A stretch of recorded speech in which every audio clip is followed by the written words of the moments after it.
I praise Allah for these lessons. I'm striving to be the message, and I thank Allah for His blessings. Ali was the circle 7. I praise Allah for these lessons. I'm striving to be the message, and I thank Allah for His blessings. Ali was the circle 7. I praise Allah for these lessons. I'm striving to be the message, and I thank Allah for His blessings. Ali was the circle 7. I praise Allah for these lessons. I'm striving to be the message, and I thank Allah for His blessings. Ali was the circle 7. I praise Allah for these lessons. I'm striving to be the message, and I thank Allah for His blessings. Ali was the circle 7.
Dial pad. Islamism without the schism. Want to rise upon the 7 and give all praises to the great God Allah, Father God Allah, and honors to His holy prophet, honors to our holy prophet, Noble Drew Ali, El-Hajj Sharif Abdul Ali, that is. We give honors to our Moorish kin once again, here, there, and everywhere, and therefore honors to all of you who are continuously honoring yourselves by being yourselves. We give honors to our Grand National Seal. We give honors to our Grand National Emblem, National Flag, Divine Constitution and bylaws, and honors to all of you who are indeed a living manifestation and personification of everything. And I do mean everything that our holy prophet brought to make us a nation. I want to welcome you to another Egyptian Adeptus Research Sultanate session. I'm your host instructor, Dr. Shahid Imani Amohadi Shabazz El, and my ancient Comedian high name being the same as Dr. Shedawamenti El Muhajjid Shepsuel. And I have a grand drawing, me along with my scribes along with me, we, Ali, Allah, all that. We together, we in unity. That's what I'm talking about. Want to give honors to our Moorish kin for everything it is they've been demonstrating. And so we have a grand drawing. Before we go into that, let us call forth, our beloved scribe and high priest, Dr. Marvin Nathaniel Evans Bey, that he may open up the way. Islam. You there, grand man? Islam, yes, sir. Gratitude. Yes, I'm Dr. Marvin Evans Bey, Consul General of Texas Consulate Rising, giving all praise to the great God Allah, giving the highest honors to His prophet, our prophet Noble Drew Ali, Allah Sharif Abdul Ali. I give high honors to our theocratic government, our Moorish American government. I give high honors to our Act 1. I give high honors to all of our officials. I give high honors to this class, our E.A.R.S class, our Egyptian Adeptus Research Sultanate class, as well as I give honors to you, Dr. Shedawamenti El Muhajjid Shepsuel, our National Assistant Grand Sheik of Moorish America, and our instructor here at the E.A.R.S class. I give honors to all of the scribes and everyone within the sound of my voice, as well as I give honors to everything that is Moorish, our flag, our seal, our emblem, our divine constitution, our holy Quran, our book of Ali, our 101, 102, the exhument of a nation, all of our divine revelations I give honor. Give honor to the forerunner, Dr. Marcus Moshe Garvey L., as well as I give honor to the ancestors whose shoulders we stand upon. And I'll begin with our Adeptus Moorish American prayer. And I'll begin. Ya Allah emnuheru mekuneteru. Ya Allah ebheduru. Ya Allah ma'adheru. Ya Allah Hoteperu, Ya Allah Heru, Ya Allah Ma'at Herkuti, Ya Allah Awad Dejuti, Ya Allah Patem Sutek, Patem Heru, Ya Allah Bamaduti, El Hedges Way of Tu Ali. Amen. Holiest, holiest, holiest. In transliteration, O Allah, the Father of the universe, O Allah, the Father of love, O Allah, the Spirit of truth, O Allah, the Spirit of peace, O Allah, the Spirit of freedom, O Allah, the Spirit of justice. O Allah, you are my protector. O Allah, you are my guide. O Allah, you are my salvation by night and by day. O Allah, through your holy prophet, Drew Ali. Amen. Holy Asa, Holy Asa, Holy Asa. And I'll read our divine constitution of Morse America. Salvation, our God, unity. The divine constitution of Morse America. Act 1. The Grand Sheik and the chairman of Morse America are empowered to make law and enforce laws with the assistance of the prophet and the Grand Body of Morse America. The assistant Grand Sheik is to assist the Grand Sheik in all affairs if he lives according to love, truth, peace, freedom, and justice, and it is known before the citizens of Morse America. The bylaws. Act 2. All meetings are to be opened and closed promptly according to the Circle 7 and love, truth, peace, freedom, and justice. Friday is our holy day of rest because on a Friday the first man was formed in flesh, and on a Friday the first man departed out of flesh and ascended unto his Father God Allah. For that cause, Friday is the holy day for all Muslims all over the world. Act 3. Love, truth, peace, freedom, and justice must be proclaimed and practiced by all citizens of North America. No citizen is to put in danger or accuse falsely his brother or sister on any occasion at all that may harm his brother or sister because Allah is love. Act 4. All citizens must preserve these holy and divine laws, and all citizens must obey the laws of the government, because by being a Moorish American, you are a part and parcel of the government and must live the life accordingly. Act 5. No organization of Moorish America is to cause any confusion or to overthrow the laws and constitution of the said government, but to obey hereby. With us, Act 6. With us, all citizens must proclaim their nationality, and we are teaching our people their nationality and their divine creed, that they may know that they are a part and a parcel of this said government, and know that they are not Negroes, colored folks, black people, or Ethiopians, because these names were given to slaves by slave holders in 1779 and lasted until 1865 during the time of slavery. But this is a new era of time now, and all men now must proclaim their free national name to be recognized by the government in which they live and the nations of the earth. This is the reason why Allah, the great God of the universe, ordained Noble Drew Ali, the prophet, to redeem his people from their sinful ways.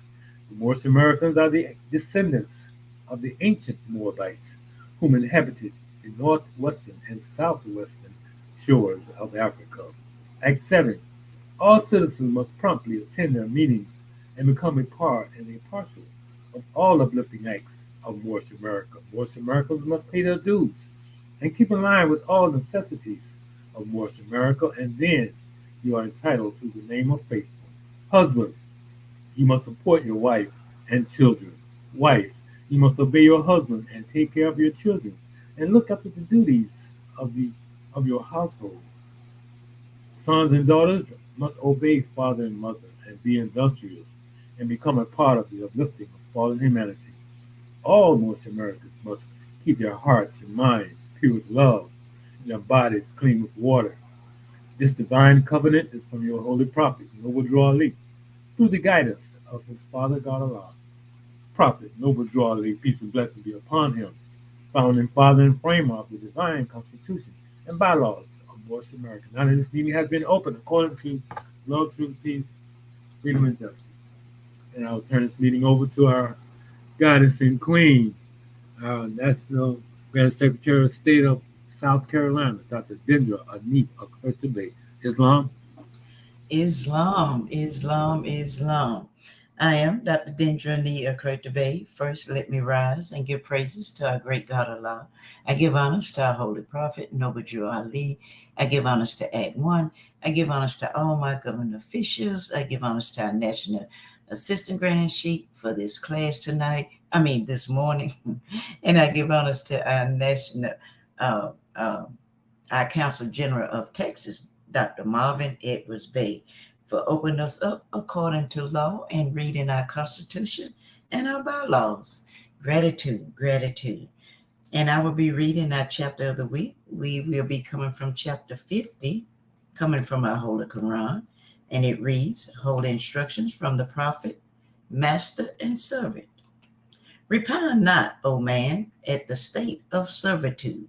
It is the appointment of Allah, and have many advantages. It removeth thee from cares and solicitude in life. The honor of a servant is his fidelity. His highest virtues are submission and obedience. Be patient, therefore, under the reproof of thy master, and when he rebuketh thee, answer not again. The silence of thy resignation shall not be forgotten. Be studious of his interests, be diligent in his affairs, and faithful to the trust which he reposes in thee. Thy time and thy labor belong unto him. Defraud him not, therefore, for he payeth thee for them. And thou who art a master, be just to thy servant, if thou expect from him fidelity, and reasonable in thy commands, if thou expectest ready obedience. The spirit of a man is in him. Severity and rigor may create fear, but can never command love. Mix kindness with reproof, and reason with authority.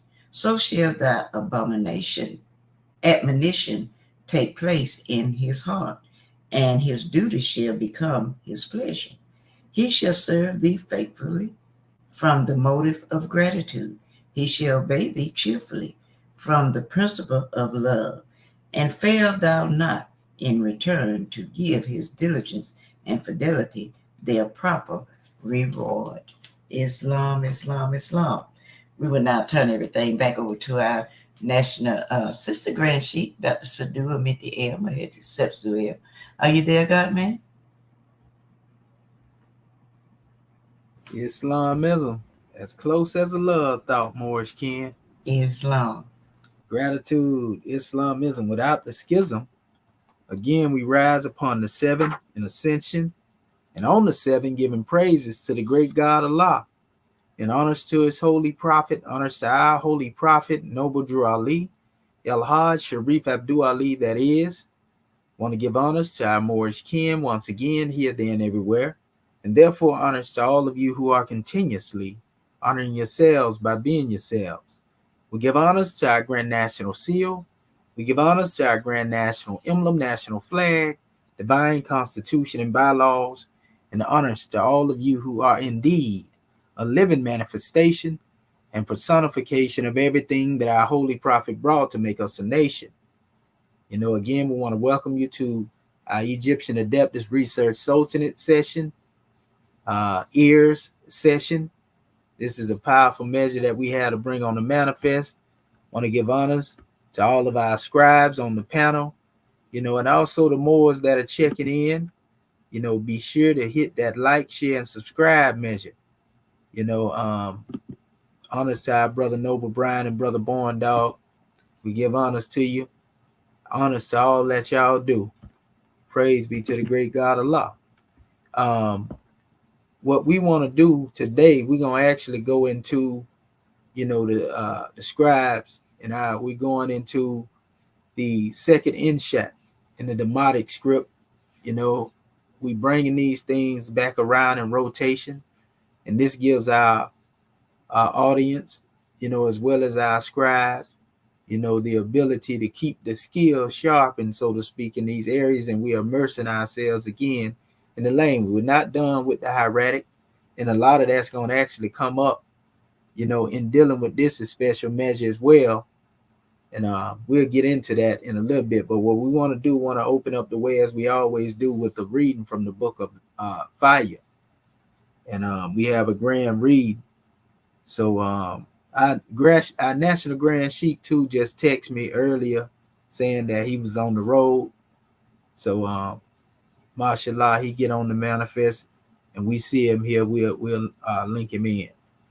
But yeah, at this time, what we want to do, we want to call for our family to read from the book of Fire, Exhuming of a Nation. This is how we lay the basis and the foundation, for the great pyramids that we build in these lessons of perfection, so to speak. And so the book of Fire is very important. If you don't have a copy of this, the Exhuming of a Nation, you got to get it right now. I'm going to show it to you again if our people don't know what it is. This is for the record. And I'm going to just put this out here and I share the screen so our people can get the book. You just reach out to headquarters and you ain't got to worry about Rome taking advantage of you.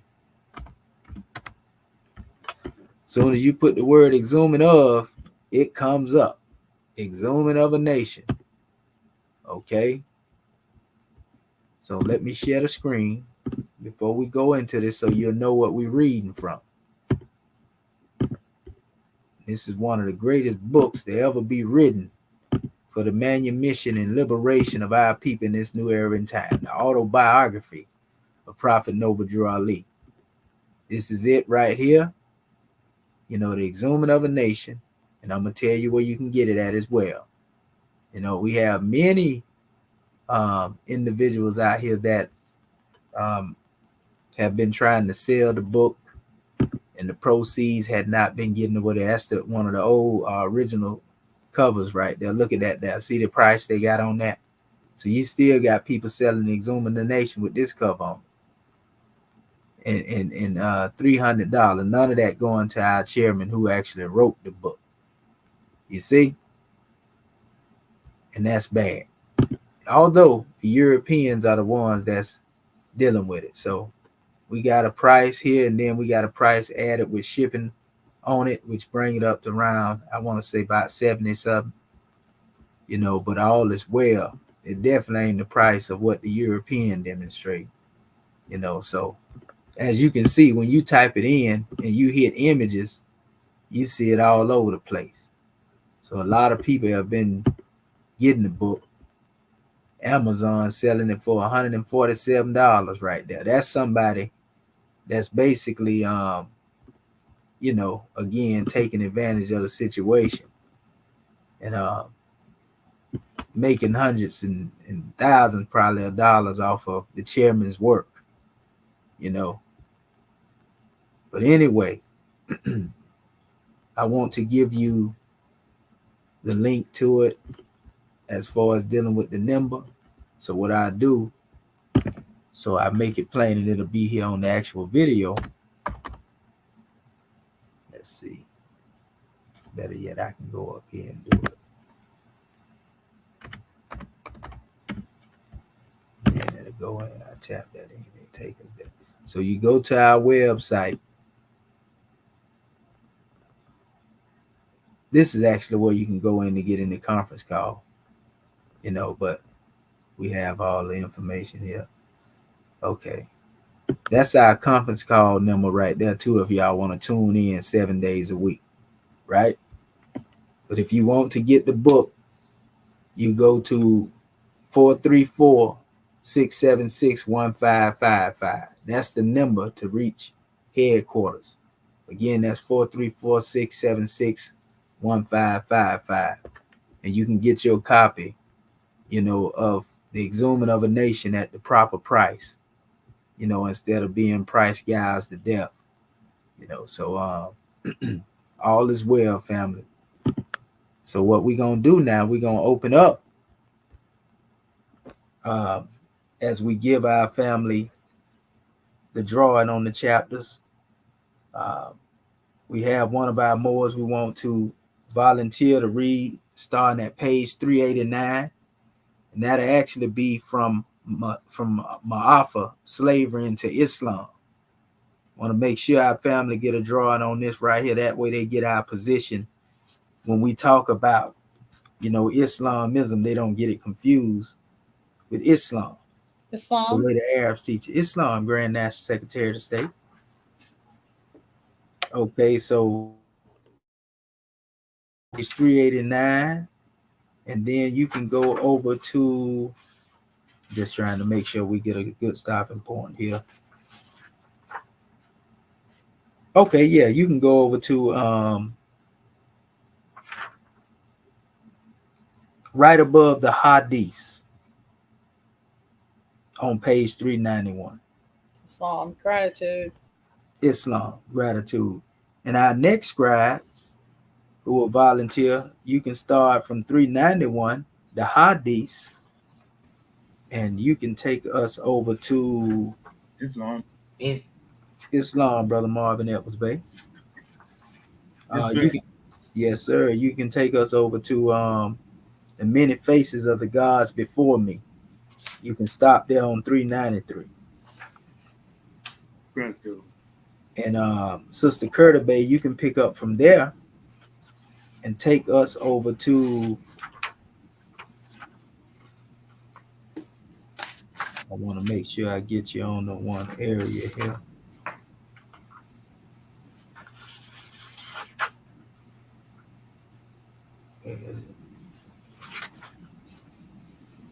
Okay, you can actually take us over here to page.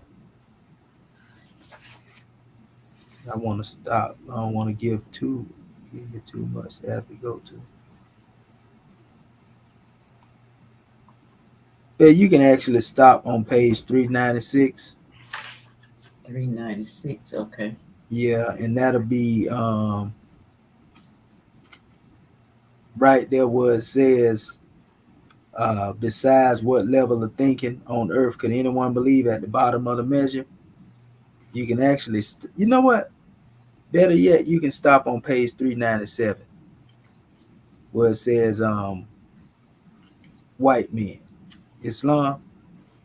Okay. On 397, just read that whole page. The last sentence being not do they compound the truth. It's the last four words on that page. If you're gonna go that far, then you might as well go to above where it say, how can man be God? Okay, I see it. Yeah, most definitely. All right, Islam. And as a matter of fact, what we'll do, so we share the cost, so to speak, of that measure. We'll let Brother Marvin Edwards Bay read above or Allah or God. So you can start on page 395. Stop on 395. You can stop right there, Grand Man. Right above it. Oh, you want me to start on Allah? Yeah. Okay. Most definitely. You hear me, Brother Marvin Edwards Bay? Islam, yes, sir. Okay, gratitude. I just want to make sure it's a little equality going on here. Gratitude. Okay, gratitude. All right, Grand National Secretary of the State, you got it. Gratitude. Islam Moorishkin. First of all, I want to rise, giving all praises to our Father God Allah, giving honor to our Prophet, Noble Drew Ali, the last prophet in these days and times, giving honor to our E.A.R.S class, our Egyptian Adeptus Research Sultanate class, to our family online, to our panel, giving honor to our Consul General of Texas for opening up the way, also to our National Grand Secretary, South Carolina, for reading our subject chapter for the week, and to our host instructor, our National Assistant Grand Sheikh of Moorish America, Dr. Shedowa Menti El Mohedded Shepsuel. Page 389, from Iafa, parentheses, slavery into Islam. May Allah's canopy of peace and blessings be upon all the prophets. Your religion, is it through the God of your forefathers? According to official records, chattel slavery in the USA only lasted from 1779 until 1865. During this time, 86 years, the U.S. legally supported chattel slavery from its presidents and constitution to the enactments of the Black Code laws. However, in a memorial honor of the more than 500 million people of Africa, which perished in this system of inhumane genocide. It took from 1492 to 1865, nearly 400 years, in order to break the mental back of these former Muslims. The year of 1492 was the year the Moors lost their 800-year battle of civilizing the nations of Europe, and a former Portuguese slave trader named Christopher Columbus found the world was round and had millions of other people already using it. According to certified documents of the Spanish crown, it was September 3rd, 1501, that marked the beginning of the African slave trade. On that day, a Portuguese vessel carried the first cargo of kidnapped Africans to be quote unquote Christianized in Spain before crossing the Great Atlantic. On April 1502, the first of millions of Moorish slaves arrived onto the Spanish colony on the island called Hispaniola. With these dates in mind, on April 2002 marked the 500th year of American slavery, which includes 135 years of post 13th Amendment hostage taking and mental enslavement during the manumission of the Moorish Americans as a people. This is the true Holocaust to the human family, and there is no memorial built in the nation's capital to this day to say never again. Perhaps because the NBC, Negro, Black, and Colored, in their present state of absolute vulnerability, do not have the assurances guaranteed to all other nations signed under the International Genocide Treaty. One does not honor the true value of the marvelous light until forced into utter darkness. Likewise, for one to honor freedom in all its glory, one must have reached the depths of slavery. Noble Drew Ali was the first to be authorized and ordained to bring the true Islam to the children of former slaves in America in 1913 AD. Since then, there have been scores of daddies, fathers, rogue leaders, false prophets, and silly saviors with claim jumping attempts to part of the works of Sheikh Sharif Abdul Ali, aka Prophet Noble Drew Ali. The common goal of these fame seekers was/is to be recognized beyond the grave for their versions of Islam and or Moorish science. For a period, it appeared to be more rabid redeemers of the lost found than there were people to save. Their multiplicity was largely due to two factors. One, the people were still suffering from mental slavery, which they still have now. And two, the religion of Islam was presented as new and Arabian sculptured to the Western world. This brings us to our subject and warning. If you are a child of former slaves in America, be careful of the version of Islam you accept. It may not lead you to paradise, and it may enslave you again. We stand and pray because Allah directed Drew Ali to teach us this way, according to Surah 4, ayat 101 through 104 of the Great Quran. We disobeyed this Islamic law in 1492 and were in the prostrating prayer position when Queen Isabella and King Ferdinand killed thousands of us during Juma services. The ones not killed, tortured, or jailed in that year were forced to begin the worst system of slavery ever known to man, chattel slavery, in the Americas. The Quran commands us to pray standing or with sword in hand on horseback anytime we are in the territories of the enemies of Allah. Here in the U.S., with its quote unquote freedom of religion and quote unquote separation of state and church, the government is still 99.9% Christian, Islam's natural enemy. For those who close their eyes and off their feet have been warned. There is a time for every knee to bow. Just be sure you are protected when you prostrate, or you may get up a slave. If you are not within your own sovereignty with Islamic rule, you may be on enemy grounds and therefore unsafe to prostrate. Like most birds of a feather, Arabians tend to favor Arabians over other nationalities, be they Islamic or non believers. They prefer for all nations to dress as they dress and speak as they speak. As all Muslims need to learn Quranic Arabic in order to get the interpreted essence of Allah's readings through Muhammad, all Moors need to learn the ancient garbs of their forefathers. True Moorish garb is the celestial clothing, not designed by the styles and fads which fade with time. They are today good as they were for our parents millenniums ago.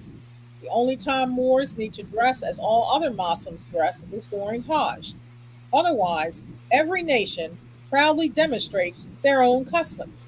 How you dress can be part of your test. Nations are as planets, and Allah has placed each one in its own orbit so they may complement each other and glorify their Creator. Moorish American Muslims should stay in their pure and clean orbit until more divine instructions come along. And when, not if, but when you revert to Islam, go in your proper person and identity. Like any prodigal child's return, the father will receive your submission more piously when you bring the honor of your mother with you. Honoring your mother gives added strength to all who return to Islam to honor our father. Your nationality, the free national name, don't leave home without it. Entering Islam. There is an ever present danger to every degree of freedom sought when escaping from slavery. The most infamous of these is when escaping from a slave master. The route to freedom may lead most freedom seekers into the welcoming vice of the slave catchers.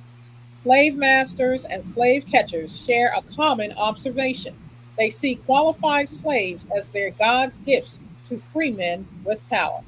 Of course, African males, females, and their litter have made the best slaves since the fall of man. This sheds a tremendous amount of light in today's Moorish seeking escape routes from the enslaving masters of the USA, Freemasonry, and the Moorish Science temples into the Arabian version of Sunni Islam. Once they take the Shahada, I bear witness there is no God but Allah and Muhammad is his prophet, they think they are free, safe, and home. They look back at their NBC Christian brothers as though they are infidels, dead, and deserving of Allah's wrath. But wait, how could they have possibly forgotten the Arabs are still the world's greatest slave catchers of Africans, bar none? Going from various degrees of Western enslavement to Arabian Islamic enslavement is like jumping out of the frying pan into the fire itself. What in the hell are they thinking? Oh, hell has become home so long, it is what they naturally think. Dear readers and truth seekers, be advised. These lessons are neither public relations nor propaganda plugs for the Moorish Science Temple of America, nor proselytizing for Sharif Abdul Ali. These are thought stimuli founded upon one truth, never contradicts another truth. And if he can get us to thinking, we can save ourselves. Noble Drew Ali. Know what you are coming into, and your faith will not be blinded, nor your sincerity misled, Sprunlaw Moors, by the beauty of its entrance that surely awaits you. To begin the essence of your Islamic tour, we will start at its origin. Islam means peace and is one of the 99 attributes of the great God Allah. All attributes of Allah is Allah and are pathways emanating from Him to Him. Islam was first created by the first God man when he realized his fall from divine consciousness.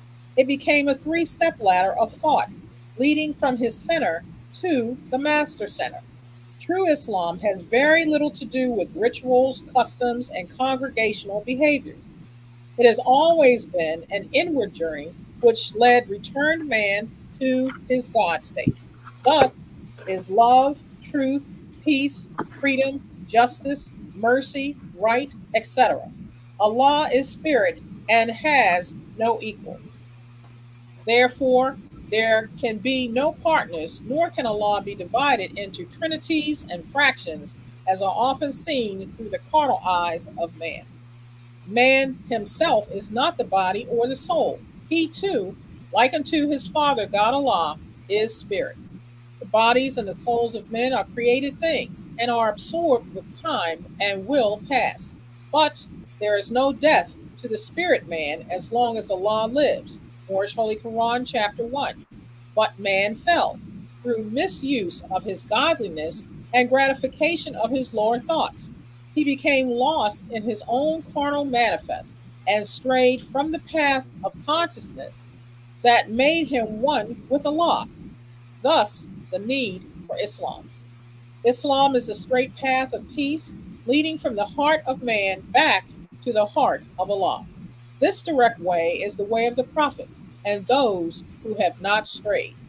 With that said, it will do well for readers to remember another saying of Drew Ali: Allah gives no good without his admixture of evil. For those of us who are freshly freed from the most indescribable system of slavery ever endured by a people, we must not accept what they say is Islam without first checking its lineage to the first religious creed of our forefathers. All versions of Islam today are not true Islam. Just because a billion Muslims are doing the same thing does not make it right. Carnal man loves to follow and not to lead, because by his nature he is a creature of habit. Before belief can become faith, man must first separate the immutable from customs. It would do well for the reader to remember Muhammad was a prophet who needed to redeem his paganistic people of Mecca. At that time, they were serving all kinds of idol gods because they had strayed away from their original African creed of Abraham. So he returned to them Islam. There are no sects in Islam, as it is quoted pure and clean in the Grand Quran through Muhammad, Surah 30, Ayat 32. Contrary to popular beliefs, Prophet Muhammad did not bring Islam.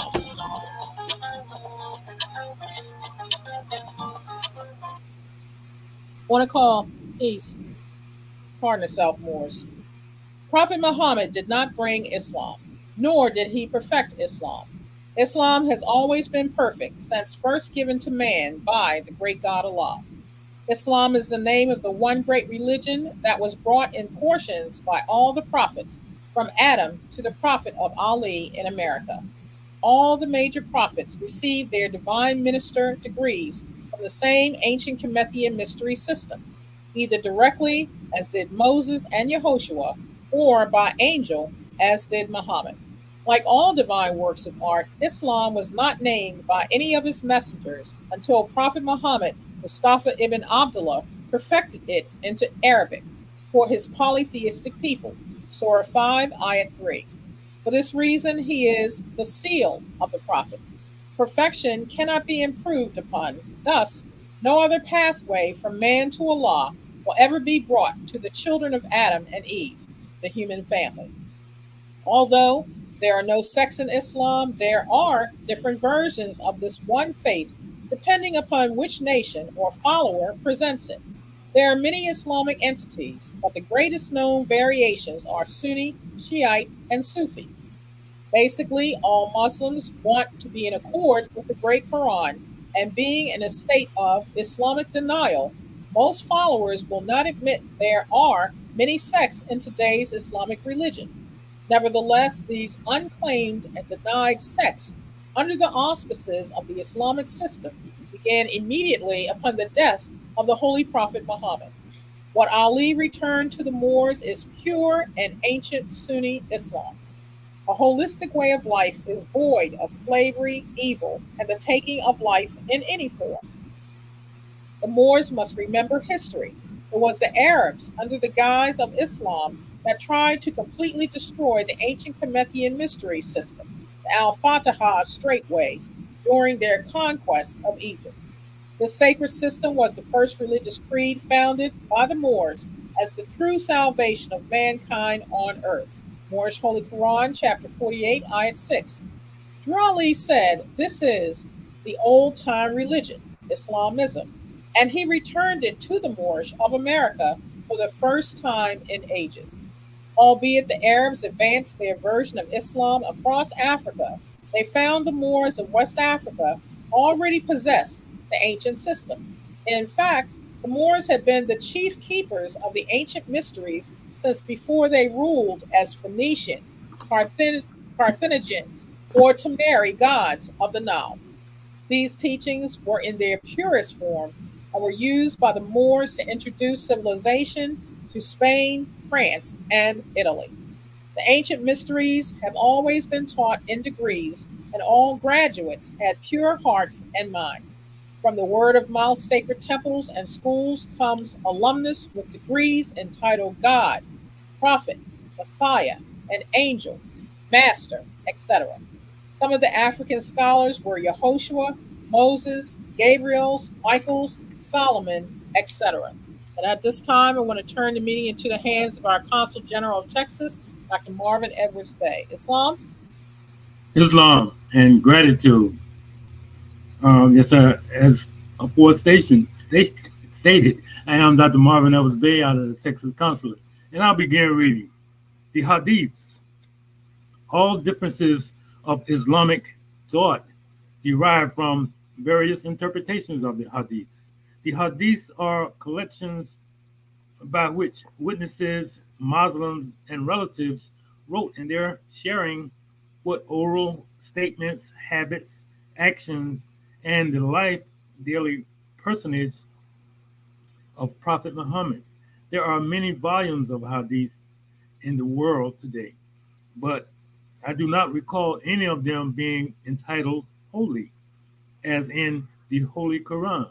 Therefore, Islam's message in its purest sense is still the unaltered and uncontaminated Holy Quran of Mecca. The Quran is the supreme law of Islam. In short, the purest form of Islam is the divine instructions found in the Holy Quran. With these sacred lessons, any Muslim can truly set their house in order. However, this lesson carries with it a warning. Warning number one: if any Muslim, or a group of them makes any attempt to say nationality is not important, or that the Quran supports black people as Allah's creation, turn your feet from them. They are either foolish unbelievers or agents of Satan. Every Muslim in the world, whether blessed to make Hajj or not, has a nationality, flag, history, attaching them to the human family of himself and the human family and language, etc.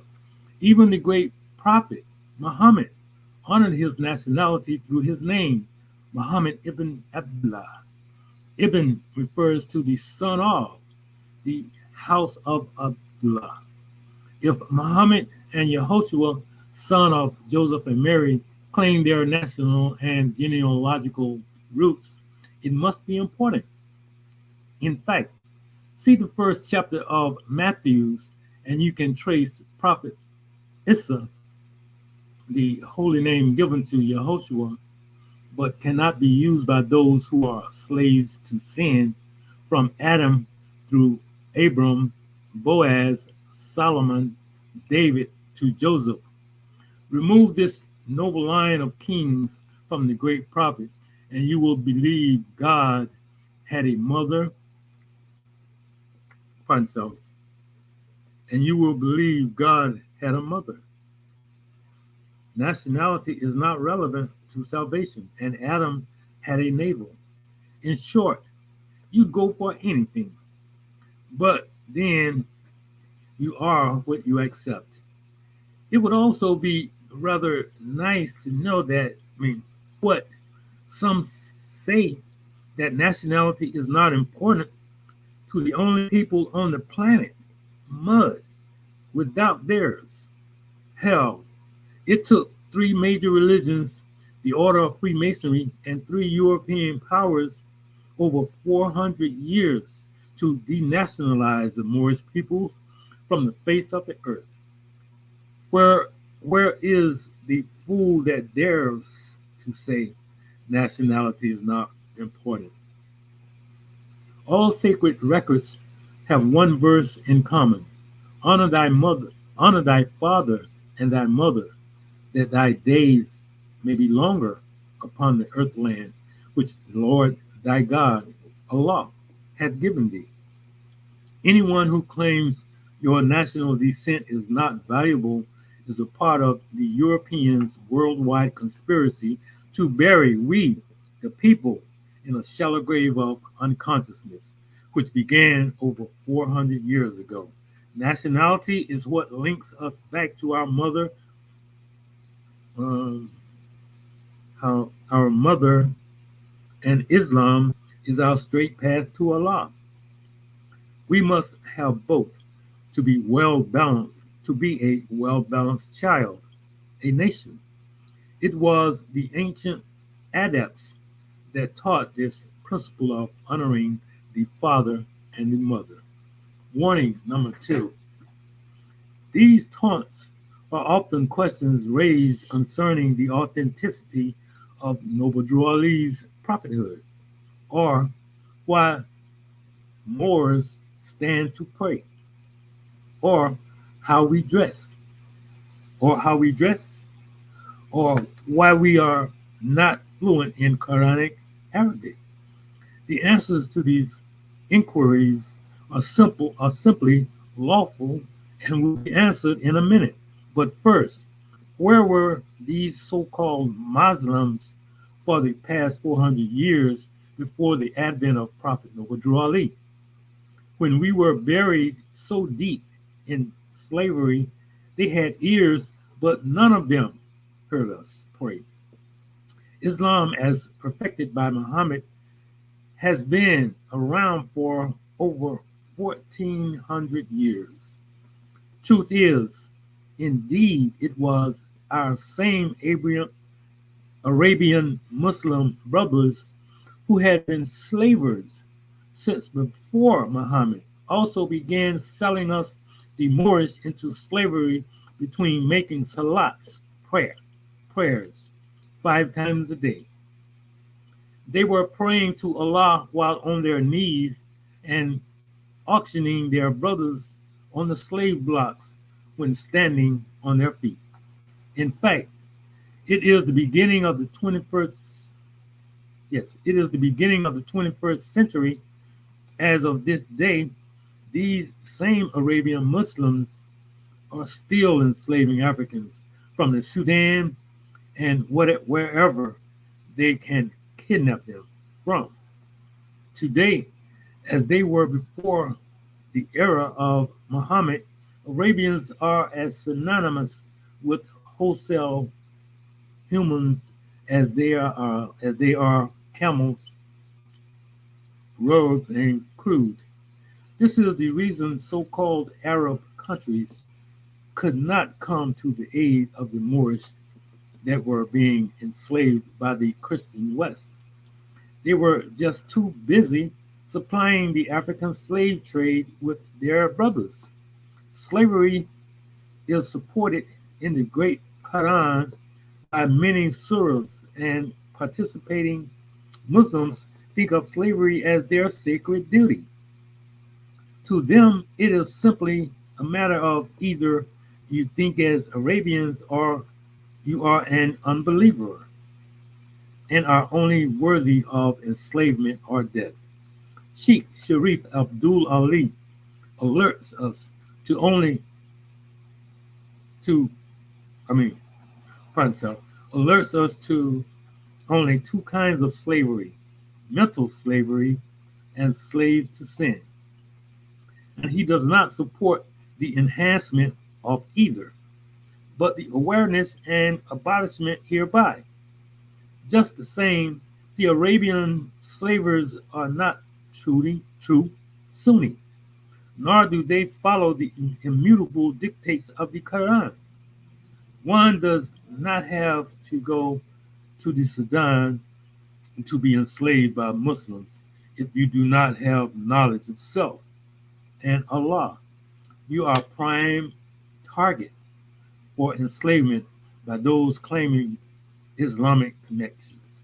Some Moors have been beat down in their heads so hard that with that setting mall until they are just plain silly.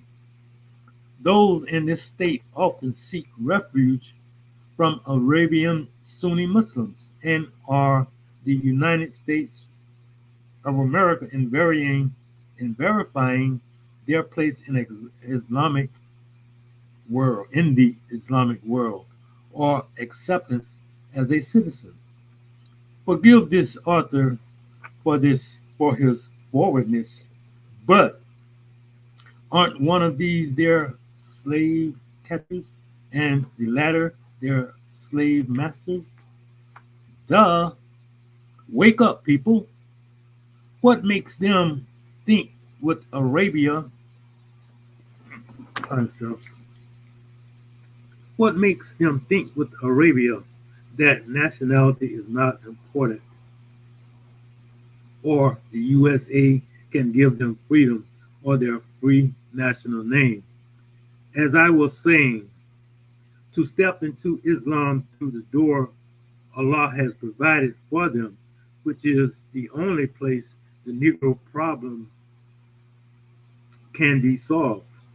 Just the same, if you already have Islamic aspirations and you believe you are an American black Negro with no idea of your free national name, it is it is a great possibility you are not getting the full light of your religion.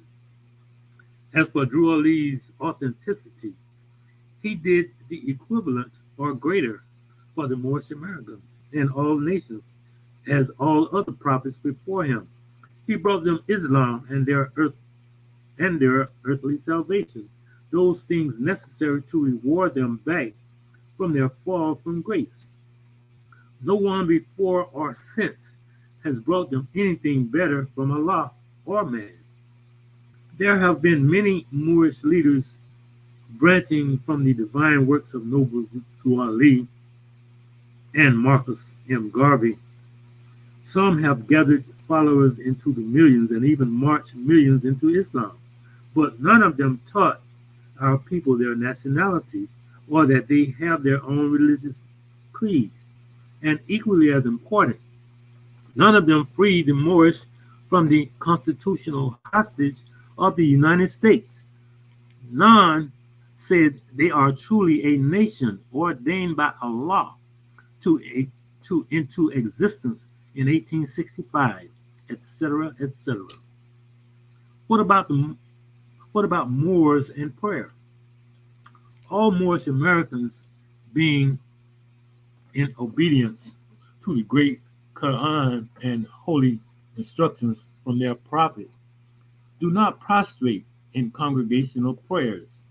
This is not the time, and the United States is definitely not the place to close your eyes in vulnerable submission when the enemy has made plain before their face. We stand and pray because Allah directed Drew Ali to teach us this way, according to Surah 4, ayat 101 to 104 of the Great Quran. This surah disobeyed this Islamic law in 1492. So this chapter actually separates conscious more Muslims from the disobedient and overzealous fanatics. The Moors disobeyed this Islamic law in 1492 and were in the prostrating prayer position when Queen Isabella and King Ferdinand killed thousands of us during Juma, Islamic Friday services. The ones not killed, tortured, or jailed in that year were forced to begin the worst system of slavery even known to man, chattel slavery in the Americas. The Quran commands us to pray standing or with the sword in hand on horseback anytime we are in the territories of the enemies of Allah. Here in the U.S., with its freedom of religion and separation of state and church, the government is still 99.9% Christian, Islam's natural enemy.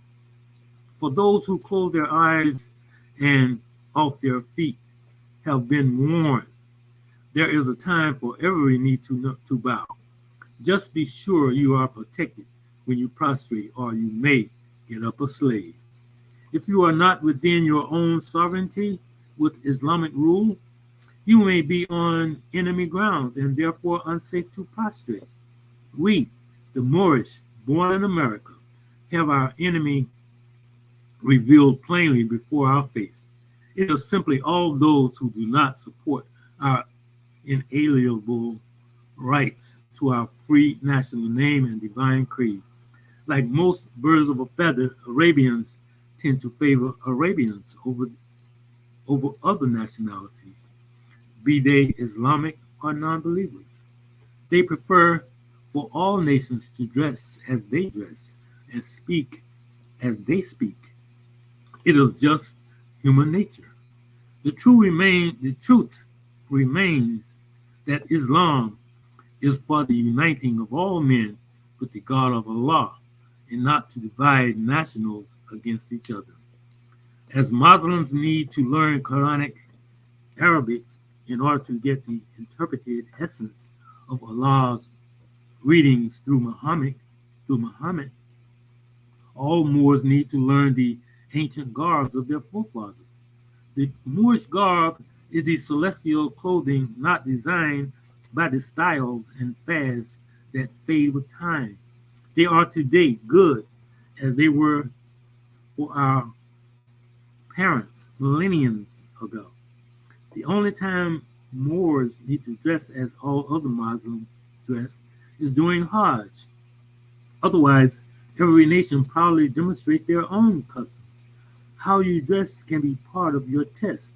After all, it was the ancient Moorish nations which first made clothes, then dressed themselves and the world.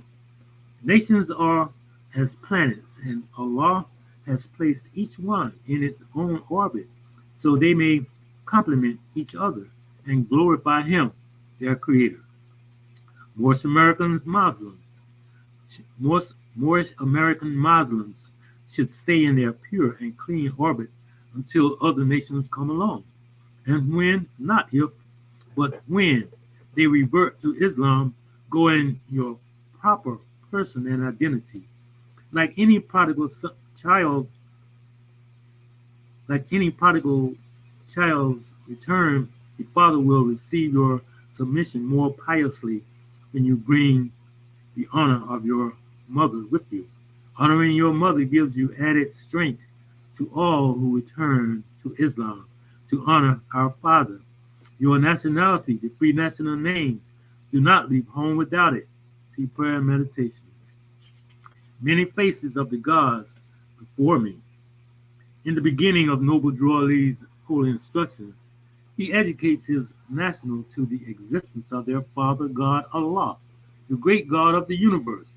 This is necessary because the systematic removal of Allah, the great God of the universe, from their consciousness was deemed complete by 1865 USA. The strength of the Moorish nations has always been in the remembrance of their Creator. The more vivid the consciousness of their God, the more strong the people, because the great God was the crown of their head. The ancient ones held this sacred history into the parable of Samson and Delilah.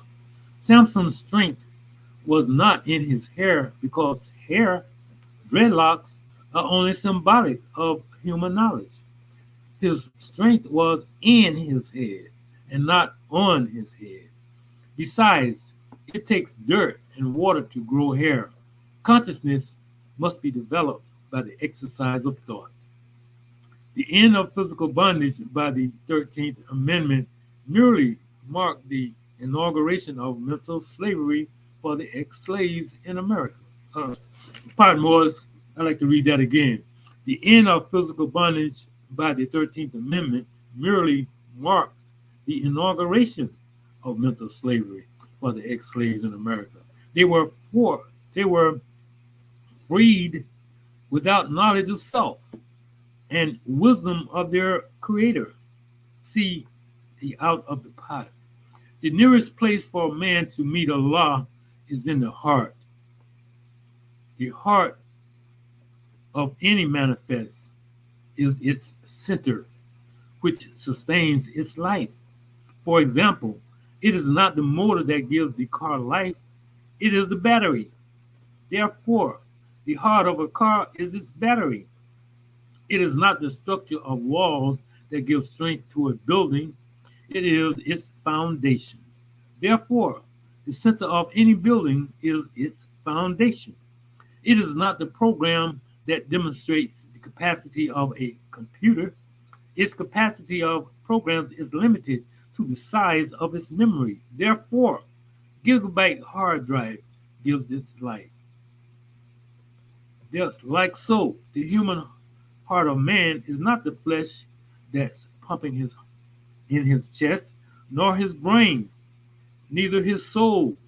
It is he, the spirit. The Holy Prophet taught the Moorish Americans to vaunt not the body because it was first formed, nor thy brain because therein thy soul resided. But man himself is not the body, nor the soul. He is a spirit and a part of Allah. And as long as Allah lives, man cannot die. For man is a thought of Allah, and all thoughts of Allah are infinite. Man is the everlasting of the past until the never-ending days to come. More Holy Quran, chapter 1 and 37. When the Christian crusaders of the pale-skinned nations of Europe became slavers of African people, they dealt them such a death blow to the head. It knocked their God consciousness into tranquility. This systematic attack traumatized the very actions of the African soul, thinking, reasoning, understanding, and willing. See chapter 38, verse 3. Freemasons celebrate this death blow to this day.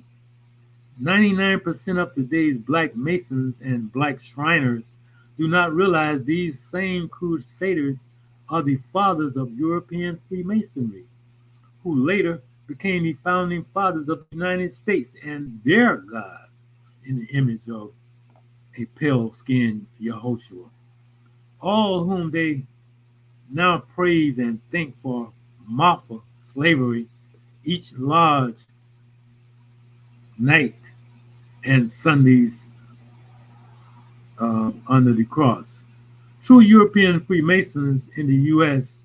are the grand protectors of the Christian creed, and it is the infamous third ruffian jubilant, symbolizing the destruction to the thought of Allah from the minds of the old African Hiram of Bib. See Freemasonry. Once the Moorish were mentally once the Moorish were mentally despiritualized, the crime of denationalization, the misnomers of Negro, blacks, and colored easily became the laws of the land and accepted as the will of God. So until this day, the making of Negroes is a gross national product of the USA. The irony here is it is in the labeled NBC people whom have accepted this religious hand-me-down as being saved and the right thing to do. It was then the new European Yehoshua became a way of life, and the fear of him, the white man, as God, became a social phenomenon. Psychologically, even though today's black Christians attempt to color Yehoshua historically black after their own misnamed image, they still see through pale skin powers. This God image cannot be avoided. After all, it is difficult to recognize the nationality and entire life of Yehoshua when being forbidden to know that your own.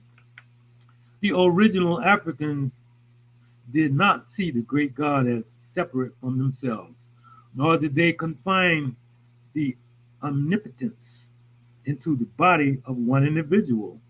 They did not see God as having an only begotten Son, damned to the billions of other souls which he also created. He was never begotten nor begetted. Allah is divine guidance and protection, but was never guided nor protected. Unlike Christians who see Yehoshua as God, although they will Simon Peter this fact upon inquiry. Cometians, Egyptians knew Yehoshua better than any American. They never gave God a birth, beginning, or a cause. To give God a partner, son, or sidekick would simply, would imply also that he needed help in creating the universe, worlds, kingdoms, and all that exists in them. In fact, the very name for the great God was not given to humanity at large until the advent of Prophet Muhammad. Yehoshua never taught it. He refers to the Creator as our Father and hallowed be thy name. The name Allah is hallowed today by over a billion Muslims, just as Yehoshua taught it would be in what is biblically known as the Lord's Prayer. Before the Pyramid Age, the ancient Hamitian Moors of the First Kingdom saw the Creator as the great God, the Spirit of spirits, and was given from human and was hidden from human eyes and other finite things. That the only way to see Allah was to go into the heart of man, known as the kingdom of the soul, the dome of purity, and none but the pure in heart could go within the silence, beyond the sound of the word, through the light and through the spirit of truth. They saw their Creator as the immutable truth and must travel by divine love's spirit of harmony to get to Allah. Drew taught that Allah, the great God of love, the God of love, is never further than the purity of any man's thought.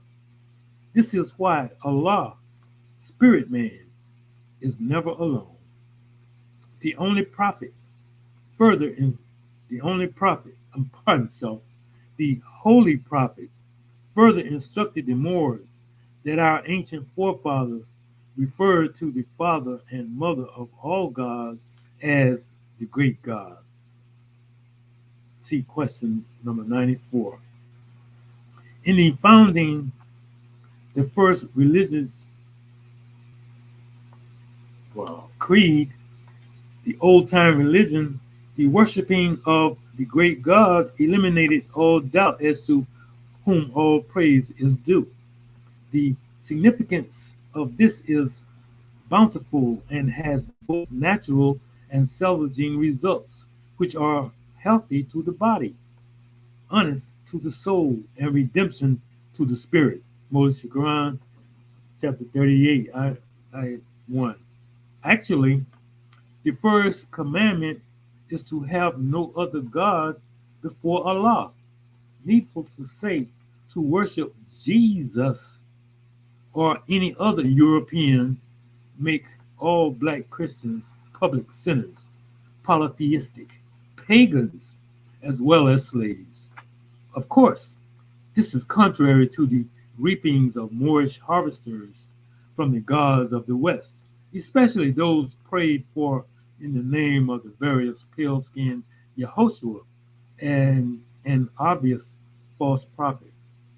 In defense of the Roman Catholic order, in their earliest days, they viewed Yehoshua as a saint not as God. In fact, Yehoshua had taken two servants of Tiberius and made them ambassadors to his gospel to Rome and all of Italy.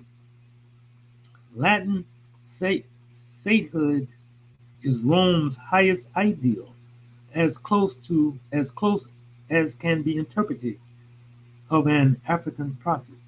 In the Roman Catholic Church, the Pope officially recognizes a saint through canonization. It is the Vatican's way of respecting a man or woman for their wisdom, spirituality, or dedication to their faith. Unlike prophets, saints are given their flowers honor after they are dead and recommended. Unfortunately for Claudius and his wife Juliet, it was not they, but Cephas, better known as Simon the Rock Peter, who would get the title of saint. Saint Peter also got the charge of being the father of the church. This is based upon Yehoshua telling Simon Peter, this disciple that denied him 3 times before the Roman officials. Upon this rock I will build my church. Matthew 16 through 18. Through truth is, truth is, Yehoshua was not a builder of European governments known as churches, but Jesus was.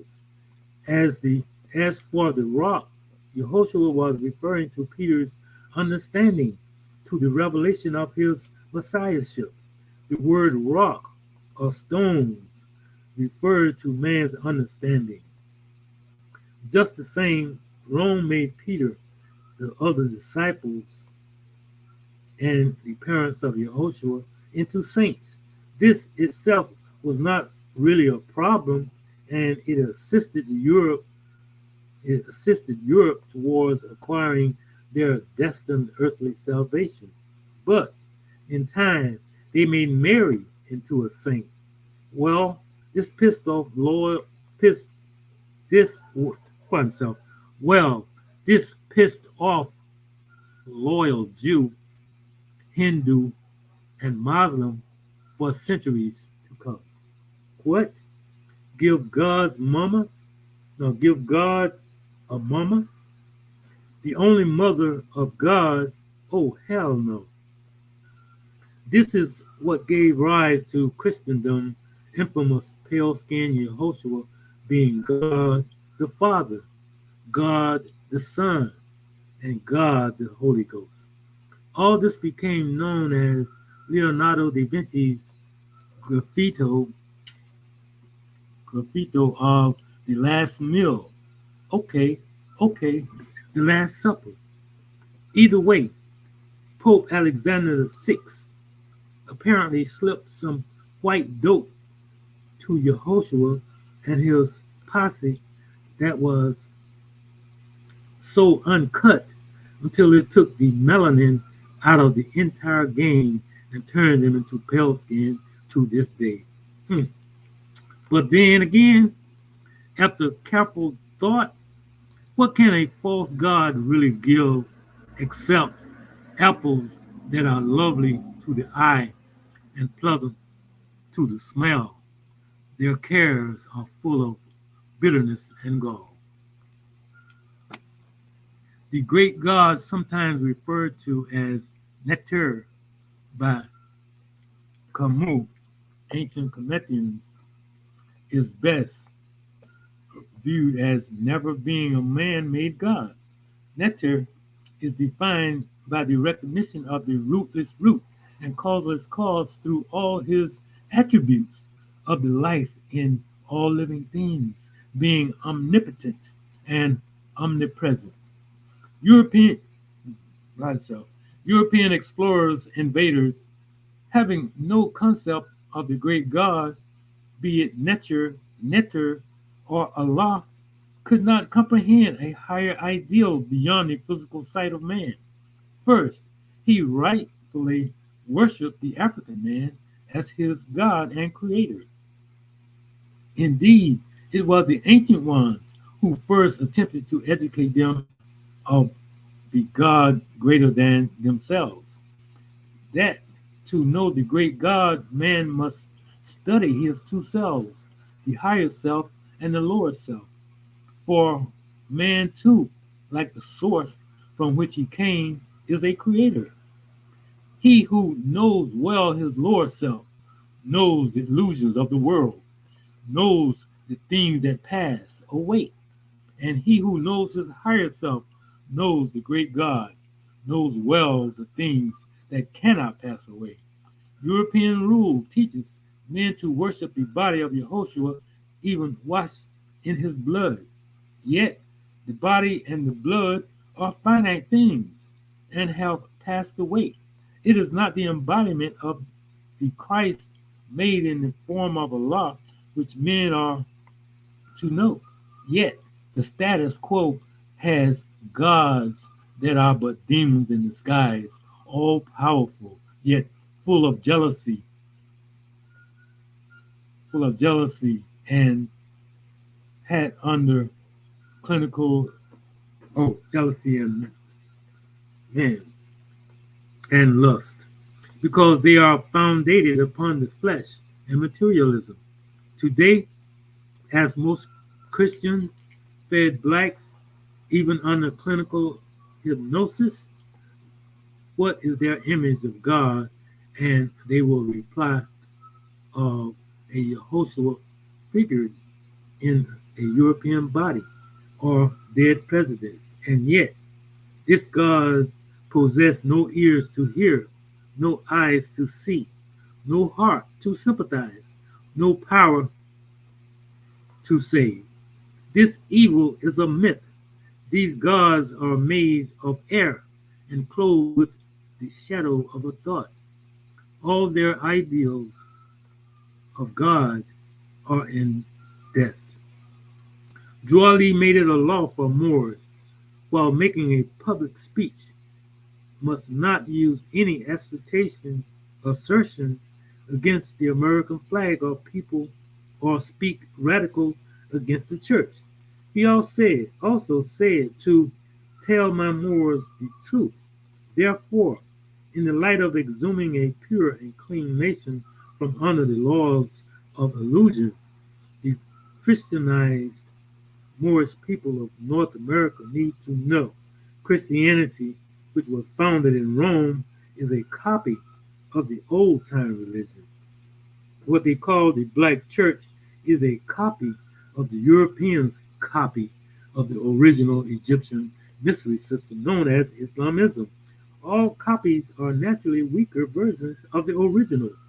If they truly want to free, if they truly want to free and go to heaven, to be free and go to heaven, which is a state of mind, we are creators, and to our own higher and lower selves, we make heaven or hells our thoughts have made.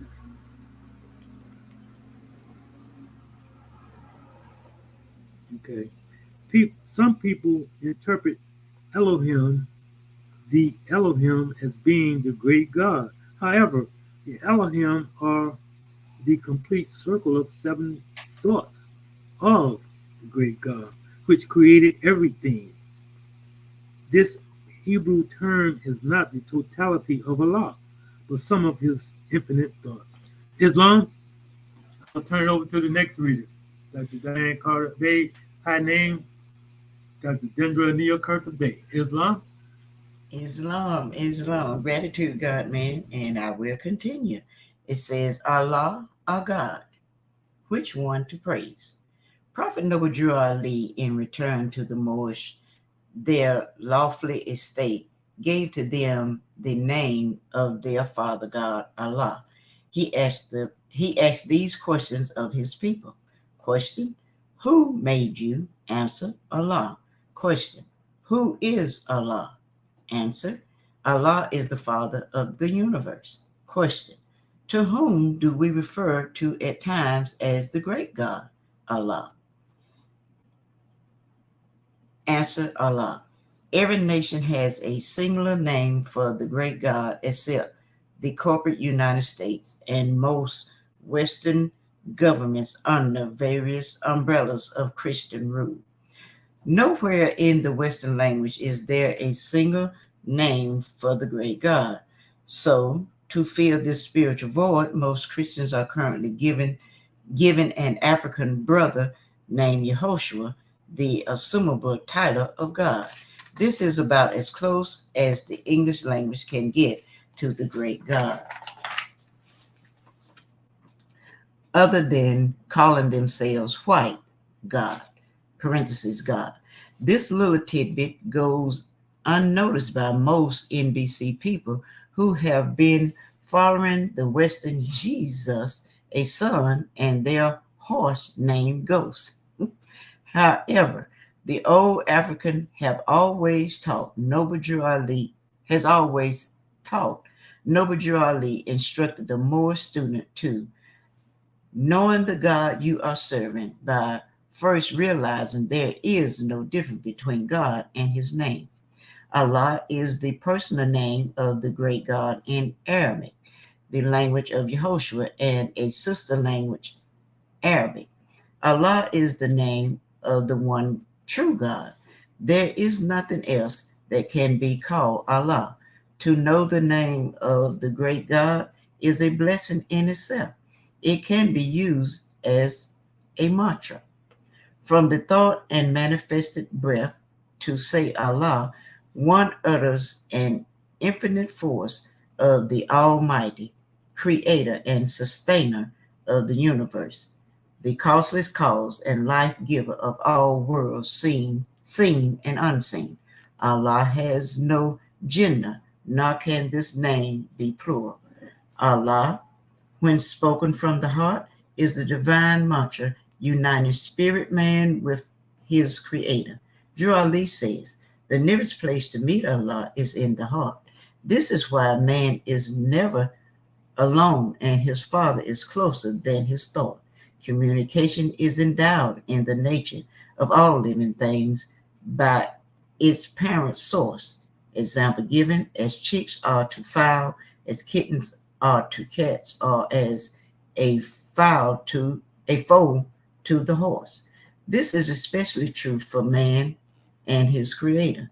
The above does not hold true with the word God, especially as used by Western cultures. Although every tongue has a term used in reference to God, it can be made plural. Gods are feminine, goddess. The word God can also be bound and molded by man's highest idea. And at that time, his idea becomes his God. Example given, a monument, money, car, sex, power, nationalism, plant, beast, or religion, etc. The word God is predominantly applicable to earthly things or other manifests. The Holy Prophet teaches the Moors that God means ruler of the land. Question 93. If one looks around the globe, it will only take a glance to confirm the one who claims ownership of the land is also the one which exerts the power of God in ruling over all that is upon his land. Man-made gods are subject to change because they are made in the finite duration called time. The word God as made and are subject to change because they are made in the finite duration called time. The word God as made and applied by the nation of Europe defines their sovereign accomplishments. This is why in God we trust glorifies presidential bursts on all American currency. So help me God, and in his God's holy name, Yehoshua concludes swearing of oaths and prayers. Noble Drew Ali said, God means ruler of the land. Question 93. European Freemasons proclaim themselves as God. This is demonstrated by the seventh letter G, placed in the center of their cross, compass, and square. In the subjugation of Africans and the beginning of chattel slavery across the Atlantic, the Spaniards, Portuguese, Dutch, French, British, and other pale-skinned nationals gave themselves the title of white, not because of their color, but because their lack of it thereof. They called themselves white because white means purity. And with the conquest of African people, conquest of African people, they were to remain pure by not amalgamating with the black savages. As long as they did not mix the blood of Africans, they would qualify for the supreme title of white supremacy. The Moorish American prophet enlightened his nationals to the definition of the word white. Question 93. Will you define the word white? Answer. White means purity. Purity means God, and God means ruler of the land. He also taught black was not a color, but just a word that means death. What most people of hue do not realize is whenever they say white man or praise Yehoshua, they call the European their God. The point here is simple. The European Yehoshua of today, due to ethnic cleansing and religious alteration, is a man-made God. Catholics have made Mary the mother of God. All made white by the white man is godly. All these things are subject to change, whereas the great God is the immutable truth and infinite love. Truth does not change. Yehoshua himself warned men about finite gods, no matter how holy they may appear to be or how appealing to the soul. Man's God today, tomorrow is not God. Moorish Holy Quran, chapter 10, ayah 16. Of all men, it is the ex-slave of North America that need to re-examine their hearts to be assured that the God they serve is truly the God of Adam, Abraham, Yehoshua, and Muhammad. Otherwise, the God they serve is not their own, and they may actually be slaves to sin. Accept it or not, as Kunta Kinte was beat down so that Toby could survive, as the national name were denationalized from the Moorish tribe of northwest and southwest shores of Africa, then replaced with the false identification of Negro, Black, and colored, Afro, etc. Likewise, the religion of Christianity was whipped mercifully into the people of hue.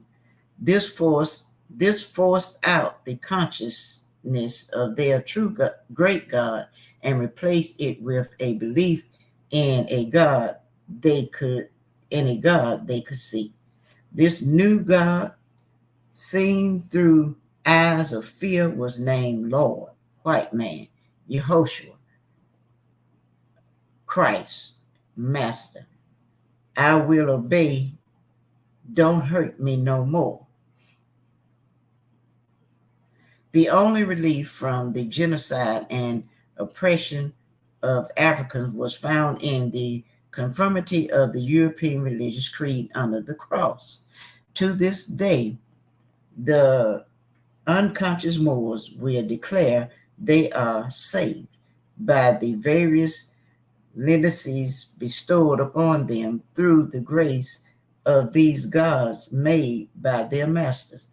And so it shall remain until either be freed by truth or face more wrath of the great God, much worse than U.S. slavery. Besides, what level of thinking on earth could make anyone believe a slave master would provide his slave with a God greater than himself? Indeed, the white man gave the black man the best God he had to offer, himself. The church was not designed with the resurrection of Africans in mind.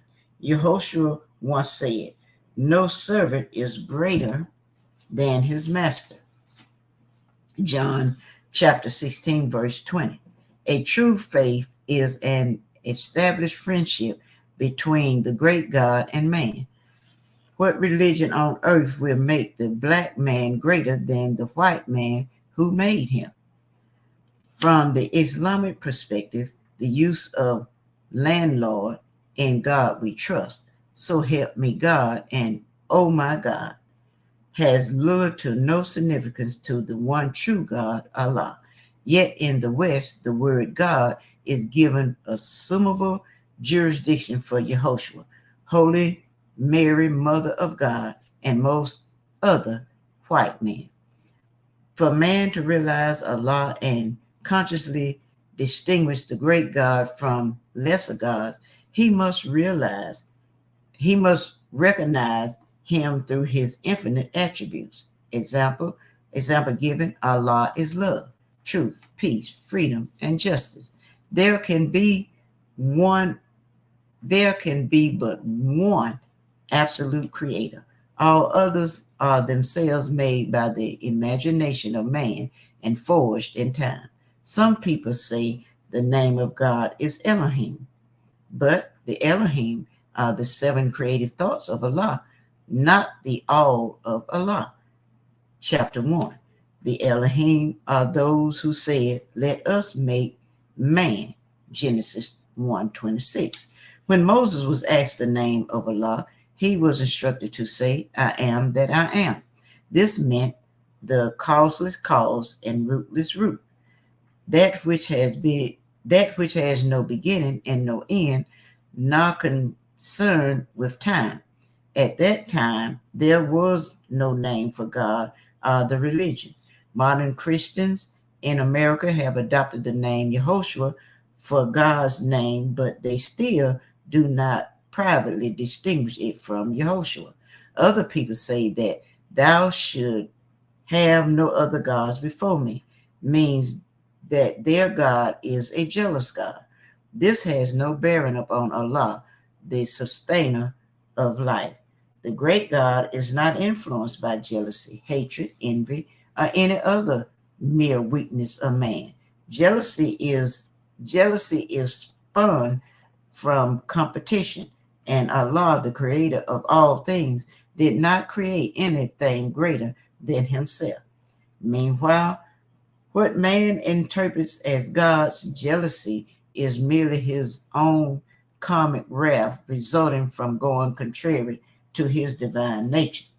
Of the world's great religion, Islam, Judaism, Buddhism, and Christianity, only the latter praise Yehoshua and refer to him as God. The others teach of him as a prophet, a Christ, or their brother man. The basic reason for this blasphemous theology rests deep in the European philosophy extracted from Egyptian culture. When the light of civilization finally shone upon the Greeks and Rome, they saw the African man, woman, and child as God. Yehoshua was no exception, although they colored him in their image and likeness. In fact, it was Pope Julius II who paid Rachel and Michelangelo in 1508 to paint Yehoshua and other African biblical images to look European. In 1611, King James applied these new gods to his version of the Bible. Falsehood to and fro the earth, seeking whom it may devour, was now in full effect. Questions 74 through 75. As for Yehoshua, Although he was born in Bethlehem in Judah in the house of David, by the time the Vatican bore him again, he now appears Roman. Now that's Italian. Most descendants of slaves born in America still serve the gods of their former slave masters. Their parents, who were forbidden to know Allah, handed down these gods to them. And although these gods have never freed them as a people, they believe it to be blasphemous to question the origin of their authority, image, and powers. In fact, the Bible has been changed over 315 times in its brief history, yet ex-slaves champion it as the word of God. Still, Drew Ali said, truth is out and out is Allah. Truth is immutable. Truth does not change nor pass away. Yehoshua told John, truth will make you free. John 8, verse 32. Since Allah can be recognized by his infinite attribute of truth, which cannot change and will make man free, then surely after nearly 2,000 years of the word, parenthesis, highlighted with 400 years of slavery, inner parenthesis, would have freed God's people by now. Yehoshua, if indeed the word was God. Actually, the fallen sons and daughters in the western shallow grave get the name Yehoshua from the Europeans, not from the East, example given Egypt, India, or Mecca. These places hold more truth about Yehoshua and the great God than the West has ever revealed. The Moorish American prophet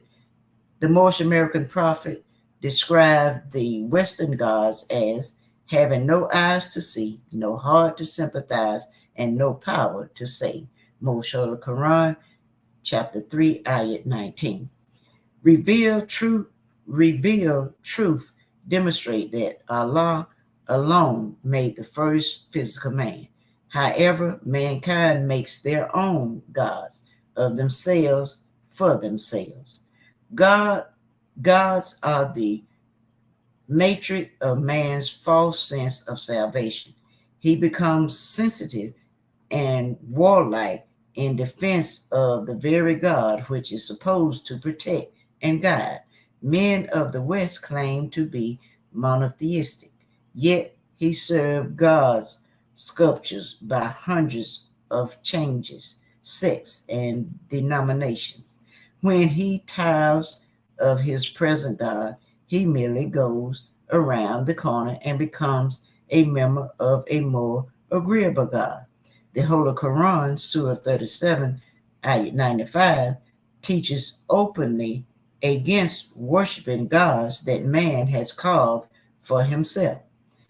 Man praises the God most accommodative to his will. Often following the masses, he will knowingly serve a false god because of its popularity. For an example, Christmas is a god in the form of a pagan holiday. Most descendants of slaves give power and sacrifice money to an obese, bearded white man to come down chimneys they do not have or fly reindeers in Trinidad. Their parents feed this lie to them, and now they feed it to their children.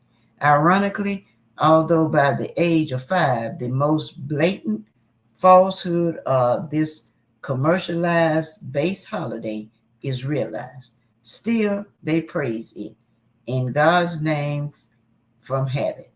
When one travels the straight way to Allah, they have no other gods before the great God, nor do they compound the truth.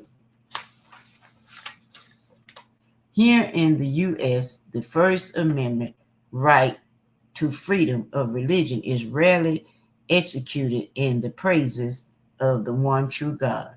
Rather, it is commonly exploited as a privilege for polytheism. Yet, what good Christian American would call himself a pagan? Moorish Americans, as a clean and pure nation, give all praises to Allah only. Lesser gods may or may not be worthy of honor, but never praise. All should know the difference. Islam, Islam, Islam.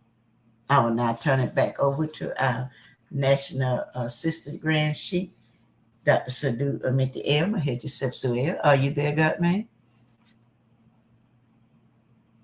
Islamism, here, there, and everywhere. We give honors to you, goddess and queen, high priestess and scribe, grand drawing for the measure, all of you, for the reading. And there's a reason why we lay the foundation again for these measures. And one aspect, again, we are definitely building, great pyramids, so to speak, when it comes to these lessons. So we laid the basis and the foundation of the Book of Fire in every one of these sessions. And they also stand as, the Sphinx, as a representation in Kemet, as it guarded the way, to keep those ones that wasn't pure in heart away, so to speak. In other words, the Book of Fire stand like the Grand Mufti, so to speak, to those who have the intent of just coming up in here trying to steal something, because if they can't sit through that special measure and listen to the reading, then those who are here that are on the manifest, they will get the essence of the truth, and that's all we're going to demonstrate, nothing but the truth and the whole truth. Want to give honors to our National Grand Sheikh as well. He's on the panel. And at this particular time, we're going to go into our particular drawing for today in this particular session. Again, we are going through a process of reentry. We actually dealing with the science of the nine, as we deal with all these measures. And this is what immerses us. And we become greater in our insight, greater in our understanding as we build on these particular things. One thing that was made clear in that particular reading was letting you know where we coming from in our paradigm. See, unbeknownst to many, when we talk about a uniting of the Holy Quran of Mecca, and the chairman emphasizes that as it relates to bringing forth the ancient Comedian transliteration and exegesis, in order for one to be able to see that from a Moorish perspective and not get it caught up or twisted with thinking with Arabia, it has to be made plain, because, we as Moors honor the Grand Quran. We know that Muhammad himself was of our hue in the original state, as opposed to what they said. The only thing is about it is that people have a misconception. And so this is where we allow you to see that we are demonstrating Islamism. And this is a powerful measure in and of itself when we say Islamism, because unbeknownst to many, a lot of people use the ism from the English standpoint, but there's actually a word ism that actually is in the Arabia itself, and ism comes from the word sama. The root is sama, or asama, which means to be raised high, to be lofty. Prophet Noble Drew Ali was such a one. That's why he received the attribute the Most High. But it also deals with the heights in the heavens, the raining clouds. It's the moon, and I'm coming from the Egyptian dictionary when I say this. We can say that too, but we coming from, because we know Arabic is really Egyptian, like our brother Mustafa Gadala said. But I'm coming from the dictionary of the Quran. But it actually says ism also stands for a distinguishing mark of a thing. But in the view of the learned, it sometimes signifies its reality.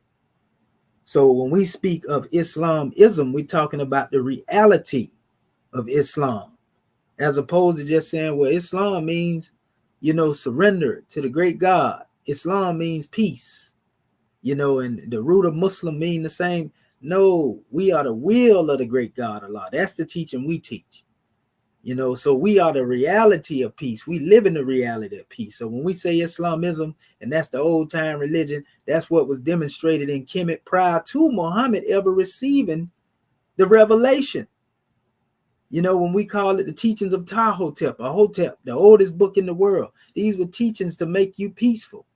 In fact, most of the teachings of the Arabs that we find today, we know that they come out of a lot of the teachings of Tahotep.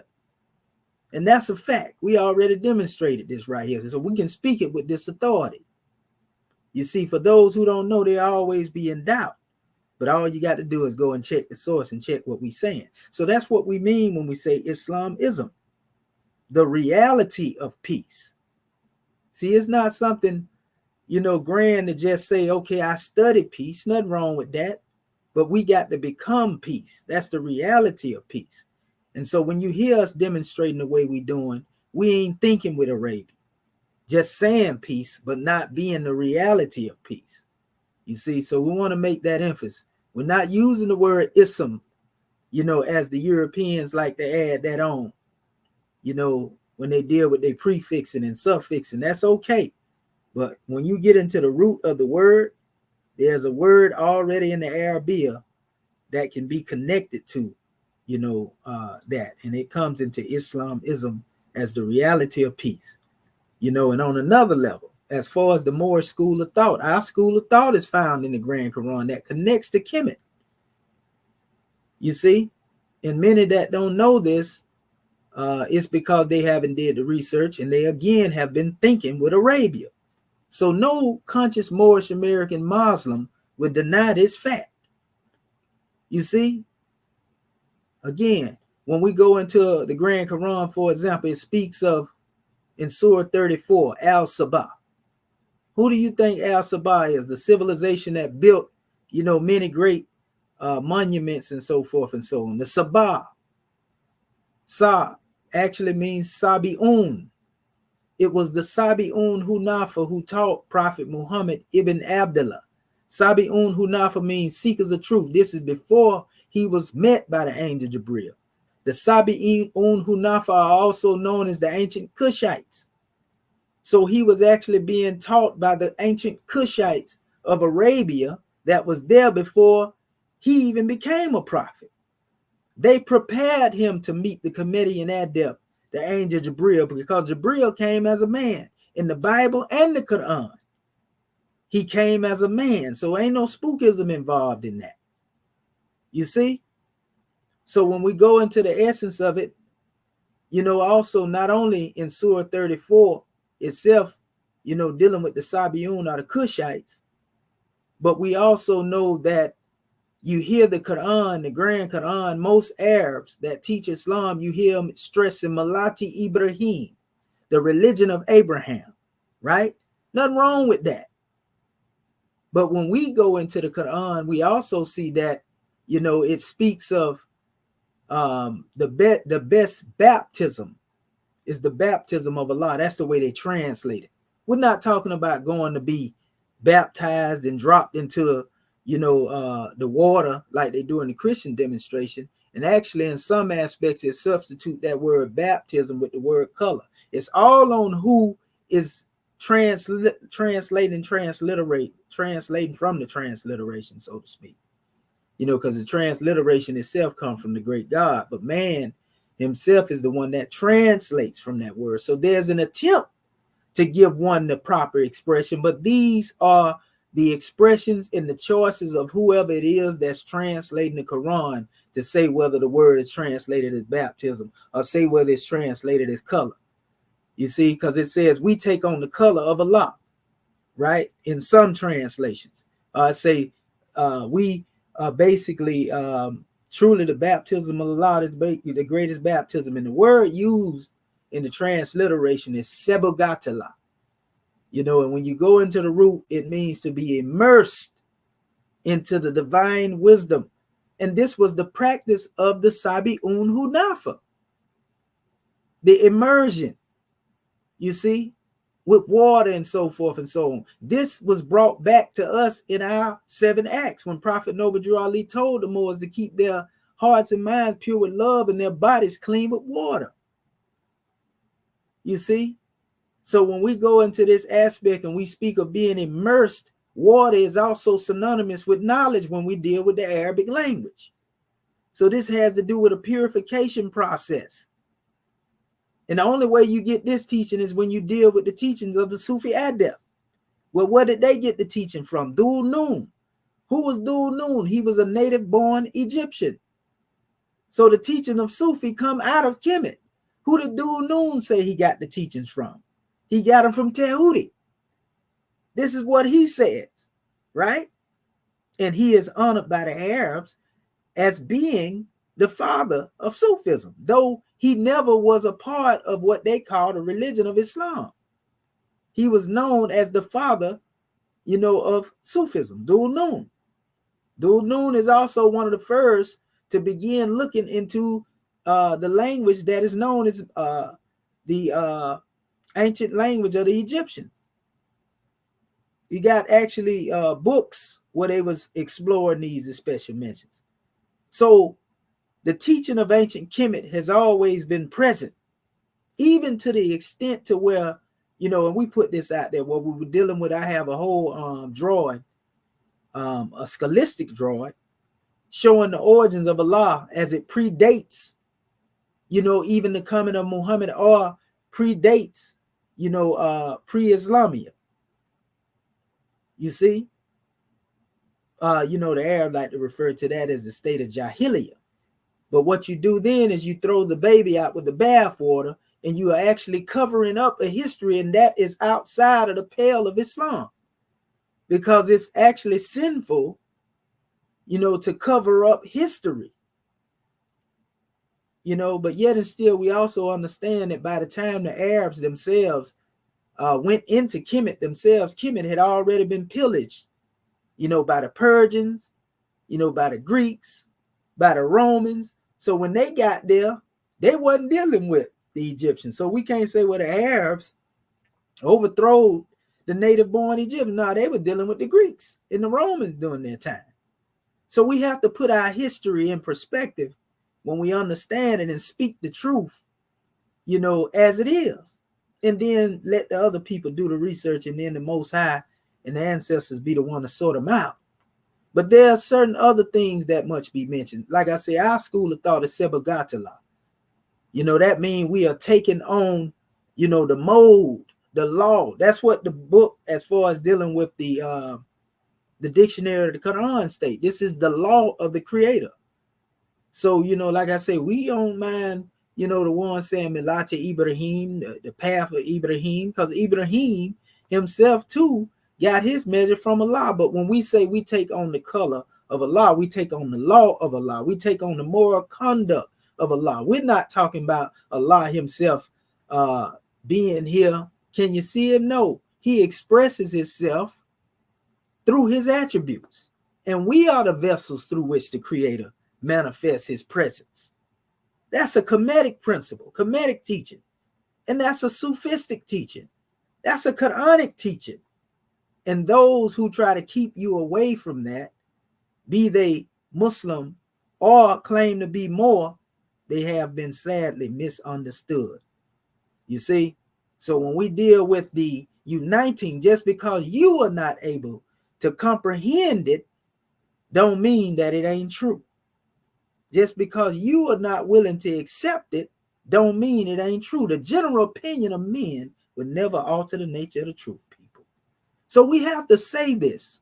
So when we begin to go into the teaching of the language of Kemet, you understand why we do that in our paradigm. Because the Arabs ain't going to do that in their paradigm.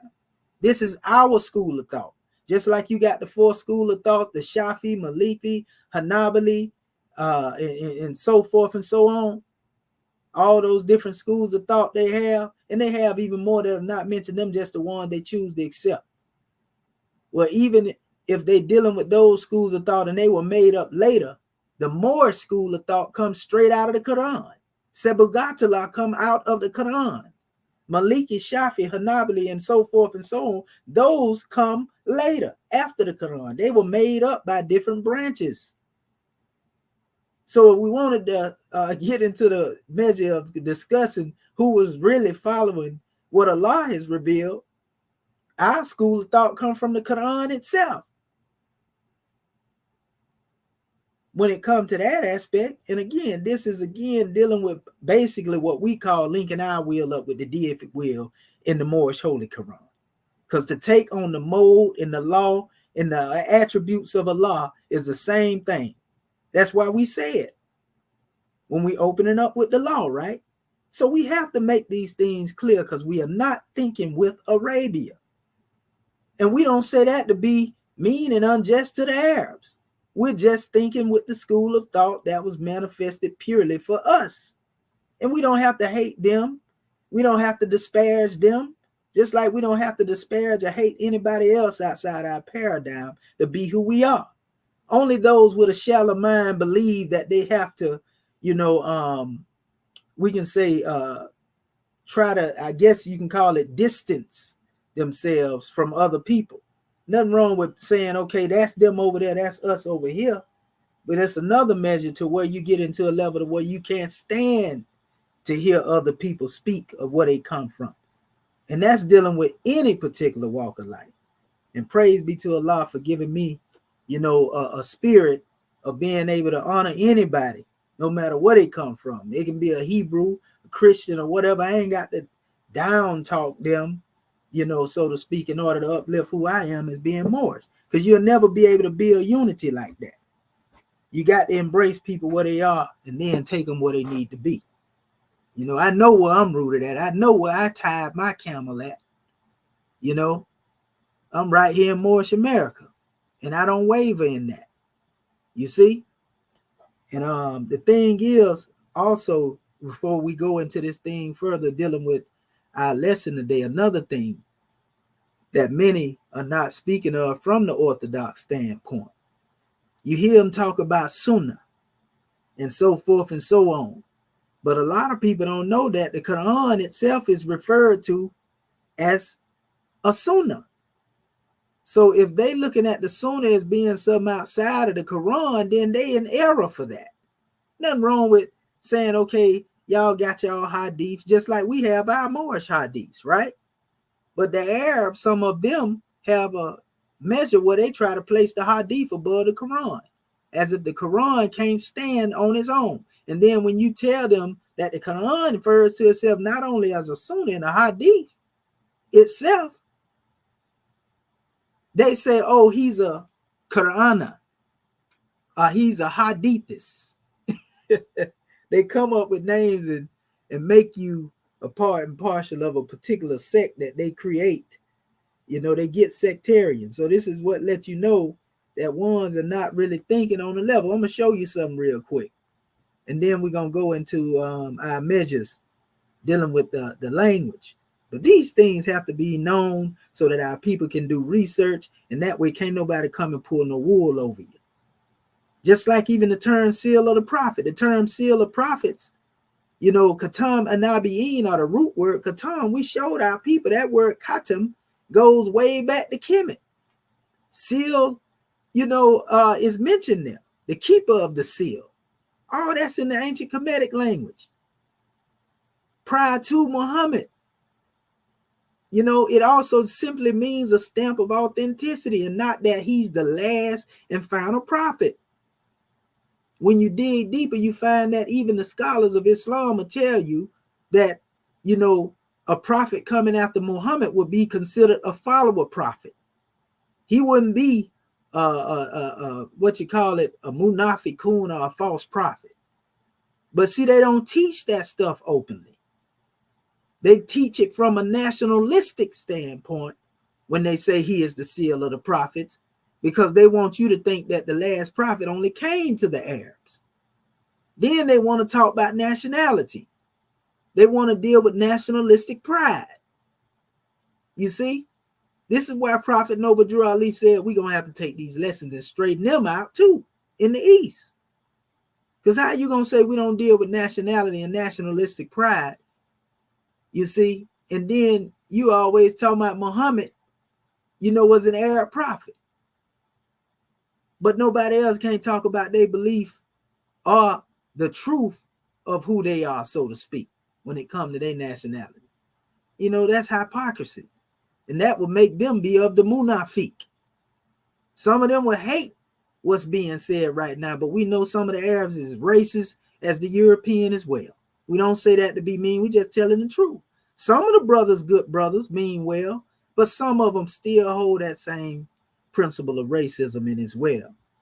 You see, so don't never confuse us over here as trying to Arabize our people, because that's not what we're doing. If you listen well, we have our own school of thought. We move according to what the great God Allah revealed. We don't blame the great God Allah for what the Arabs do in their interpretation of the work. We just live by what it is he has revealed to us.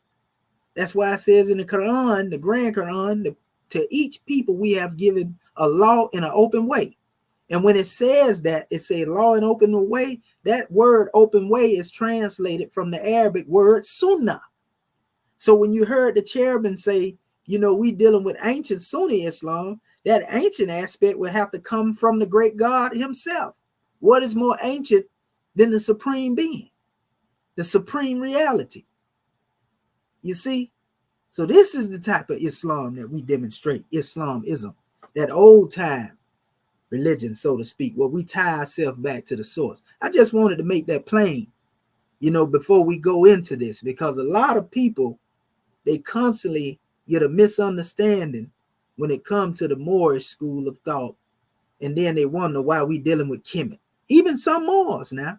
These ain't just people outside of the paradigm, but they are going off of what somebody told them.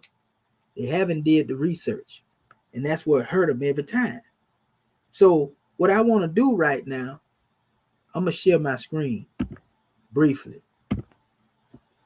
as we go into this measure.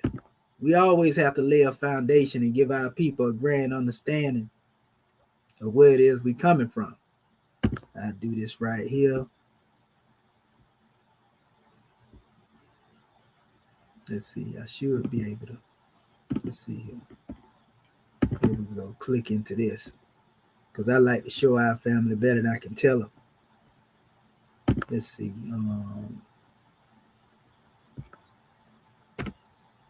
You know what? I can actually probably do it right here. Just go on the side and find it. Let's see here.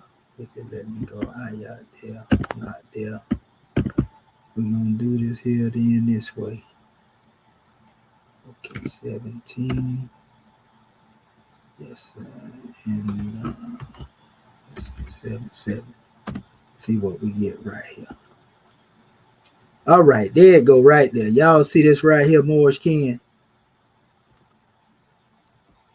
Okay. No. No, sir, not yet. Okay, all right. Let me go and reshare it then. Okay, I see what happened. I hit it, but then it didn't go through.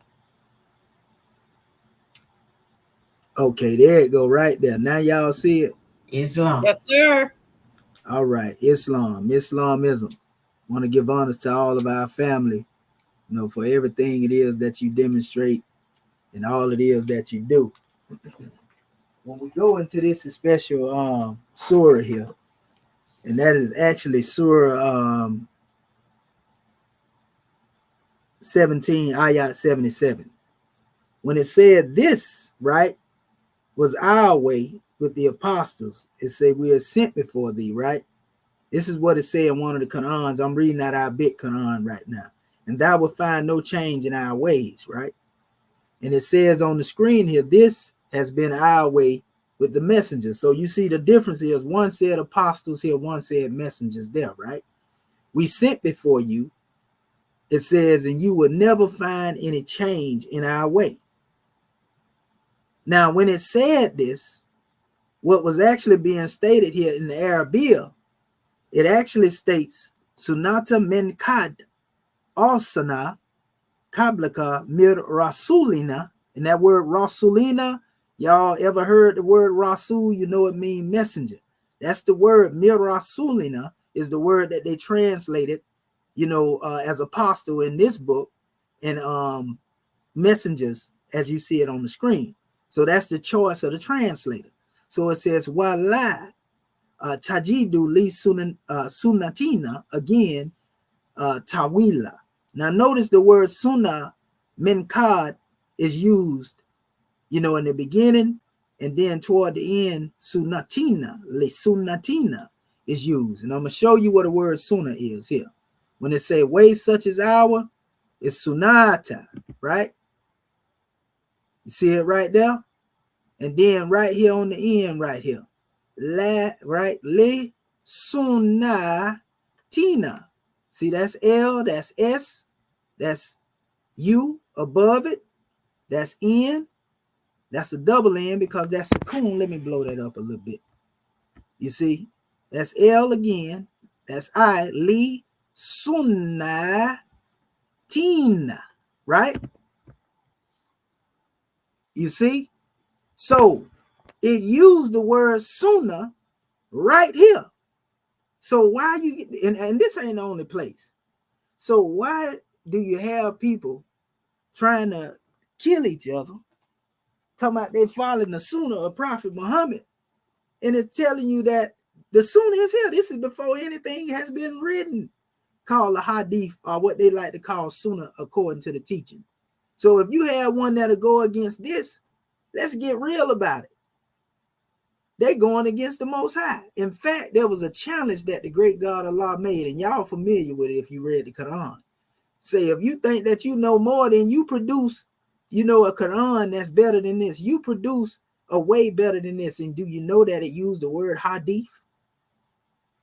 And the only people to really try to come up and challenge Allah on that, it wasn't the disbelievers. No disbelievers have ever tried to answer that call. It was the Arabs that came up later with what they call the life and the hadith of Muhammad. Nothing wrong with them coming up with hadith, but the problem is when they made it a rival to the Quran, when they made it precedence over the Quran. That's the problem. The problem ain't with keeping the traditions, because that's what hadith means. The problem is making the hadith so much superior to where it has caused conflict, because some hadiths are not sound. So the hadith books, are imperfect. And then when certain things come up where they individuals are using some of these unsound, because there's a science as well. You have to have a science in the study of those hadiths and know what's sound hadith and what's unsound. Because if you put that demonstration out there in the public, and then that stuff going against what the Quran say, it tell you. See, they don't teach the NBC this when they come into the teachings of al-Islam. But you supposed to counsel them hadiths when they don't agree with the Quran. You see, I say Allah knows best. But you don't just accept it because they say this is the way of the prophet, because we know that there's history that there have been unfounded and unsound hadiths that have been mixed in some books. So if you stick with the Quran is what you need, but they call you a Quranist when you do that. There's something wrong with being, you can call me a Quranist all day. Like I said, I have nothing to do with being upset about the traditions and the way, but you're not going to put no hadiths over the Quran. And an Arab cannot stand it when you tell them that. If you tell them you can't, and that's what lets you know that they have the spirit of nationalism in them. But they don't want to see nobody else demonstrate that spirit of nationalism. Right? So if this translation is, this has been our way with the messengers we sent before you, and you would never find any change in our way. If you ain't going to find no change in the sunnah of Allah, then how somebody going to come along later and bring about a change and make that the law? So the Arabs themselves who claim to be Muslim are the only one that actually had the gonads, so to speak. We're going to use that terminology to try to challenge the great God Allah. The unbelievers didn't do it. The munafiqun and the kafirun, they didn't do it. But see, they don't talk about this type of stuff. But when you're dealing with us, family, we're going to give you the truth. So this is why we say think not with Arabia, because most of Arabia ain't thinking with Allah.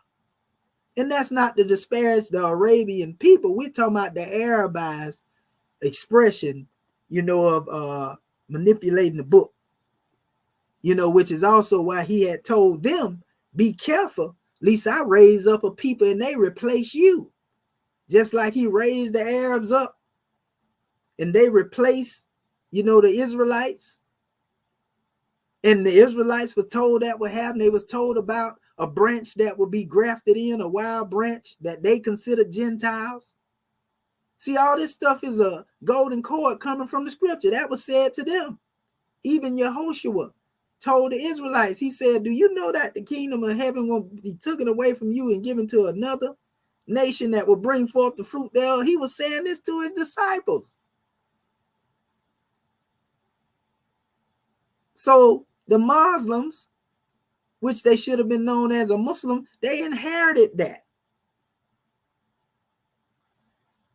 That's the golden cord of love. But the problem is they got arrogant in it, and the great God Allah also has replaced them now. And that's why the son of Islamism has risen in the West, with us being here. And it's set in the West. Even Muhammad, when he was asked, who is the Mahdi? What he gonna look like? Well, he said he would not be of our stock. He will be of a people of a latter day, the last days. We living in the last days. So who was the most rightly guided one to come to us in this new era in time, family? Who was the first coming to teach here? Even Farrakhan to tell you Prophet Noble Drew Ali was the first to do it. Everybody else that came behind him, they came with their portion. And they had their means of doing whatever they did. All they were doing is fulfilling the prophecy. Because he said in the year 2000, we would come into our own. So everything that was done in between that time was only preparation that would lead to fulfillment in this time. And that come with everything that we draw it. That come with the law as to the reason why our chairman, was given that drawing. The ethers vibrated and he was able to pull it from on high and bring us into the supreme laws. And that also come to this new era in time where we in the same measure where we unfolding through these teachings. And the teachings of ancient Kemet, are unfolding as well through the lesson. There are no strange happenings, family. This is by divine design. And indeed, we know the great God Allah is foremost and above and beyond being an intelligent designer. In fact, he said, moreover, his design comprehended the heavens and the earth. And when we get into that aspect, we can go into the panspermia aspects that they like to talk about, the universe being seeded by intelligent beings and everything. Coming from, the cosmos into the manifest, seeding the earth. You see? So, this is a powerful demonstration. It is the great God Allah that has created man and taught him speech and intelligence. And in our Moorish Holy Quran, we know that speech and intelligence was given to us for the improvement of our society. You see? And so that being said, that's what leads us into the ability to be able to express this from a Moorish standpoint. The only reason it sounds deep, it sounds like it's too much, is because we refuse to study. The only reason that it sounds like it's too deep or it sounds like it's too much or over your head is because you choose to be content with where you at. So you can't blame the Moorish American government for that. You can't blame us because you choose to stay where you at. And we love you, but we got to give you the truth. Because talking soft ain't going to make you come home neither. So with that being said, what we going to do, is come into this special measure. And we're going to go into the language real quick. So let me pull this up. Like I said, we actually are going into, and let me know more as if these things have changed in the screen. Is the screen changing as I'm? Islam, yes, sir. Okay, thank you. All right, I want to show y'all something too before we go into that. I posted this yesterday because I ran across this brother that's Egyptian. And he getting on the Egyptians that's over there where he's from. I actually posted this too, since we dealing with language. It fell out of the ethers on me. I actually have this whole thing over here. I'm going to show y'all where I got it from before I deal with this right here.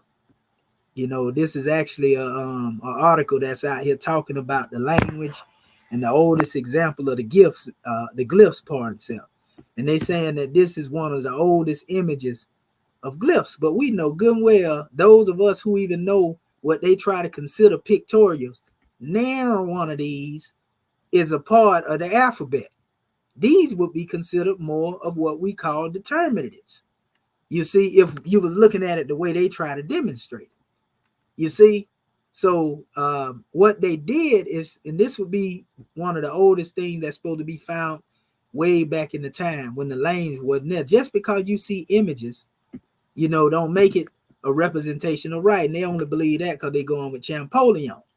But if you come down here, and I took a measure from this because they was going into the language and so forth and so on. They like to use this statement here, and you hear a lot of people that like to come at us to try to justify anaglyphs or hieroglyphs as being a language.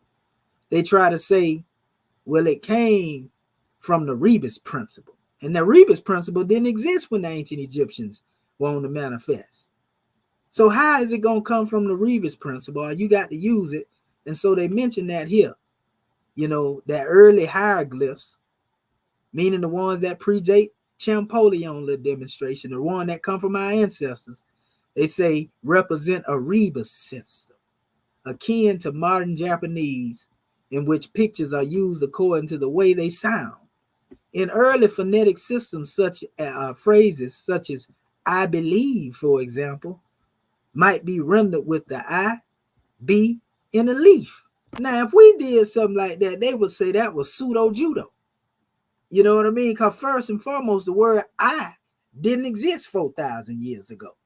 Not in the English. The word be didn't exist. The ancient ancestors called these things by other names. They called the I wajet.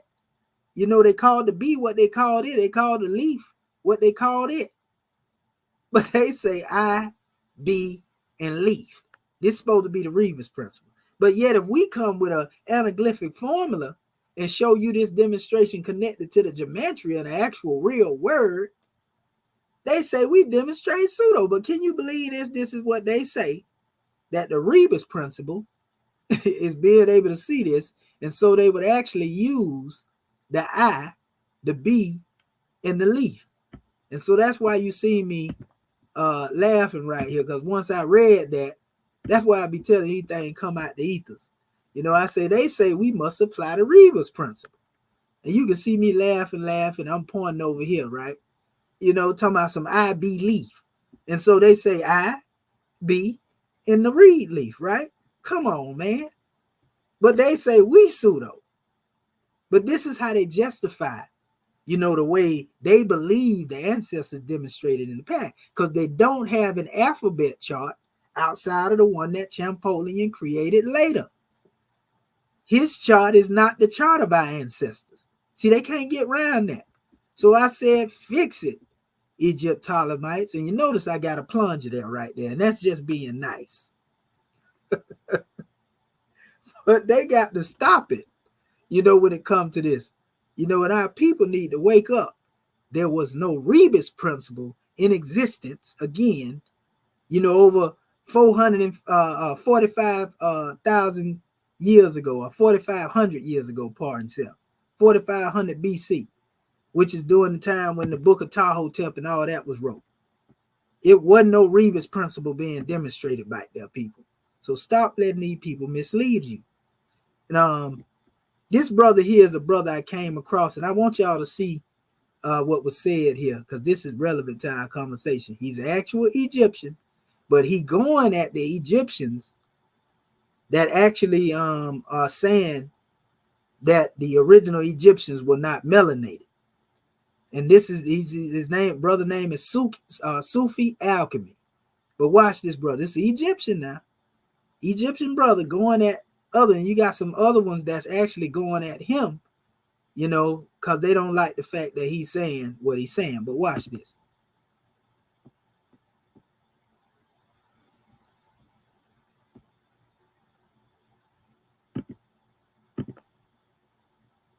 Let's see.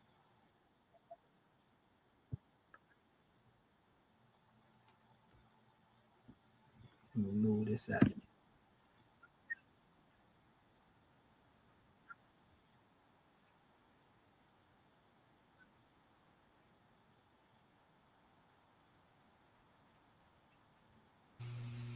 Yeah, no volume. Okay. You say you don't hear the volume? Correct. Okay, let me go here. I'm gonna have to. What I got to do is stop sharing and then reshare it and then put the volume up here. Pardon self. Okay, I thought I had it on there. So what I have to do probably is just say the tab. There you go. The audio is showing right now, so it should be good. Let's see. More comes You from hear the that now? Yes, sir. Moors, meaning black people. Everyone living south of the Mediterranean was called Moor. Later, the Roman Mauritania, the land of the Moors, or the land of black people. I was requested by some North Africans to talk about black Berber. It hurts my heart to know what racism did to my Berber brothers and sisters. Islam is not racist, but what happened to the Berbers is the same thing that happened in the Middle East. During colonization, German anthropologists and historians were fascinated with this idea of race and wanted to attribute everything superior to the white race and inferior to the black race. And the Berber then was black, brown, mixed, and somewhere whiter. So the Germans took the white Berber, said these are the real Amasich, and the black ones, they are descendants of slave or West Saharan Africa, which is uncivilized. But West Africa was unexplored by those idiots. So today, all black Berbers and black Arabs in Arabia think they are descendants of slaves, but they are actually the indigenous population. Okay, and we already understand, the sources that he reading from, which is dealing with, the way the Greeks described us. So we ain't tripping off him using the word black and expressing that, and nor are we condoning, that black represent the people, but we know what he's expressing. So we ain't gonna get into the semantics of it, right? The main thing he going at is our own people, for being ignorant of that special measure. Remind me a lot of how we demonstrate over here when we trying to wake our people up. He trying to wake them up, right? But it's another measure here, the one that actually got me hip to the particular brother right here in my page, and I'm gonna have to probably redo the audio. So let me stop sharing this and then open it up again right here, because it's always good to hear from somebody else, because our people like to holler, your people, our people, they don't mention nothing. Yeah, they don't mention nothing about being, of African descent over there. They don't say nothing about Moors being connected to this and that. So it's good to hear straight from the horse's mouth. And that's a younger brother demonstrating like that too. Let me make sure you hear this right here. The audio. Can you hear this audio, Brother Marvin Elbay? If not, I'll just let it come on first, and then I'll correct it if not. Nothing yet. Yeah, it's still rotating right now. It should come on in a second. Just give it a second. I see it's loading too down there. So now it came back around.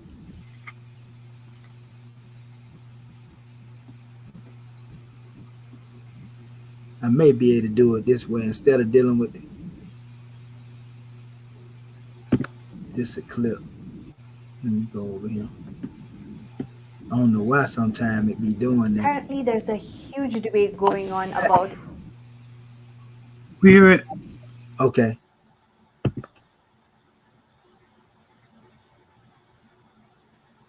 Okay, let me turn it back on. Ancient Egypt, and we tried to cover a few of them here on this channel, and honestly it's tiring because it's almost like talking about something that's nonsense, because there's archaeological findings that we have talked about. There are actual historical facts, but for some unknown reason, some people don't want to associate ancient Egypt with black.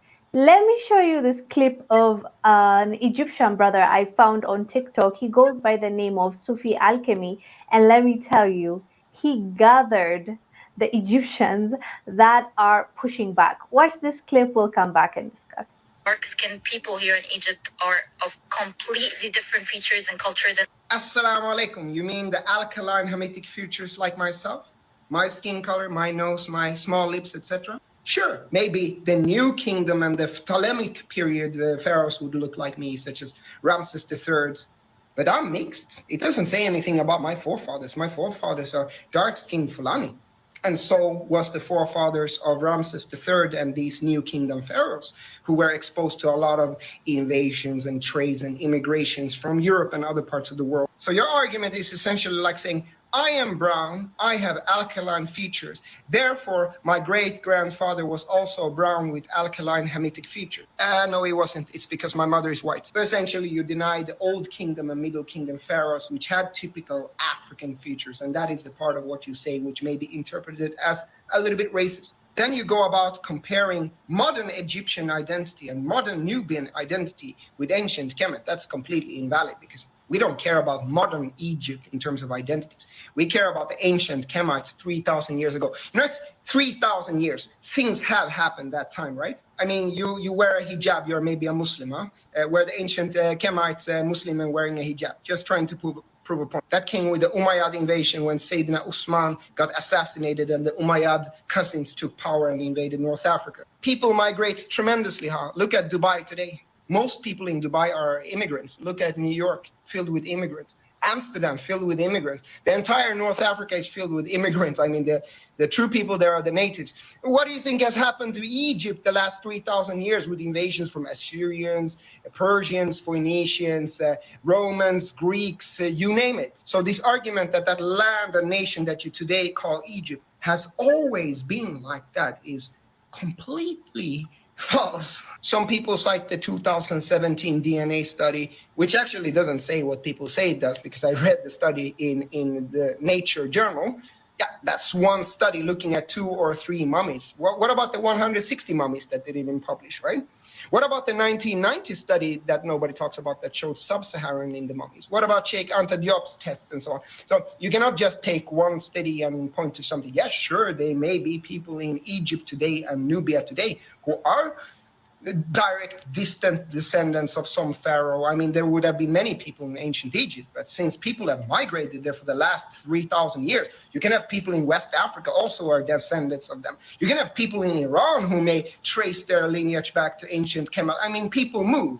So this kind of argument, let's assume that people don't migrate. People are static only in that geographic region. They don't move. There are no wars. There are no changing of people. Is completely historyless. It's a naive argument that can be disproven as simply as just looking at your random city in Europe today. And the idea that just because I have alkaline Hamitic features, my fathers also had Hamitic features. That can change in 1 or 2 generations. Or the argument that the Egyptians today have some kind of proprietary right to history. I don't know what to say. It's ego, all I can say. On that clip, he was responding to an Egyptian that is just angry that Black people believe that there are Black pharaohs and Black people that used to rule ancient Egypt. And she was claiming that, like, that's why are you doing this? Like, that's not your history. This is our history. And as you heard, he made good points. Like, just because right now, after all those invasions, after mixing, and after everything that happened in Egypt, you can't claim that you are the only descendant, and anybody else that doesn't look like you, they are lying. We need to sue them the same way the Egyptian lawyer is suing Netflix for creating Cleopatra. This is where we have come. Like, honestly, this is really tiring, but at least there's someone that is speaking facts and actually not shy about it. Anyways, fam, let us know down below what your thoughts are about this brother's explanation. I'm Mungil Zalalamas. See you on the next one. Bye. Okay. So, okay. Yeah. So you can see the youth, you know, they waking up. And this is somebody that's basically telling these ones, you know, the same thing that we saying. We've been saying it for years, but nevertheless, it's always good to hear other people. I actually reached out to the brother to have a dialogue with the brother. I would love to have a dialogue with the good brother. But it's a grand drawing just to be able to know yourself, family. You know, all of that being said, if somebody were to come to this particular video later on, they'll have a wealth of understanding of who we are as a people. All our videos, we do like that. You know, we giving you straight truth where you can go and look this stuff up. You ain't got to dig and turn over no stones and none of that. You know, but at least you can say you got yourself a start to the kingdom. you know. So what I want to do before I go into my language, I want to hear from my scribes just on this particular measure right here, and see what they have to say about this drawing. Islam, any of our scribes can come forth, and then we'll go further into the measure in a little bit. What would y'all have? Islam. Islam, Brother Marvin Edwards Bay. Yes, sir. Gratitude. Dr. Edwards Bay out of the Texas Consulate. Praise and honor have been given. Well, I tell you, this just shines light on what happened. This is why we're on the scene today, to correct a lot of the misconceptions, misunderstandings, and the straight out lies. And so, especially to go into the language, you know what I mean? Our job, we're going into the language, holds the true history of our people. Yeah. And so, I mean, it's interesting because, yeah, it's so much that has transpired, you know what I mean? The migrations, and the, what is it they call it? The Asians. I mean, all these things. But we know that the truth don't change, and we know that our true ancestors, laid down, uh, uh, say, a path back to our true history. And gratitude for allowing me to speak. Islam and peace. Gratitude and Islam and peace to you as well, Grand Man. Praise be to Allah. All right. Any other scribe would like to go for Islam? Islam, that danger near occurred to be. Yes, this is some powerful information. And the young man, the God man, Dr. Shahid, he put me in the mind of you. I say he a little Shahid right there. I mean, he's very passionate, and he's he's trying to teach the people, just like you are trying to teach us and teach our people in the same way. And I love it, the little cartoon that you had. I had saw it earlier, and but I didn't get a chance to just really look at it, and I didn't know it was coming from the Reba system. But the way they put that thing up, man, I almost fell out my chair too. I was like, what? How can all that you done taught us in these classes, and for our Moorish kin who out there listening in, all you got to do is go back and listen to the playbacks. We got it out there. I mean, the God man has taught us all of this stuff, and them pictures and stuff that they putting up, and talking about the I believe.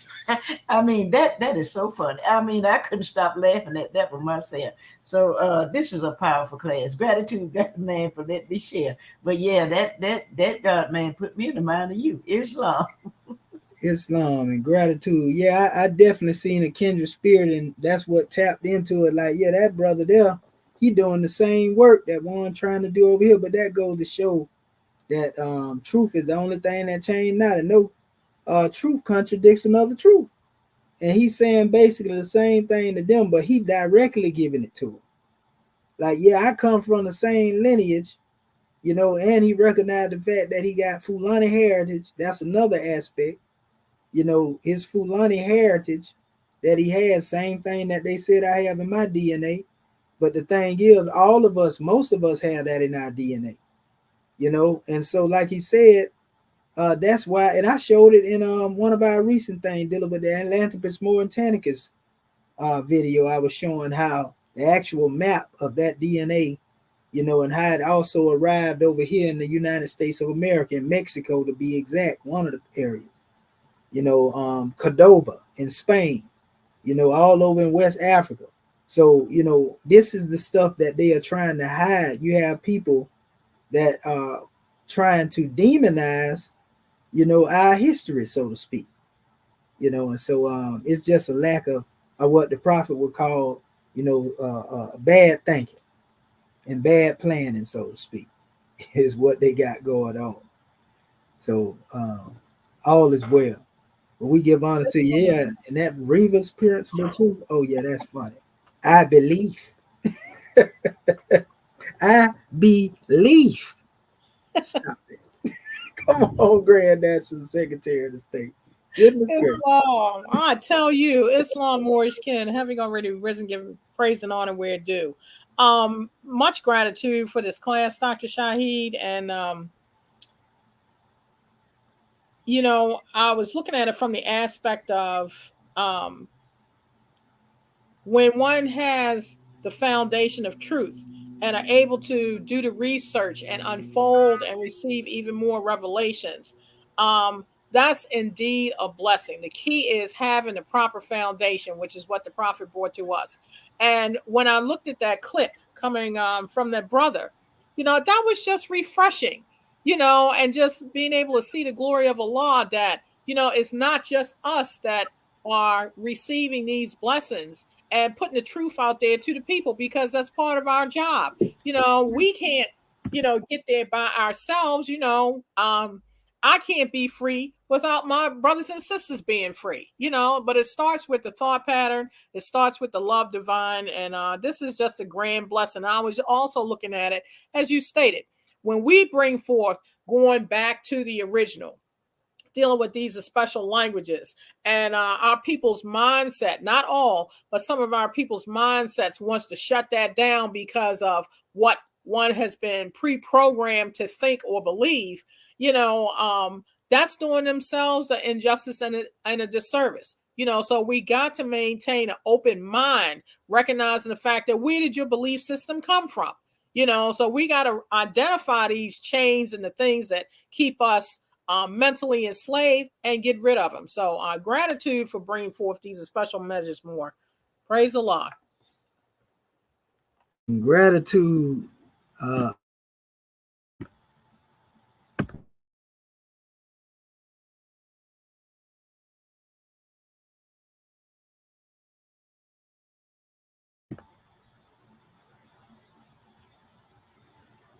Come on, man. Can you hear me more?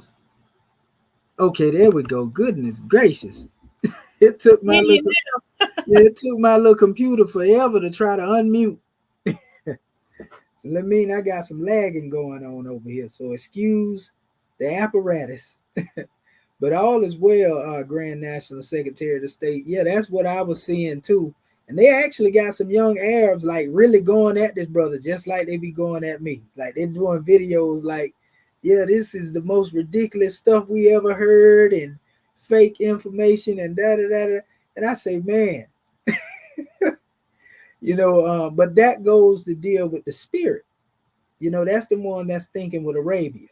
And so they feel offended and appalled to hear that they come from our people. Why? Because our people have been so drugged through the mud to where don't nobody want to identify with being, of our descent of the ancestors that are of the darker hue. That's really what it boiling down to. And some of them actually just ignorant. Even some of the Africans in Morocco. If you ever, I made reference to that one book I got in my archive called the African Fat Book. And they in there saying that a lot of the Africans don't even understand their history, which is what the brother was saying. They don't understand their history, so they take what the Arabs have given to them of their history. Just like most of our people over here take what the European give to them of their history. And so our people, they just got to wake up, and know who made them. So that being said, let's get off into, this drawing, because this is just introductory at this particular point right here, and then we're going to go further into it. We're going to get deeper into this measure. And I want to do this first, though. Let me see here. Let's see here. I want to go into, hold up, I'm going to have to do that first. Stop sharing and then open it up. I want to go into our the stuff that we already had on the books for the language, just to refresh us and give us a head start on that particular measure. Once I open this PDF up over here, I open it up for you all over there. Just want to make sure I got the drawing here. Yeah, I did have it all up here. Okay, yeah, we can go with this one here. This one actually is the best one to go with. So let me open this up, share the screen.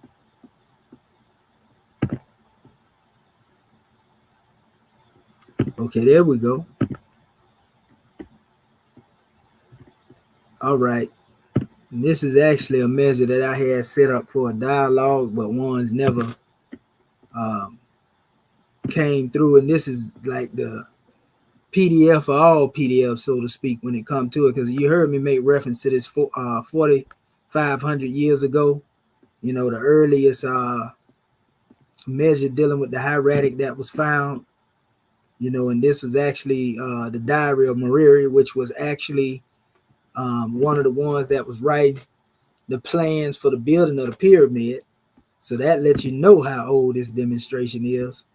You know, this is called the Red Sea Scroll by a lot of scholars. And then we showed y'all the Papyri Prissi as it was written in hieratic, you know, which we have been in for a minute. And we now making a shift from hieratic 9 to the Demotic in this particular class.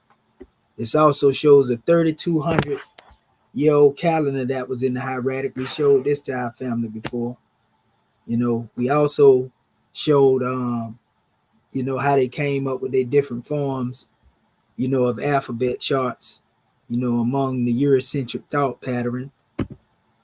We showed our particular chart that we put together, which we are perfected now because we had a facial recognition chart along with it, but we put it in abjad order because it was not in abjad order originally. You know, this is the order, you know, that they had it in the way they presented it, but we put it all in the abjad order here, you know. So, and actually this was the facial recognition chart with the alphabets on it. So we already went into the pronunciation and the sound. The same way you deal with the phonetic expression with the hieratic, you know, can be carried over, you know, into dealing with the demotic. And this is what we're talking about here, because I created this, but, you know, there's going to have to be able to be a measure probably where I may end up putting the hieratic and the demotic here, you know, find some room in there, so forth and so on, so that we can see it, because a lot of the hieratic and demotic, you know, they overlap, so to speak. And there were other languages that are born from hieratic and demotic individually, as well as an admixture of them.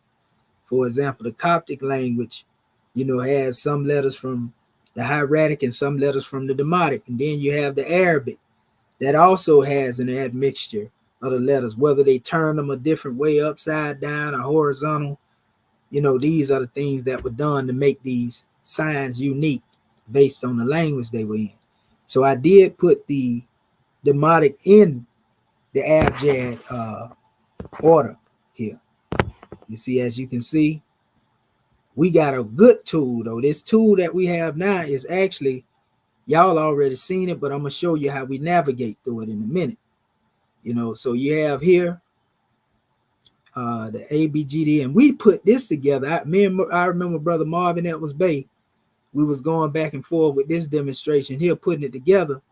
And once we did the measures, you know, we found that this was actually the right order when we looked at when we came up with the original, because we got a document that shows the hieratic and the demotic side by side with each other.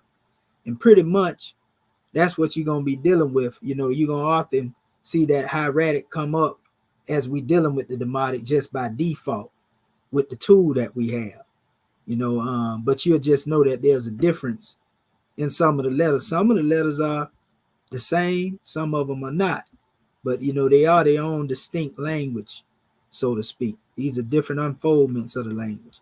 So we was able to do this with the Coptic, the Hikapta alphabet, which they like to call Greek. So this was the A, the B, the G, and the D. You can kind of see this. You can see the B in this. You can see the A here. You know, this looked like a C, you know, but this is K. Then you have D, which is synonymous with T. You know, we already know about the sound shifting. You see? This was like your E, which is really like a H, and so forth and so on. But nevertheless, I'm just showing you that we had already done a chart with the Demotic language, you know, and we went through this. We vetted a lot of this stuff out. We got a whole line of lessons on this Demotic, where we break all this down for anybody interested. All you got to do is go to my channel, Commission Adept, Hierophant, and then you can go through the lessons. Just hit Demotic lessons, and you can get more detail on this, those who are watching. And so we exposed this chart, Champoleon's chart. I was making reference to it earlier. I also went over this last night, after I closed down my call to straighten out a measure where we had one coming in. I thought y'all say y'all don't use the glyphs. And we've told our people time and time again by default, when we use one of these Egyptian dictionaries, it's only because we ain't completed ours yet. But we know that these pictures, again, were used to bury the true hieratic. They also use them in relation to dealing with burying the Demotic as well, which we'll find out. So by default, in order to give people understanding, we look at these as just simply markers, and anaglyphs. We don't look at them as being the meaning of the transliteration, or the phonetic sound. We have formulas that we break down when it comes to these pictures. And we done showed that over and over again. But unfortunately, until we finish, our hieratic dictionary, and put it out there to the public, we giving you basically what you're already familiar with, and we dealing more with the transliteration and not these pictures they chose to put on the side, of alphabet and then try to make it into a hieroglyph. And notice that Champollion is putting these on the side of Coptic alphabets. You see, which means that he got his latest expression from the Hecopter, so to speak. You see. And the Hecopter was born out of Demotic and hieratic. You see? So that's a whole nother measure. So what we do to vet certain words, though, is we go into what we call expressing strong words. And a lot of strong words are really basically showing the loan words that were borrowed. Like I was speaking on cotton earlier, that word cotton being a Kemetic word, then it comes into the Arabia and in the Hebrew language. So that's a triad when it comes to a linguistic relation that we use, and that's how we vet a lot of words as being words, so to speak. Now, the words that don't go all the way in that triad, then I consider those, or we consider those, pure Coptic. You see, but a lot of words actually carry over, into Kemet. Not only just dealing with Arabic and Hebrew, but we even have evidence of even when it comes to the teachings of India. When you go into the teachings of the Somalis, you deal with the Bantu language. We can go further with these strong words. We just using the main ones that our people are familiar with by the books that our people study. But we can go all the way over and find strong words that go back to Kemet. The word nature, which is right there in the Coptic, but you can go in the other languages, you'll see the word nature is there too, among the Somalis, among the Bantu and different people. So some people, unbeknownst to this information, they'll say, well, this mean that the Kemetic language came from Somali. Or this mean it came from the Bantu. This mean it came from the English. This mean it was Arab. Everybody, basically each party rejoicing in that which is of themselves. Instead of saying, no, my language is a child system that was born from the parent system of Kemet. See, we're trying to give you right knowledge and make it plain for our people so they stop being confused, and so forth and so on. That's all we can do is put the truth out there. So, we showed that, and we were showing our people this chart that Champollion created, trying to figure out what the letter A was going to be, what the letter B was going to be to him. The letter, K, or G, and D, he was guessing. And then he came to the conclusion, choosing, one of these letters, because this right here would represent the letter Y normally. What is it doing up here with the letter A if it's supposed to be the letter for what they call hieroglyph? Make it make sense, people. You know, and these ain't even letters right here. These would have been determinatives. But he got them up here. Then he chose this one eventually for the letter B. You see what I'm saying? So he made this up. And so that's why I challenge the people who saying that these pictures represent, you know, the true language of the Egyptians. I say produce an alphabet chart, because this Champollion alphabet chart, produce an alphabet chart prior to Champollion that's demonstrating these same signs and symbols the way he demonstrated them. And then you have yourself to work with something. But you can't work with nothing when that stuff don't exist, and we know it don't exist because our ancestors didn't use the rules that Champollion used. Problem is, those who I call Egyptolomites, you know, those who follow in the Egyptian alphabet that was created based off Ptolemaic monuments. That's why I call them Egyptolomites. You know, those who are following that particular line and lineage, and they just can't believe that these are not what he say they is, it's because they don't honor the ancestors. The ancestors did not teach the anaglyphs to the common people. It was passed down, you know, from father to son. It was passed down, you know, from adept to adept, so to speak. You see, and this was more metaphysical. This was symbolic. That teaching has reached us in our teaching because it tells us right there in the Moorish Holy Quran what Yehoshua was doing when he sat in the chambers and he was told to contemplate upon the meanings of these things. So we inherited what they said our ancestors were demonstrating. Hor Apollo agreed with this. A couple of them, a couple of the so-called Greek scholars, like 7, 8 of them, you know, they all agree with us. Diodorus Siculus, Diodorus of Sicily, they all agree with us on the metaphysical interpretation. It's only after the 19th century, and look this up, family. It ain't just dealing with the Kemetic knowledge. All the knowledge began to change around the 19th century. That's when they start putting their remix on things all the way across the board, from the books of religion all the way to dealing with the language books and linguistics. Prior to that, dealing with this Kemetic knowledge, they'll tell you that these pictures were anaglyphs that were actually symbolic, metaphor. They had spiritual meaning behind.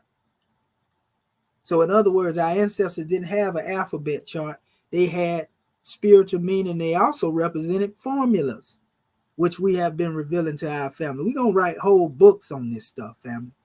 You seeing us work this thing in real time and making it plain to you. But the problem is our people are so caught up on the symbol to where they really don't know the meaning of what's being symbolized.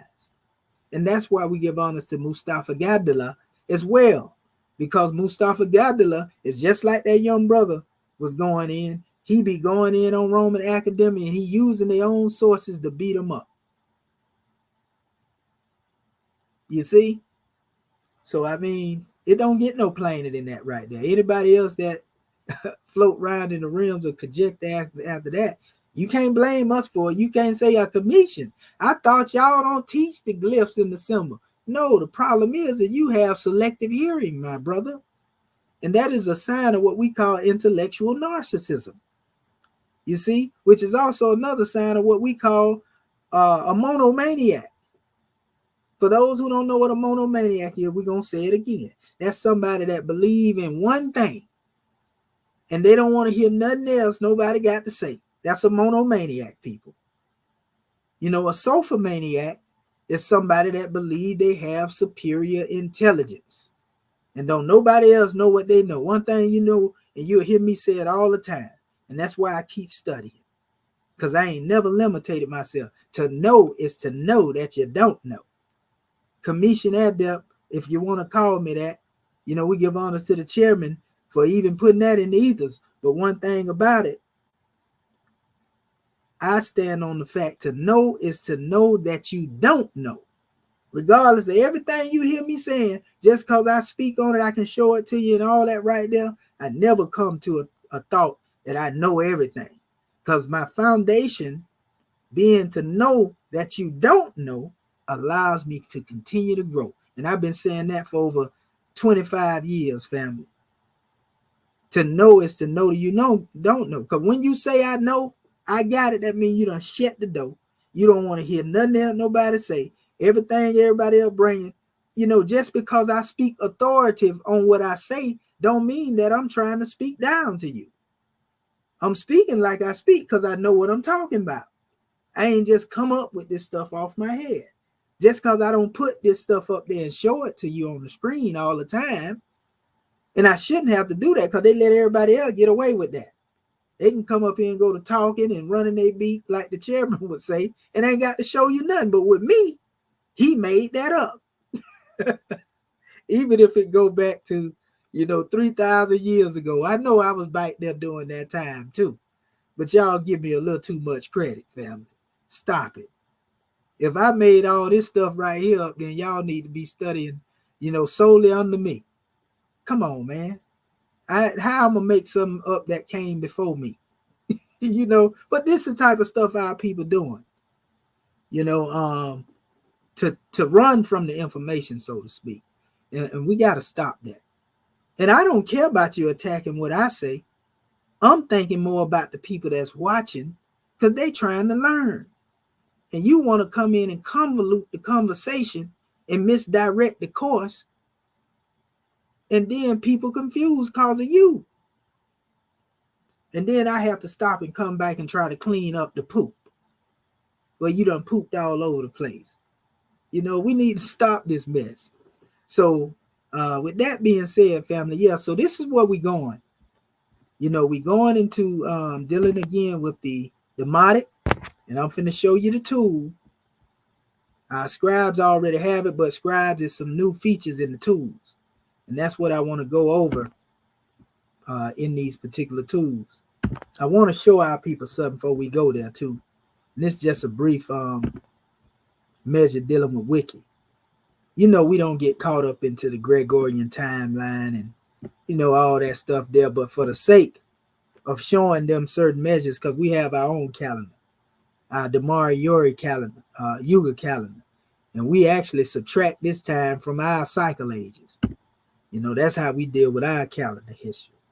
So, you see I'm putting this up here so y'all can see when they make reference to certain. Islam? Go ahead, brother. I need to change the screen again. Yeah, because you're still showing that ABGD. Yep. Demotic. Okay, so let me open it up. I'm going to try to share it again. Thank you, brother, for being on that too. Because I get to share it and I'll be going. Okay, here we go. So let me get out of here.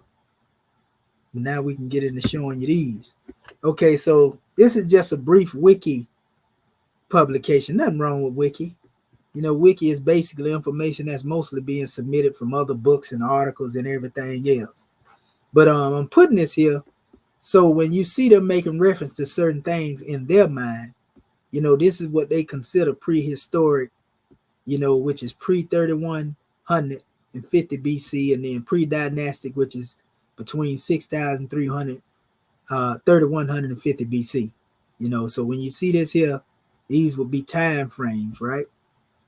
And then they talk about the early dynastic period, which they get as time period. And the reason why I don't go off of these calendars, so to speak, is because I can show you in my archives, about 5-6 different calendars that's supposed to be Gregorian, and they all got different dates on them. And so that's why the brother Walter William was saying the same thing. Leave this Gregorian calendar alone. But we just mentioning this for the sake of the information, because we know the people that put their information out here, they mostly use these dates. You see what I'm saying? And even in our source that we have some of the people that's going to be using certain dates. And so we want you to know what they trying to convey when they say it according to, these different periods that they mention here.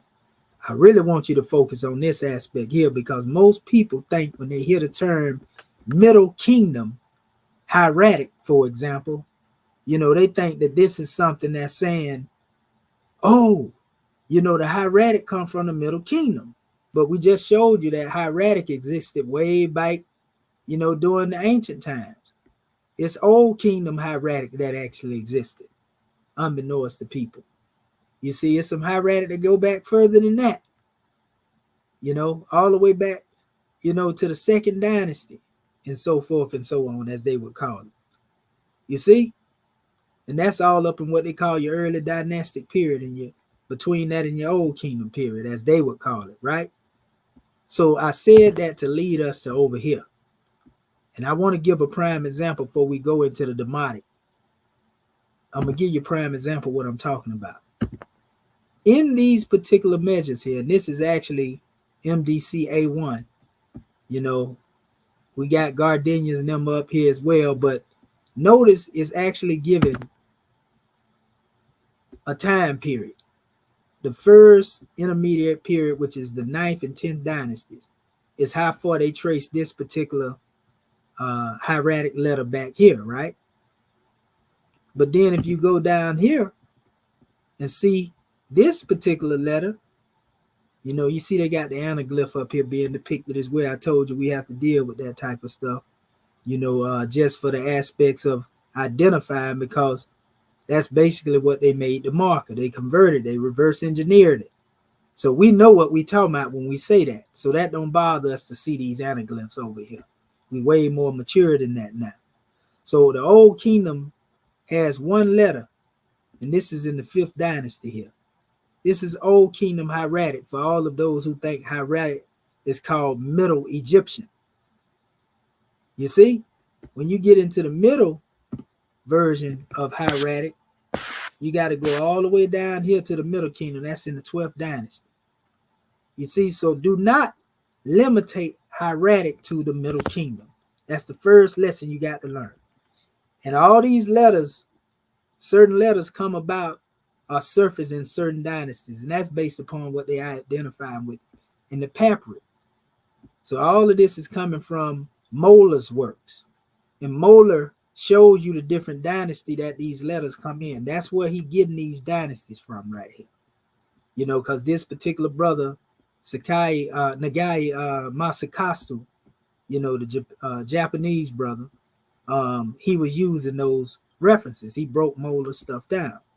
So if we go down to the next letter, this one goes, it starts at the 6th dynasty. Don't mean it ain't nothing older than that, but this is what they have in the actual documents of what they have for Molar. They may find papyri that's more ancient than that and find some more ancient. So we have this particular one. This is one that comes in the 2nd half in the 1st century BCE.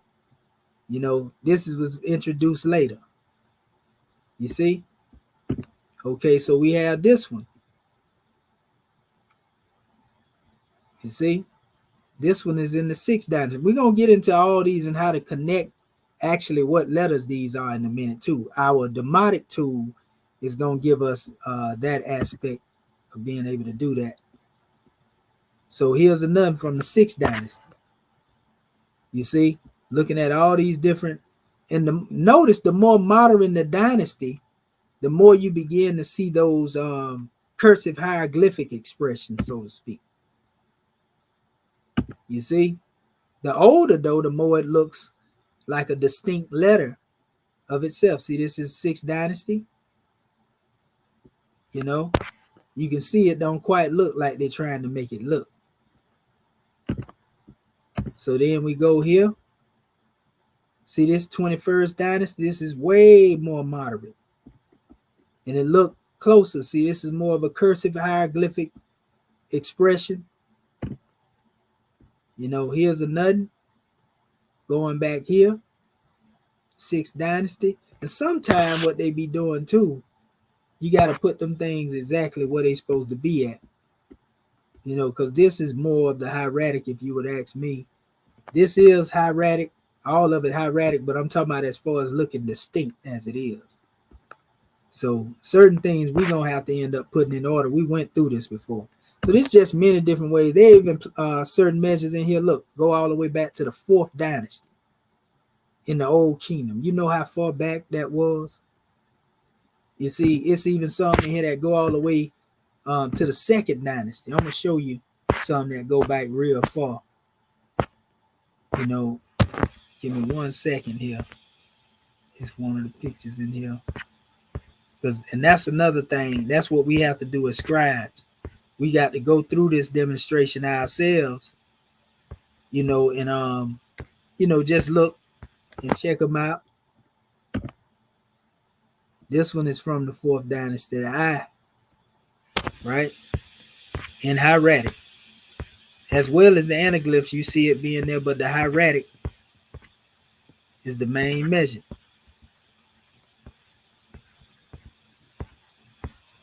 Let me see here.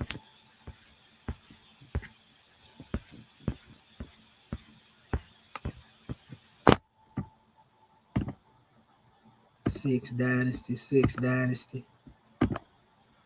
20th dynasty. See these here? The closer you come up, you see a lot of differences. Middle Kingdom. Give me 1 second. It's one particular one I'm looking for in the animals. Okay. That's 5th dynasty, real old too. Okay, let me come down a little bit more. I'm almost to the one I'm looking for. And you're going to see this one is fairly old. And I do remember seeing some from 0 dynasty. Not that one. It was this one from the 2nd dynasty. That's a hieratic letter from the 2nd dynasty. For those who think hieratic just started in Middle Egypt, or is considered Middle Egyptian. Remember, when you get up there in the 2nd dynasty, you're talking about the early dynastic period in the Old Kingdom. You see, first intermediate period is where all that other stuff come in at.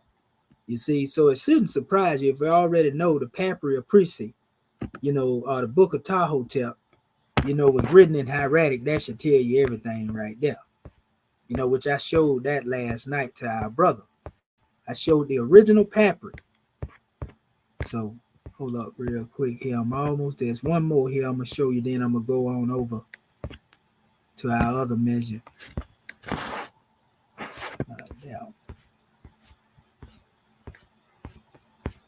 There we go. There you go, right there. This one, which represents the letter F, the serpent. It goes all the way back to the 2nd dynasty too. Notice that is not an anaglyph, people. These are not anaglyphs. These are hieratograms. You see, now here's a more modern one coming to the Greco-Roman period where they actually put a box around it. So that's the thing that we have to do to know when certain things came on the manifest, what time periods they surfaced. And so we give honors to this particular drawing here for giving us the opportunity to be able to vet this special source right here, And so now this is actually going to lead up into what it is we demonstrate, but I want to go here real quick to the hold up. I want to go to the Chester Beatty Papyri, and I was showing this last night so our people can really understand what we keep trying to tell them, when it comes to this information. Let's see. That's the institution. Here we go. And all of this is at the British Museum, family. So our family know what's going on. So when you look at documents such as the Chester Beatty Papyri, the Papyri of E.A.R.S, they all can be found at the British Museum. And if you notice, all of this papyri that you see here, this is not hieroglyphics. This is hieratic. You see? This is hieratic. And it's the same when you go into Demotic. It's a whole bunch of Demotic papyri that's out here too. We're going to actually go into that in the tool because it's actually connected to the tool. So when you get into this, they got many different plates of the hieratic papyri. And it was actually Gardenia, who actually cut this papyri up because it was rolled. He cut it in sections. So the section you see, he did that, which really represent desecration, if you ask me. But anyway, just dealing with those special principles, everything that was created as hieroglyphics was made off of these facsimiles. That's what they call these facsimiles. They were made off of these. So they took certain symbols, because they didn't really understand what they was. Champollion did, and then he began to apply, certain symbols to letters.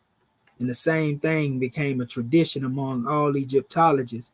And that's why you see people studying those pictures, as opposed to, the actual papyri. Because the actual papyri is papyri. That other stuff is just copies that have been taken in a totally different direction. So if you go into most documents, you'll see the papyri there, but then you'll see, hieroglyphic pictures that were brought there later, and that's the reverse engineering process you hear us talking about. So all you got to do is look this stuff up, and it's numerous pieces of the papyri that is found, especially in the British Museum. All of that is the original source material. These are primary sources. Anytime you see this papyri, that's primary sources, family. So anybody going against that without knowledge, they don't know what they talking about. Just have mercy on them. They believe what somebody told them. They ain't did no research. They're just going off what somebody else said. So just look it up, family. Like, for example, this right here. A lot of that type of stuff there is stuff that was actually made up. And some of that stuff came about during the Greco-Roman period when you deal with stuff like that. You see? But also it came from more like the 21st dynasty, 18th dynasty. But when you get back and look at the ancient papyri, yeah, most of that hieratic. You can bet that. You see? This is actually Demotic papyri right here too. Because we got it over here. Okay, so let me go now to the tool. Let's see here. All right. And this tool actually has our coup in it. So this is our tool dealing with the Demotic. We already have our alphabet charts. We already have the Demotic, so we don't have to go into that. We definitely know we had an ABGD sequencing and all that. And this is really just going to be used, to become familiar with the sentencing, because in this chart, they actually have, their anaglyphs here next to the alphabets. This would be your Demotic here. Notice it's seen like this here, and then it's seen like with a little loop with the same expression here. So these are three different expressions of the same thing, but we know that don't look nothing like this really. But we understand what's being done because this is all a part of the process of reverse engineer. And we have to go through the fire, to get through the fire, so to speak. And so this would be, if you see it, Sekhet, right? Now, when you look at this, how you use this particular tool here, everything already set up. You ain't got to do too much. You can actually come over here and notice they use different variations of the same words. Sekhet, with Sekhet. See it right there? With Sekhet. Remember we say Sekhet in Shat? The Demotic writings and so forth. So that's why you see that Sekhet there. You see, notice it says magic formula here even. We often talk about the formulas that we demonstrate in the hieratic that we created. But these are actual breakdowns that are coming from different papyri. And so you can come over here to the side and scroll down. See, it says Sekhet, also meaning scribe, or Sekhet, which means to write.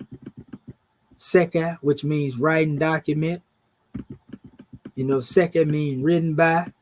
Sekhet Nsu, you see. Heftik hair, which is, and this is actually giving a whole breakdown. It goes into the scribe. Again, Sekhet Ip, accountant, scribe, all of this. So we see the chief word dealing with scribe is Sekhet, right? Writing or scribe. Sekhet Isser, Ishk, which is the Aramaic script. Then it says Sekhet Atetseba. And we already know that word Seba means teacher. So it ain't strange. Seba to Seba. Like Sabi'un Hunafa that taught Muhammad. Powerful, ain't it? Sheka way, which is session. You know, and it just goes on and on and on and on and on and on and on. With all of these different measures, you know. Seka, Medineta. You see? Scribe of the divine book. We already know that's basically where it's trying to go. But we'll get into that later. You know, Sekhet Inpawe,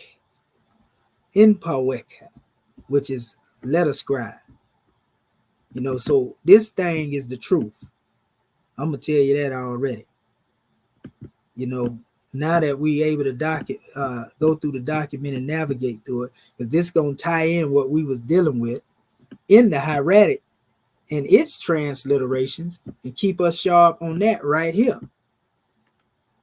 as well. So, you know, this is just one word they're doing like this.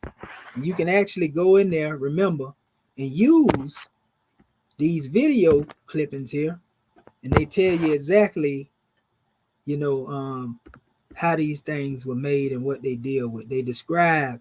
The word context field shows all words that the selected sign or word is a part of. This field also functions as a filter. Again, by clicking on any of the individual contexts, these are deselected. So you can go in each one of these different windows and it's going to explain each box, basically. You see what I'm saying? It's going to tell you what they mean. So it tells you how to navigate through here. You see, we give honors to Nagai Masakatsu, you know, the brother, you know, that created this, did a good job. You know, I think you can get more if you subscribe. I'm going to go ahead and do some subscription, you know, so to speak. But if you come back up to this area, you will find that you can actually change this box over here that you were looking at in the beginning. I'm just showing you how to quickly navigate through here. You click that, you see it, it's changed. Now that's a read leaf. You know that's the letter Y normal expression here. This is the demotic expression of it. You know, when you get into dealing with what we call, you know, the reverse engineering process, you know, this is the demotic version of the letter Y, or I, if you will. You see? Now, another measure on how you can do this, what you can do to go get the actual transliteration is you go to the Aku tool that we already was in, you know, and then once you get to the Aku tool, it shows you here what it represents. You hit it, it's going to bring it up, and it's going to bring your old kingdom, you know, which is showing you where it come from, what dynasty it come from, and so forth and so on, you know, so that you can study. M17 is the actual number that's connected to it, right? So what you can also do, though, to get the actual sound out of this demonstration, it's going to open up the one we used to, the molar tool, because he created that too. Remember, we didn't even know it. And you don't have to type anything here, because as soon as you hit the link, it's already there. See the feather? And that's your transliteration. Remember I told you it was I or Y? See it? M17. So it's very easy to navigate through these tools now, family. You know, and it even give you different words and everything. He got the original papyri of molar. You know, you can't go wrong with this. You know, so we finna really get down into it. Like I said, by default, even though we dealing with the demotic, we still sharpening ourselves up and staying involved with the hieratic.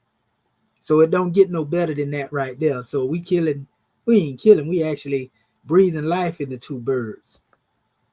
And we ain't got to kill them with the stone. We're going to put it that way. So that's another route. You can also hit the TSL tab. And then once you hit the TSL tab, it'll take you to another screen. And this is interesting because it got a lot to do with other measures as well. Let this demonstration come in. Taking a little time to load up, but there we go right there. So again, it is pulled it up. You know, this is my way of just showing the navigation, but that actual videos in these tabs going to show you exactly how to go further into the navigation. So you hit that tab right there, right? On either one, and look at what it does.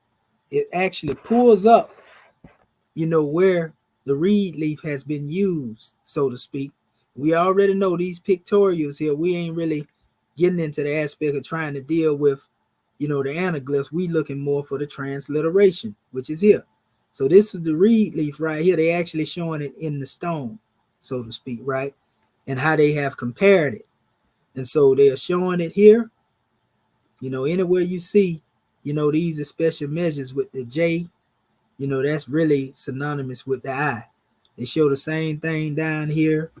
And you can go throughout the document. They're showing you in different places where you will find these things at, you know, with actual monuments and archaeology, you see. So we know that these, again, are nothing more than markers. They are not letters. These are not letters, people. These are anaglyphs that have metaphysical meaning. But unfortunately, the way they tried to teach it in the West, it's almost like you can't separate wet from water, so to speak. But these particular ones done superimpose this on the transliteration, so you really have no choice but to look at these pictures they put up here. But just know that you can go back to your Akutu, and your Akutu gonna give you the position of knowing the hieratic that it was before they made it into this particular picture here. So we are not teaching teaching pictorials as hieratograms. These are hieratograms, these are anaglyphs, and we know how this came to be what it is. So don't get it twisted. We got to keep saying that over and over. They be like, he trying to talk to us like we stupid. Well, evidently, if I keep saying the same thing and somebody keep going back and forth, I got to overemphasize it. You know, a lot of people say, he giving the measure so long. The only reason the measure is long, because if I say something straight to the point, you're going to ask me a million questions on the one thing I said. So what I try to do is exhaust the measure so that I make it plain. That way we don't, because I feel like too many questions convolute the conversation. Too many questions, you know, cause us to stay in one place and we'll be there 5-6 years and we can't even move forward, which is the plight of our people, unfortunately. They've been arguing with each other for years and ain't moved beyond the point of the argument yet. When I'm teaching, we ain't finna do that. We're going to keep it moving. That's why we got these recordings here. So our people can come back, look at the recording. You can stop it and play it as many times as you want to. You know, and if you really do the research, you're going to notice all our videos overlap into every other video. This is done very strategically, you know, with how we present this information. And it is also done very precisely to make it easy. All you got to do is follow the trail, you know, of the information, you know. So I just wanted to show that to our family as well. But again, like I said, dealing with this particular tool, that's another one. But there's also one more, which is this last tool, and it go further into these actual hieratograms as they were found on monuments. You know, you can see the numbers here. They show the dynasty like the other things. But if you go up into the top, you can actually find the groups and click on the different groups of gardenia signs. And it gives all of the different numbers of the signs. You can go over here to monuments and see it, and you hit monument here, and it gives you all the information based on where these things are coming from as well. You can go to the periods, again, dealing with Dynasty 0. Notice you don't see nothing up in here too much, up in Dynasty 0, even though you have some people talking about Egyptian language exists since Dynasty 0. Well, why you think they ain't put none of it up here if it existed during that time? You see? So we can go on and on. It's just so many different tools to be utilized up in here, family. I mean, you can't go wrong. They got breakdown on everything in here. Man, you're going to be studying forever. Look at all of that. You know what I mean? Dealing with the sign list alone. So this is the most exhaustive measure, not from a bad standpoint. They thought Strong's had an exhaustive concordance. Look at all of this information here. And we can only become sharp. There ain't nobody else in the teachings of the Egyptologites that have been teaching have ever directed y'all to these sources. And we were guided by the great God Allah, to be able to come across it. We were using all the material, the same source, and then I didn't even know it at first. Until I found, okay, this is saying it's the brother that created this. And, so all our sources, we was always demonstrating from one area. So, I mean, they'll say, though, he ain't showing no sources. Where the source at? All right, keep telling yourself that, and you're going to stay right there where you been, stagnated. So we just want to say gratitude for this. I want to go back to our tool once this thing stop rotating. I see we got some little slow poke going on there again. I'm going to try to hit this here. Not responding. Yeah, that's what it's doing. It just rotate. I'm gonna let it do what it do till it stop. There we go. There we go, right there. Okay. I'm gonna go down here and hit this. It's a lot of time when I hit this button here, you see the little windows down here on the start, and just hit it and hover over it. It actually opens up for some reason. It'll unlock the keyboard. Now you can actually go down into this demonstration here. They got a lot of different records that's attached to this, dealing with the history on certain dynasties. You take all that with a grain of salt, so to speak, when going in that area. Nothing wrong with reading it. That's what you want to do. But there's some more interesting tools in this area. Like I said, you can go up here and change what it is you're looking for by just hitting it. See, that's another one. That's dealing with the letter W. You can come here, we can go on and on with it.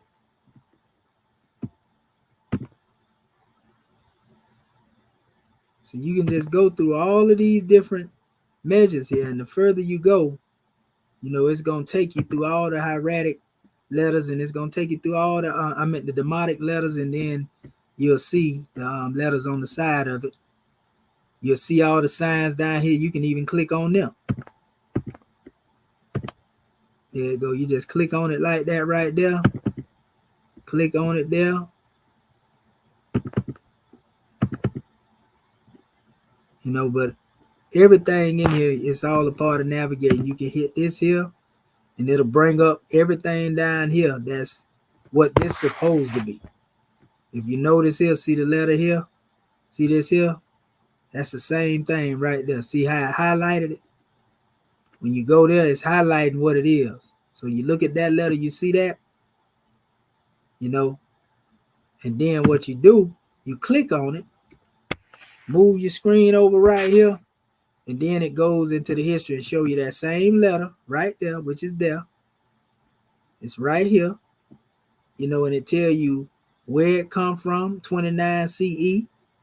It gives you the Trismegistus. They talk about Hermes Trismegistus, but they give you the number for it. You can click on that number, and it's going to open up, and it's going to give you some documents that's tied to it. So let me see here. I want to go back. They show the morphology and the word context. Come here, and they say that this actually is Sebastos. You see? And then if you come down here, you find the actual whole phrase that's being stated here. I'm finna show you something else that's great as well, though. All the time, see, everything you hit is going to pull it up, and you're going to have it in a more modern expression so you can see it better and know what the letters represent in the Demotic. There's another measure here I want to pull up because it actually lets you go a little further than that. Let me see here. Where is it? Give me 1 second here.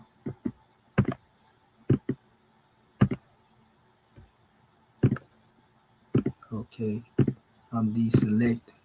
Does it allow you to select and deselect what's being said?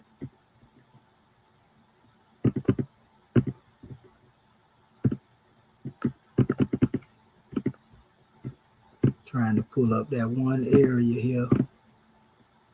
Because it lets you pull the whole papyri up. That's what I'm trying to pull up. Well, at least the whole script. Give me 1 second here. They also show the correlations down here too, family.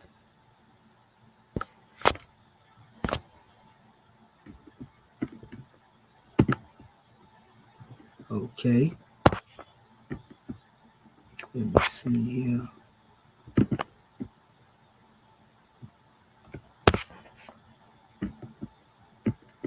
Where is it at? It ain't that one. Okay. Also, it shows the timeline too. My bad. It shows you the timeline. See how when you scroll over here, and then if you go over here, it shows you what he's. Let me blow this up. This is the Nile Valley right here. So everywhere you hit over here is going to show you where the letter come from. So if you hit right here, it actually tell you right here where it's coming from, the time frame and everything. But when you go look at these areas, it actually tell you what this is along the Nile. See, whatever light up, that's where it is.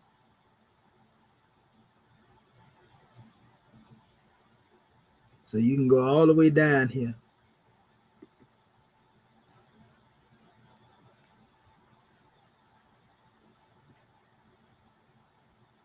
All the way down.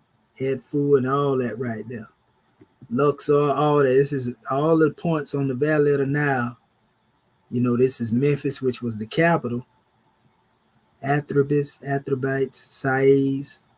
You know, so, I mean, this is just powerful, family. Just being able to go into, you know, all of this here.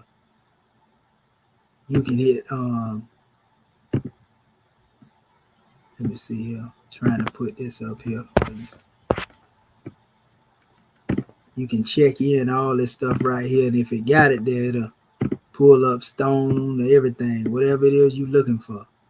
Tablets, you know, Ostrakhan, if that's what you're looking for, you know, you'll be able to tap into it. They also have what they don't have a connection to the abnormal hieratic, even though they have that up there, putting it up there as statement. I want to go and get to this other area though that I was looking for as well. Let me see. That's the timeline too, family. Again, you go to your molar tool. It'll take you to every one of these things that we're looking at. So it's one more drawing I want to show you before we go out. And they ain't gave me the let me see here.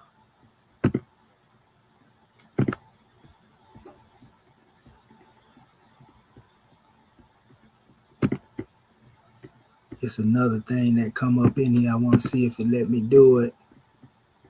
Actually, more like an arrow that they normally put up here. I'm trying to find it. No, they didn't put that there.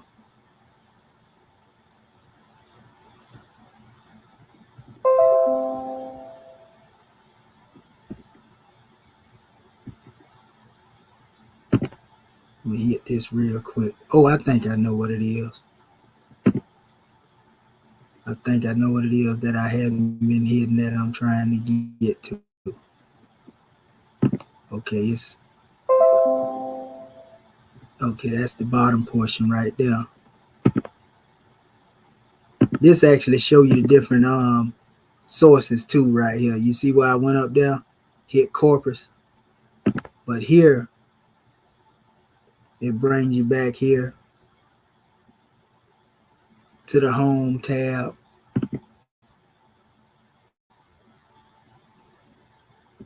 Okay, here is where you can search. Just give it a chance to load up here quick.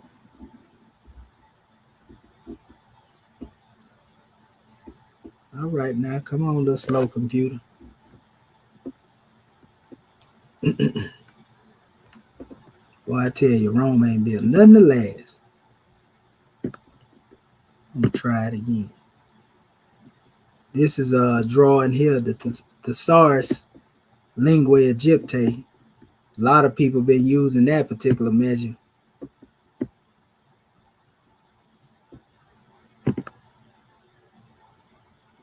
And this is another one here too, the Ramesses tab. You can go there and see also the links between them. They got a whole bunch of different search tools there.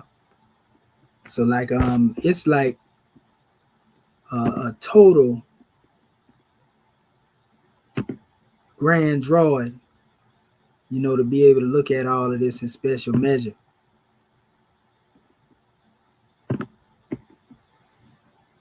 It's another portion in this tool I want to pull up as well. Let me see. I want to go back here.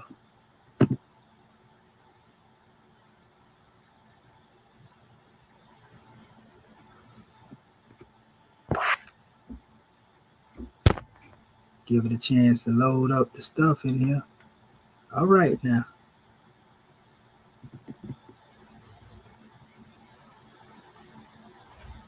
Let me see if it let me do anything. It ain't let me do nothing right there now.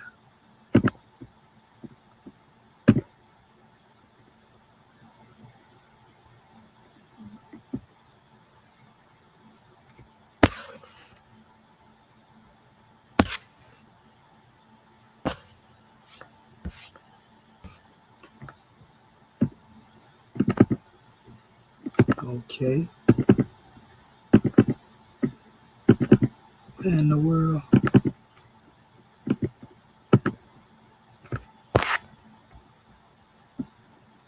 It ain't let me get into that thing that I was getting into yesterday.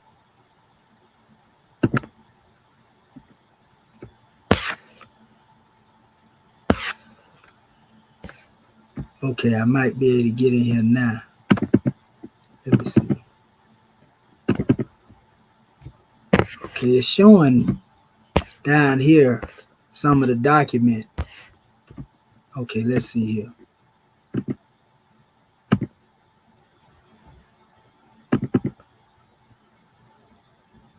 Let's see.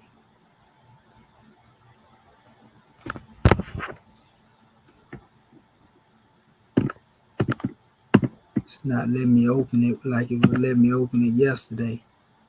You can actually open this, family, and it brain there go not responding again. You can actually open this up though, and then what it does, it opens up to the Demotic script.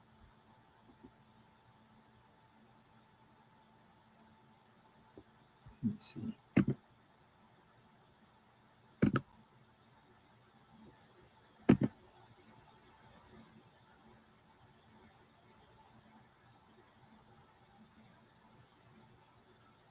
Okay.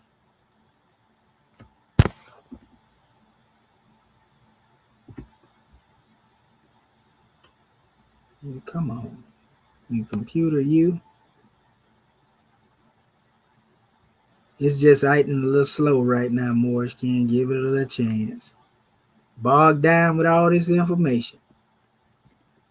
Goodness gracious. Okay. So what happened is,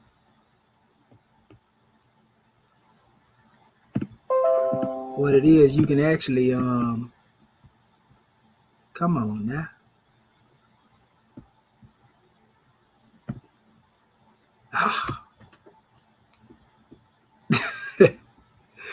I'm trying to show you when you stretch this thing open, you can see it, but it's buffering out on me again.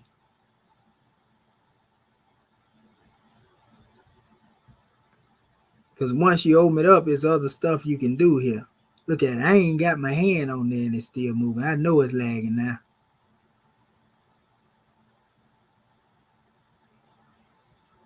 Just moving across. I ain't even touching nothing. Look at it, Morris. Look at it go.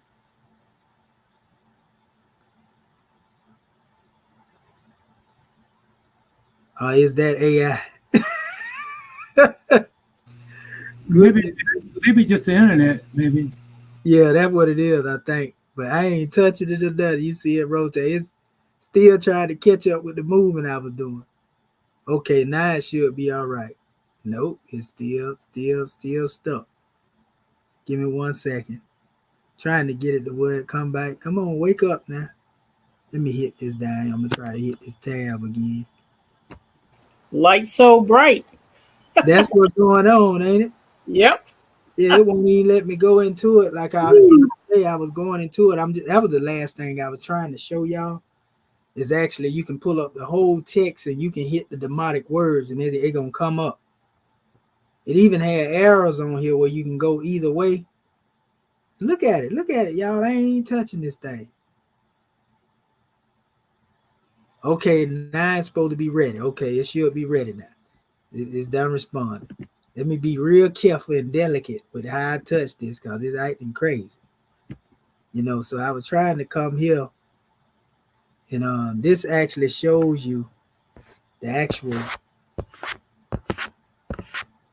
source that they took this stuff from. You see what I'm saying? This their version of what they call in the Rosetta Stone. So there it go. That's what I've been really trying to show y'all right there. It's right behind it. This is what I was trying to get to right here. Oh, you want to get stuck again, huh? You want to shake the bottom of the screen and everything, huh? Just give it a second, Morris kid, because this is the last thing I want to show you. Probably like that because I got too much going on. Because I did open up a couple of tabs. I may need to close some of them down. Okay, it should be.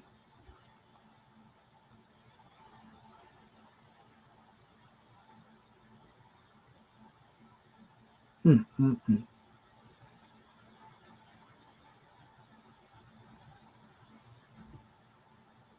me try to hit this again. Wake it up.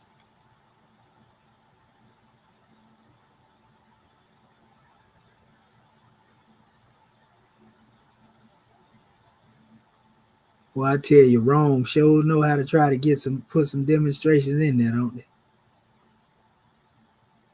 They said, no, we can't let him. But okay, here we go right here. Let's see what we got. All right. What I'm going to do, I'm finna X out some of these tabs up here before I try to do it again. Okay. I think it should be pretty much ready now.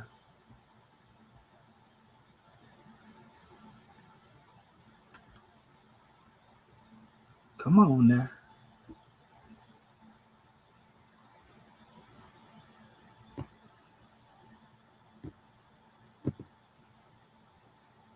Yeah, still stuck right now. Y'all see all them tabs I got up there? And that's probably what it is because it's got too many open on them search engines and it's a lot of information in there. So what I'm going to do, I'm going to try to close these out. Okay, I can move now. So let me do this. I'm going to try to close this one out.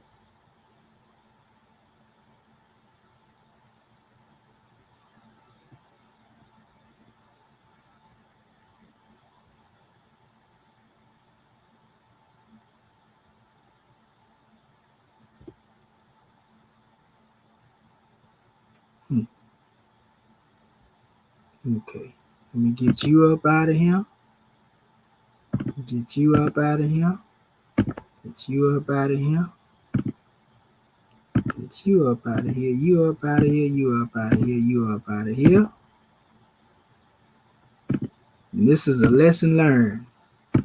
Obviously, we need to take some of the tabs off of here if we want this demonstration to run smoothly.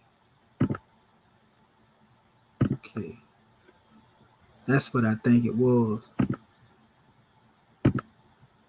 Just take all of them out, because we don't want no more stalling. Uh-oh. Didn't want to take that out, though. I think the mind is faster than this computer. That might be the case, too. I think we're thinking too fast. You know, they say, think fast. Okay. So, yeah, we come down here, and I think I want to go back to, where is that tab I just had? I just had it on here. Right here, yeah. That's where we was able to go into it and pull up the text. So, yeah, it's moving somewhat like it should be. Still trying to do a little stick thing, but I wanted to open it up just like this right here to show y'all the transliteration and all that in here. But the good thing about this, like you can literally go to certain words and click on them like that, and then they'll break down the whole sentence. That's what I was trying to get to show y'all. You know, you can go back over here because you still got the window open, hit that little area there, and it jumps up there, and it comes up in this box here. And see how it's showing you the sound shift in here as well?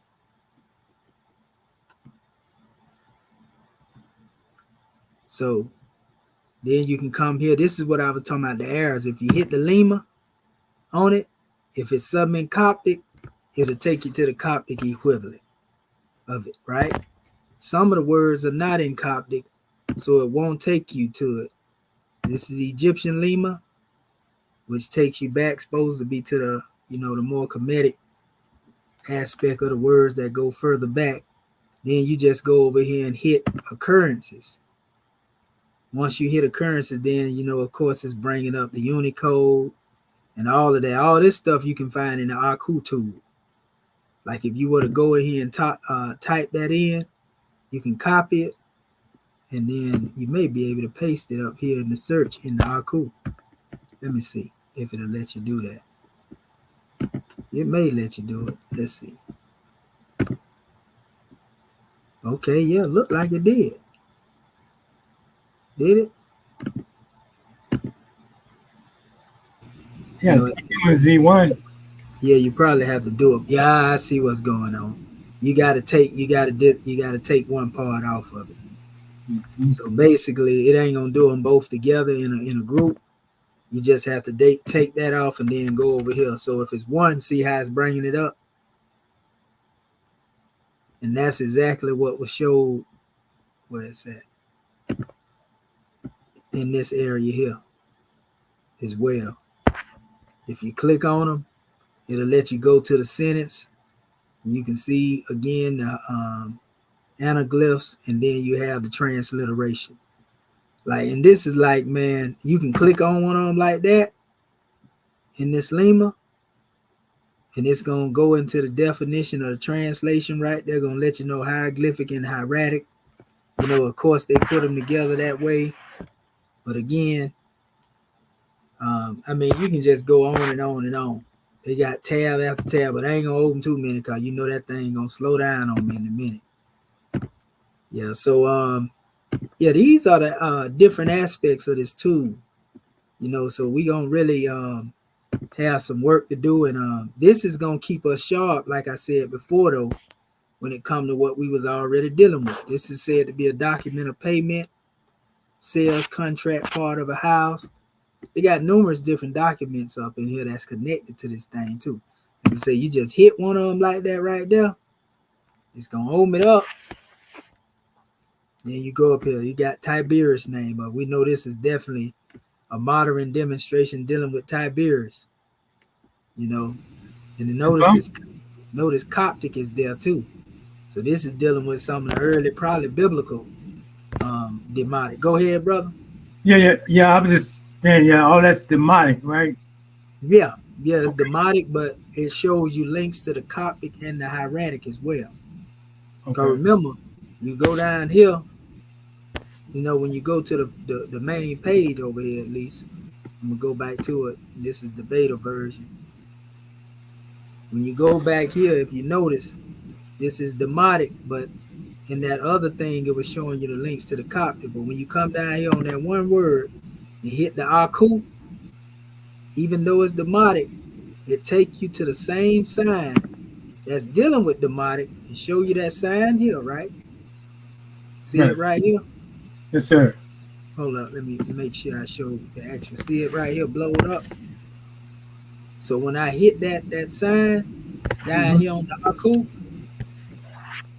right there, up under it, as soon as I hit that sign, it opened up this, Right. Actually it's this one, and showed the same sign. Then now I can see my heratogram. So even though it's dealing with the Demotic, this tool take you right back to the hieratic that's synonymous with that same thing. So, Right. one of the things we're going to do is have our family reconstruct the abjad. That's what the homework going to be. And you'll be able to use this same methodology that I'm doing, to get a grand understanding. You can go back and see the video after we get off of here, but, you just going to find each one of the letters, and the letter going to be pulled up, so once it pull up, that particular letter, you're going to have a comparison of a hieratic and a demotic letter. We actually already have a PDF with it already done. But I'm just saying, want our Moors to do it and do it in the abjad order, so to speak, each and every one of the Moorish American Moors. But you can use these tools, and do it. But also, remember, that Aku going to let you know what it is. But if you want the transliteration now of what's being said, just hit the button that take you over here to the molar tool. And there it is right there, the sign. And then notice, there it is. Remember we was talking about Sekhet. Sesh. They also say Sesh, middle letter, Sekhet. You see? So, it would be nice if they had a little, where you hit it, and then it say it like pronounced it and stuff too. That would be nice as well. But nevertheless, like I said, you don't even have to hit the hieroglyphic number in the words no more. You just hit that particular demonstration over here, because it's taking you there. See, that's your Aku. This is your molar, and then you can also hit this, and it's gonna take you here, like we showed you before. That's gonna be your main navigation there. Then you hit these different ones. It's gonna pull the same, little alphabet up in different papyri on the wall. This is the way to become more familiar. See it up there? Yeah. This is the way you can become familiar with this, because it's giving you all and everything. You can go up under that, hit the other tab. It's going to show it there. Got a lot of transliterations in here. So showing you the dynasty in there again, the name of the pharaoh. I mean, man, we in heaven. The Demotic is put together most completely, so to speak. So that's pretty much the gist of all of this right here. And before I actually close down with it, are there any questions, about what it is that our Moorish kin just seen? Islam. Islam.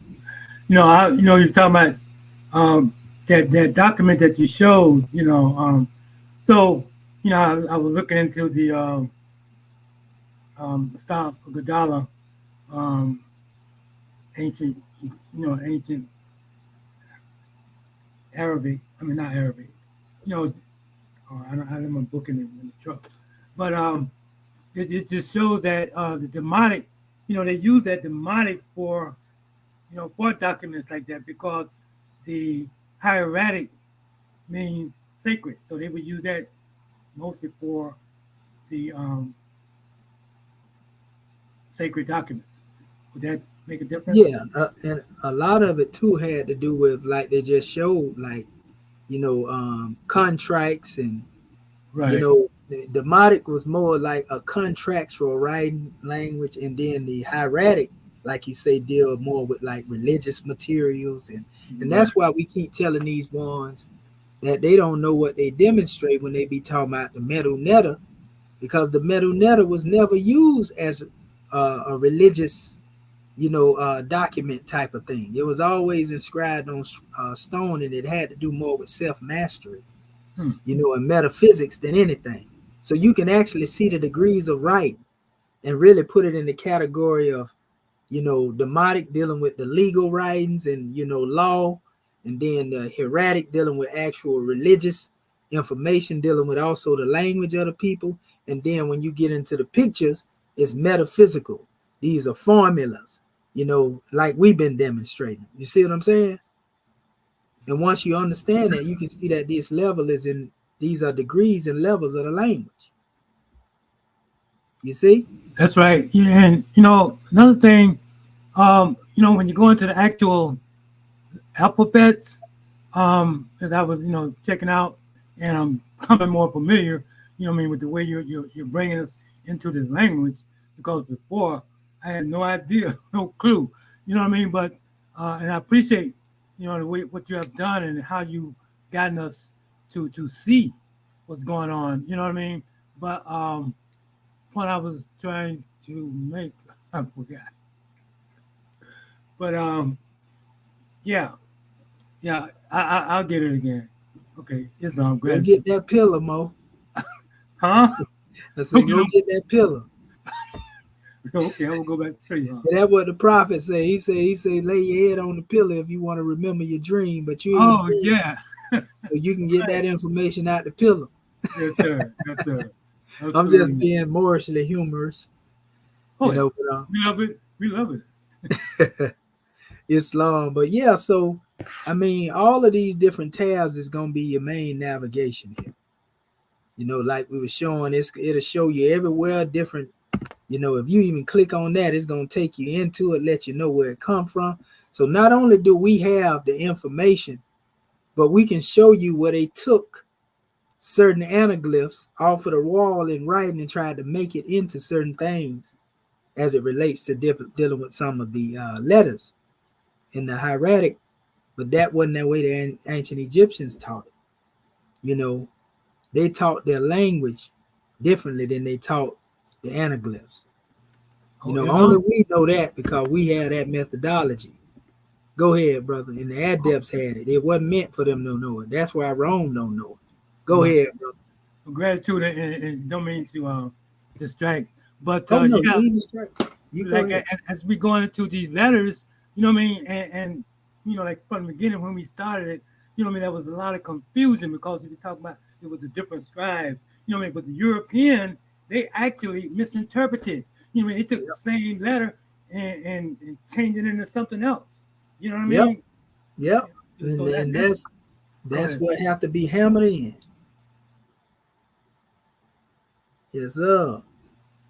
Yeah, we gotta use that hammer repetition because they're gonna always, when they see them pictures, Brother Marvin Edward Bay, they're gonna be like, he using the glyphs. No, we ain't even talking about the glyphs. That's right. What are you thinking about? We done told you a million times that it's there because we ain't nobody transliterated it yet. Even in the book that we did have, the writing mode. Not the writing mode, but the book I got with all the Egyptian hieratic in it. They didn't even make that into the book we thought it was gonna be. I'm sorry. It ain't been done yet. Go ahead, brother. Yeah, and it makes sense because like you said, we're doing something that no one else ever have tried to do. You know what I mean? Right. And the European has screwed up the language for a whole lot of reasons. To keep people dumbed down it and to get off, to put themselves into the picture as being holy and elevated and all this here. They stole everything they got. Right. Islam. And when we say we the only one that did, ain't nobody did, we don't say that as a flex, as the young generation say, are we boasting? We saying that because that's the truth. Ain't nobody produced no hieratic dictionary yet. That's right. And most of them don't want to because they don't want to deal with it. I had one try to come at me and he doing something that nobody ain't never did. If you doing that, I'll pay for myself to put you through school. I don't need no European school. We doing it without them. That's right. That's You how we know? can do it. Yeah, and so unfortunately, our people, and this is the same thing we run into with basic history. Same thing we running into with people understanding this language is the same thing we running into with trying to get them to understand their Moorish America. Because they believe the European knowledge over That's right. everything. And then we got one video on here where we had the brother. He's so far out there. He talking about the brother is 100% right. That's what the brother Unc said. Commission, you can't listen to him and come right back. He 100% right, but he don't know why he right. Wow. Yeah, he don't know. I say, what in the world is going on here? So we got to keep bringing this demonstration. We got the tools. This is going to help us a lot. I'm pretty sure all the scribes is like they breathing so freely right now, looking at this measure, and it ain't nothing but some fun, like the sister Curtis Bay, would say. Ain't nothing but some fun coming out this demonstration. Islam. Hold on real quick. So what I'm going to do at this time, I'm going to open up the floor for the scribe. I'm going to stop sharing and ask, is it any other, amongst the scribe that would have anything they would like to say about what it is we presented here? We can start with our Grand National Secretary of the State. Islam. Mm-hmm. I did have a question, Dr. Shahid. Okay, you need me to open that back up? You No, this is like a general question dealing with the tools that you were presented and the updates. Okay. Because when we first started out and you were giving us these tools, I put it in a file. Okay. Now, do I have to, if I go back to the file where I saved all of these tools, can I click on that and it automatically be updated, or do I have to pull it anew? It should probably reset itself, I think, once you open it.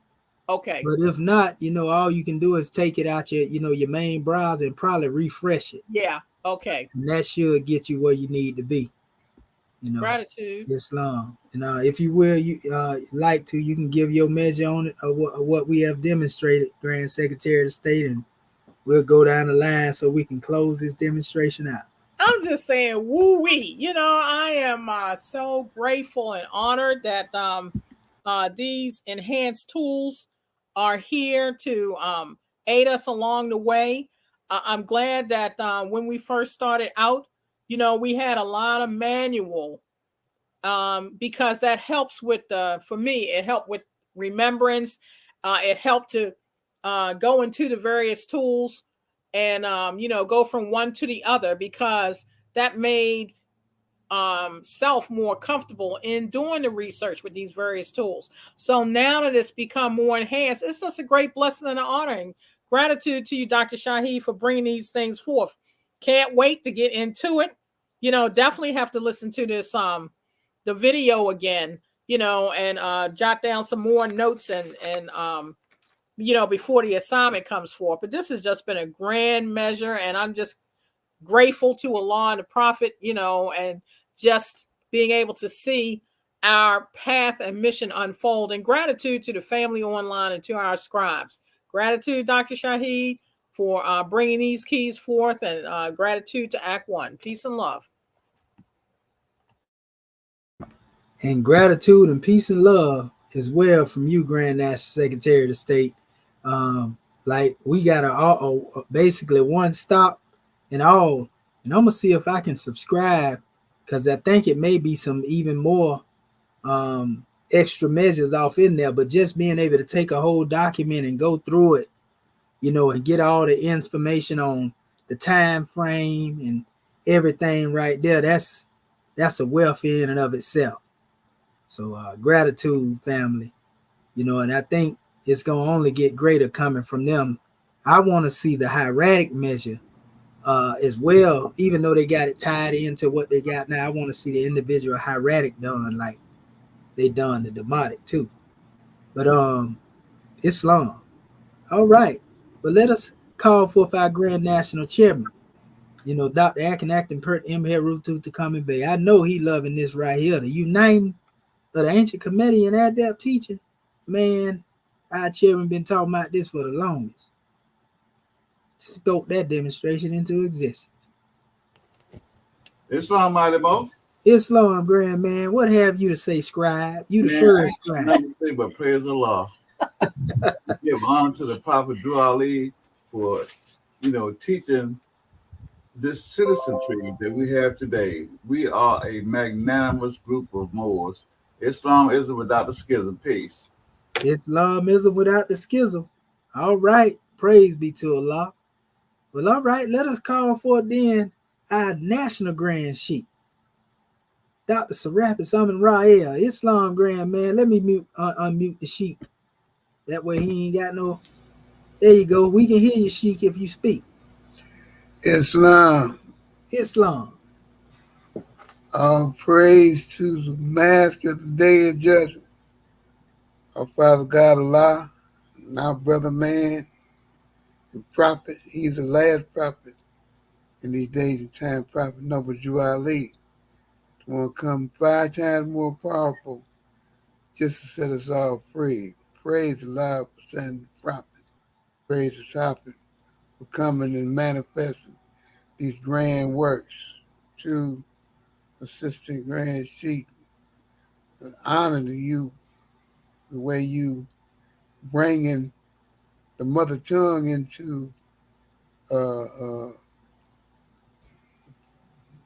presence of your Moorish kin, language that we had somewhat been deprived of, lost along the way of our captivity, is being restored by your Moorish American government and its staff, people in and of themselves. This program is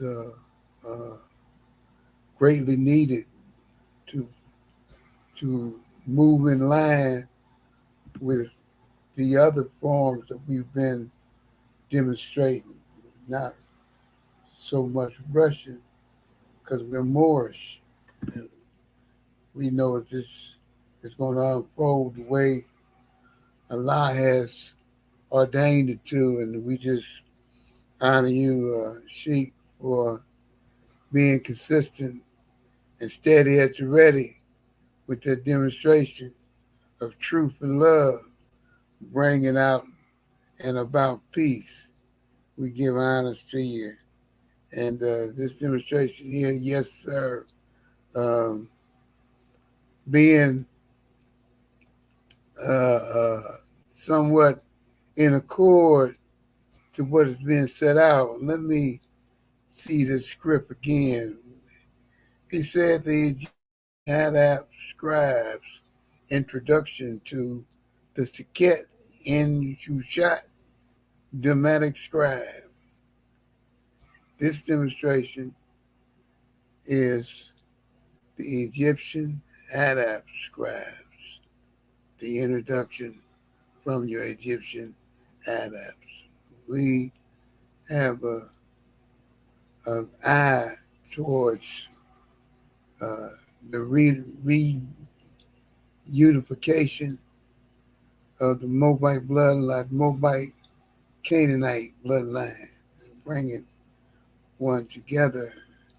There was a lot of misplaced language about 400 some odd years ago, and to make it short, the Prophet Noble Drew Ali come and manifesting and bringing this nation back together.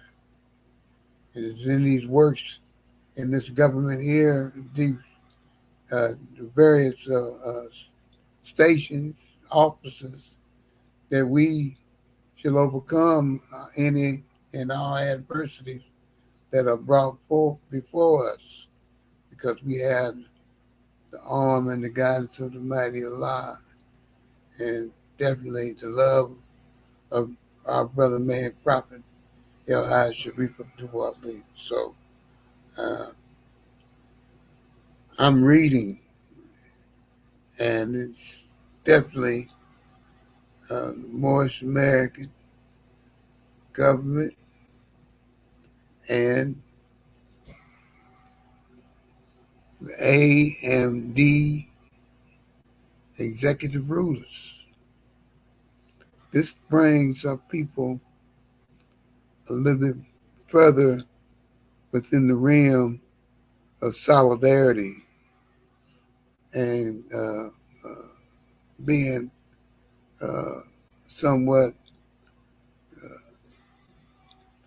aware of the tasks that lie before us. We have a very sharp Secretary of State, Sister Beyond. Uh, she not put the pedal to the metal. All my sisters do. There's no if, and, buts. We see all of you. Everybody got a work to do. A lot of us got a special work to do. You already know. One gave you your assignment when you stepped in through that door and come back home. Remember? And so these lessons is what's going to aid and assist us with our restructuring of the physical as well as the mental and spiritual of the self. As a people, this is what our objective is. And so much love to you, Mo, and raise all five to ancient forefathers by the prophet, and to all our Moorish kin here, there, and everywhere. Islam.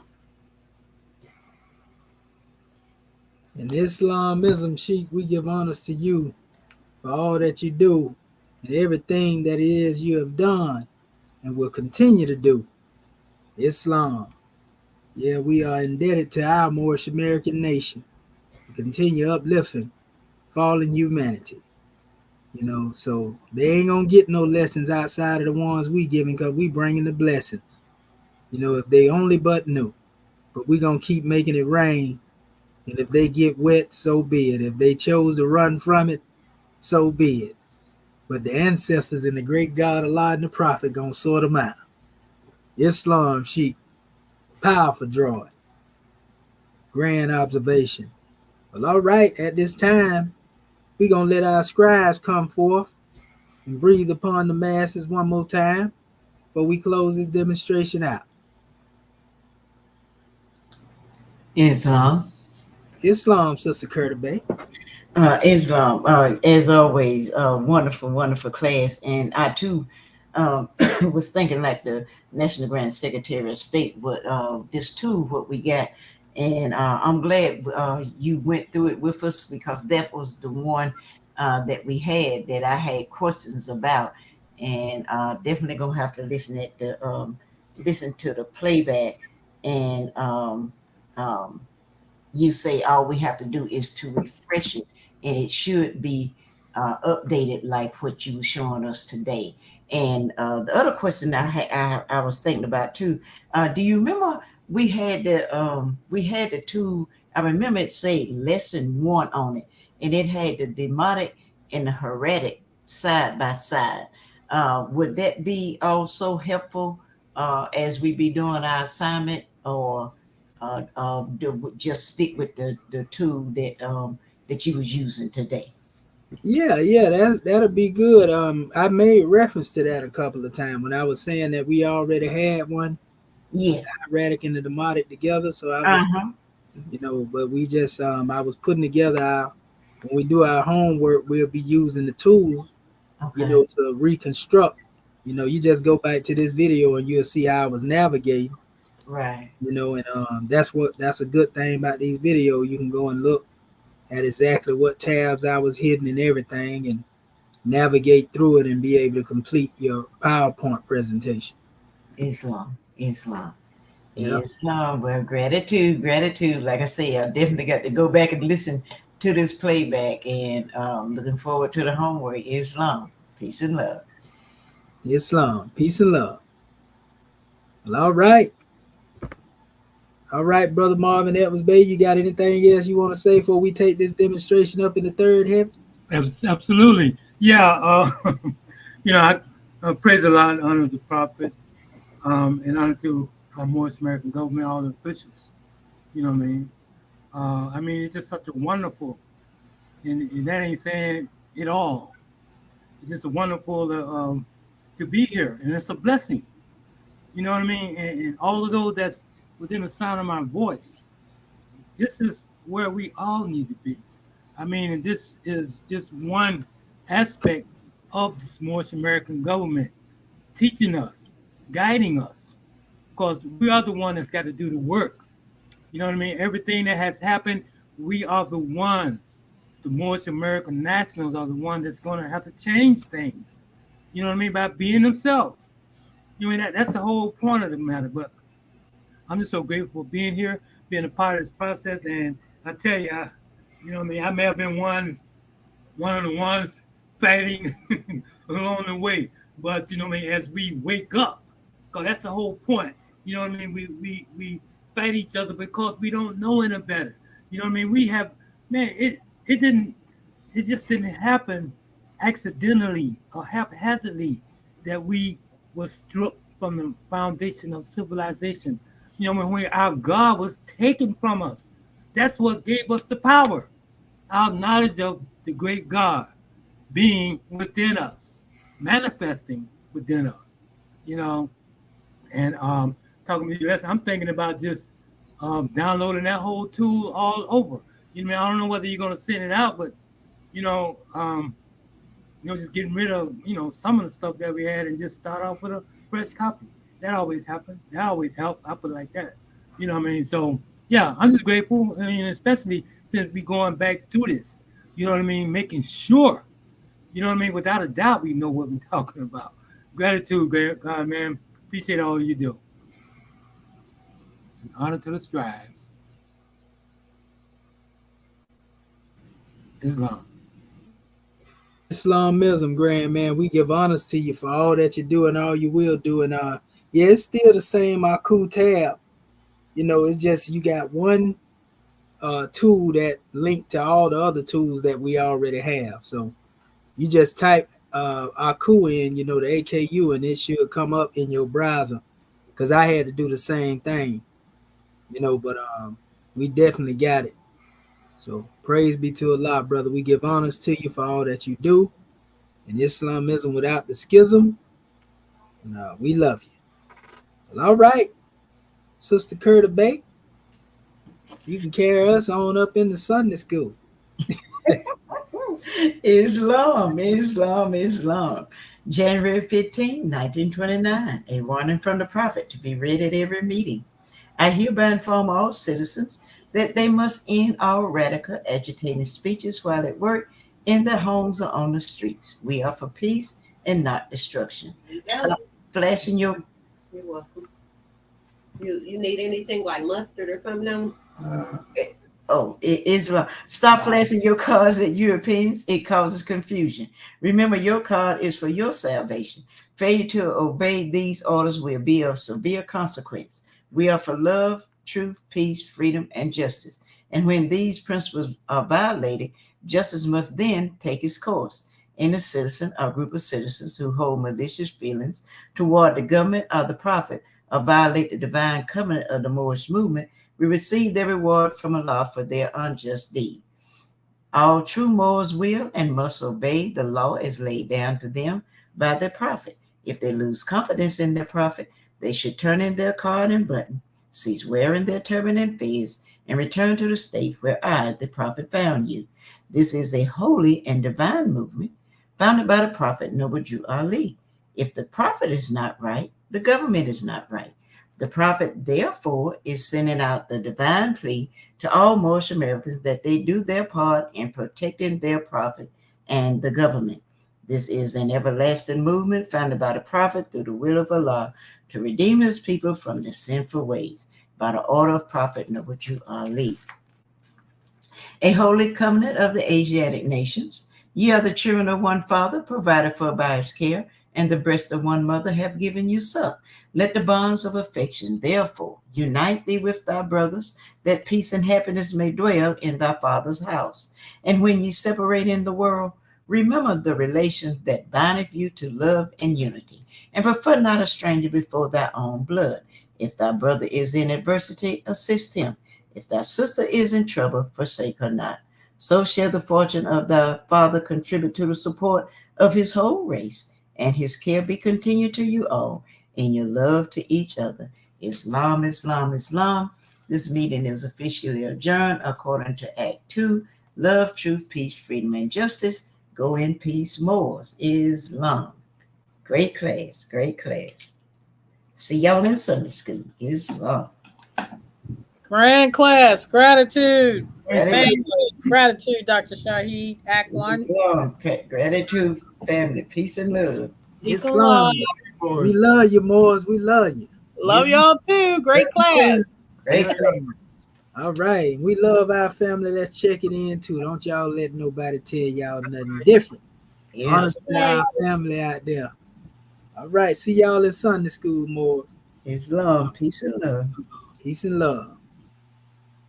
All right.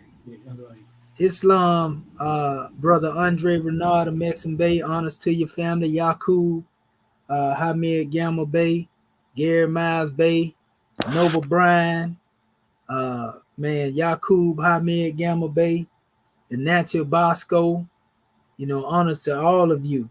Everybody that's in here representing, we're going to give y'all a little, since we already closed out, we're going to give y'all a little measure, with the same thing that we've been dealing with these ones, for ones that hadn't seen me go back and forth, on this particular subject matter with ones, because it always arises with those who believe in the Roman way. And I'm going to let y'all hear this little snippet on the closeout. And I'm going to share the screen real quick, so that our family can get some drawing. Because sometimes when we engage in the dialogue, our people are able to get an even greater understanding, so to speak. So let me hit that. I'm going to share the screen and the audio and let y'all hear this little portion where I was dealing with this guy they call Khonshu. Some of y'all may know him. He been running behind me, throwing stone, trying to debate and dialogue for the longest. But check him out. This is what happened when you have a misunderstanding from the Roman aspect. You can't have a name Commission without transliterating and then translating the metanoeta. So your statement in and of itself is hypocritical and totally fallacious and ridiculous. It's ridiculous to have a name Commission and say it ain't been translated, number one. Number two, he said his whole basis is that the glyphs are to be translated metaphysically. That's what he's saying, because he's a pseudo king. I began to notice. No disrespect. Saying pseudo is no disrespect, nothing personal. But you pseudo as heck. And he's saying that the hieroglyphics have that the metanoeta have metaphysical meanings, and that the translation part and all that is wrong, right? But my question and then you asked me a question: Can I produce an alphabet chart prior to Champollion's alphabet chart? Right? Yes, I can do that, and I'm gonna produce that in Arabic from an Arabian. Now, number three, my question to Commission is, since he's saying that the hieroglyphics are only metaphysical, my question is, do the glyphs?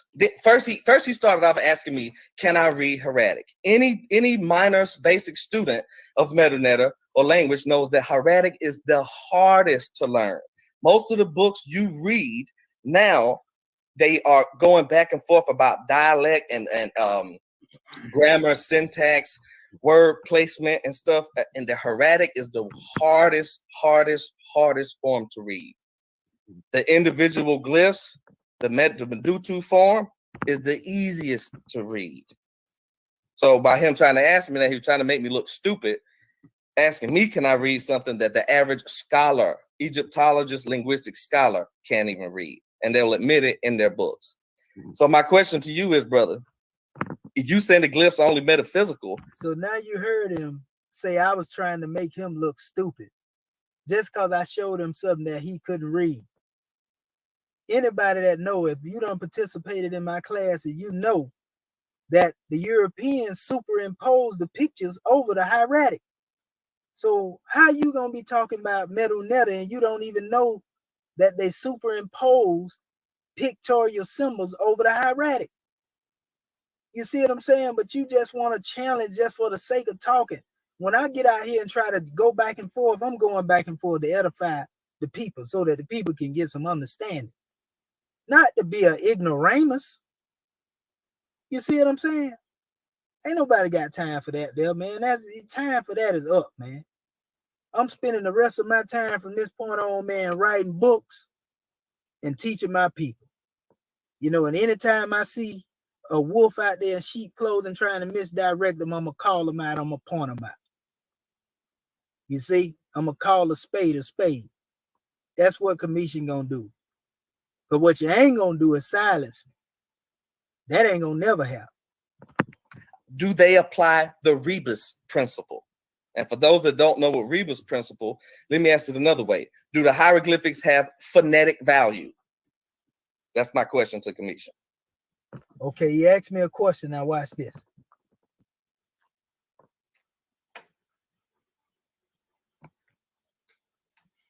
No, sir. The hieroglyphics don't have phonetic value, and the reason why commission. Great.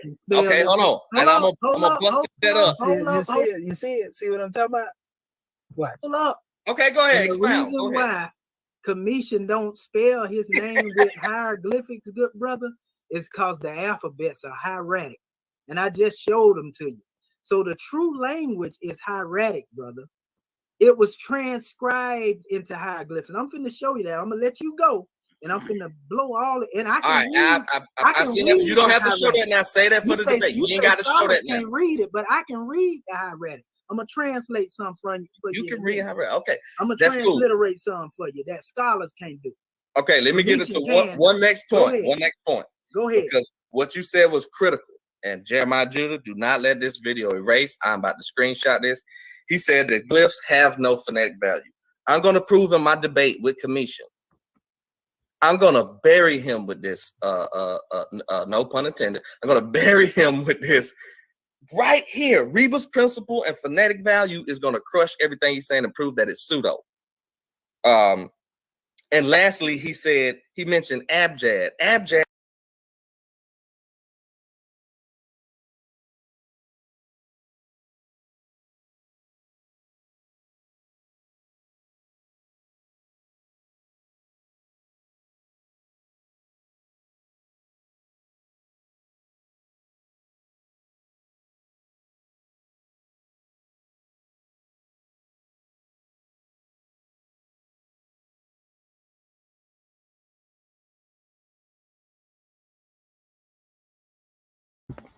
Okay, notice he was talking about the rebus principle.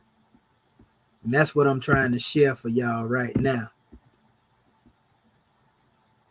Hold up, give me a second. Okay. Let me take this here. This is the rebus principle that I referred to earlier, you know, because that's what they tell you. Remember, the Egyptolomites, they stayed in, you know, they're teaching that the hieroglyphics represent the rebus system, the early hieroglyphs of our ancestors. And so in the early phonetic system, they claim phrases such as I believe, for example, might be rendered with the I, the B, and a leaf. The word belief in the English language didn't exist in ancient Kemet. So make it make sense, people. So they say this is I, B, and leaf.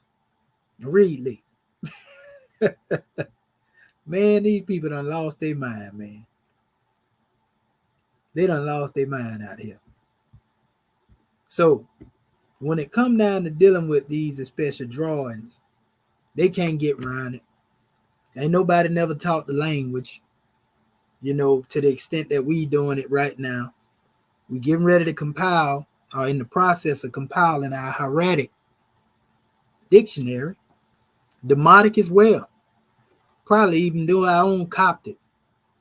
That way we ain't got to go back and forth no more dealing with these things. We'll probably end up creating our own database, similar to the tools that we're using now. So these are the plans, that we getting ready to unfold into. And then we'll see, where ones are along the way, so to speak. Most of them, being that they don't believe hieratic is a language, we ain't worrying about none of them even trying to look in this direction, because they have already told themselves, that this is not what it is. So, we just give honors to everybody else on the manifest family that's willing to deal with the truth as it is. And with that being said, we're going to close this measure out and move on to the next one. Y'all know it's all love. And these things have to be given in degrees. But if you were to go back and trace through the information, because I have it lesson by lesson, from 1 to 7, 1 to 3, 1 to 5, however we dealt with it, you go into these records in my channel, you can find them there. And just look at what we dealt with the information. And once you get that right there, you're going to become refined as well in this area. Ain't nobody going to be able to do nothing with you when it comes to dealing with this language, because none of them can refute what we done said. And half of them running from a discussion in this area because they know we right. They just going along with the narrative because the narrative, in the public say the language was created by Champollion, and they content with that. So of course you can go and pull up 1 million documents saying the same thing, because that's the West saying it. Because they say it don't mean it's true though. Just like that, the reason they deny what I bring, it don't make what I'm saying wrong. Prove me wrong. You see? But they can't, because I got primary source material. So peace and love, family. Shimo Tepu, Uncle Jetsanel. Y'all already know we love you. From the States, man, all the way over into, London. It's all love. Peace and love.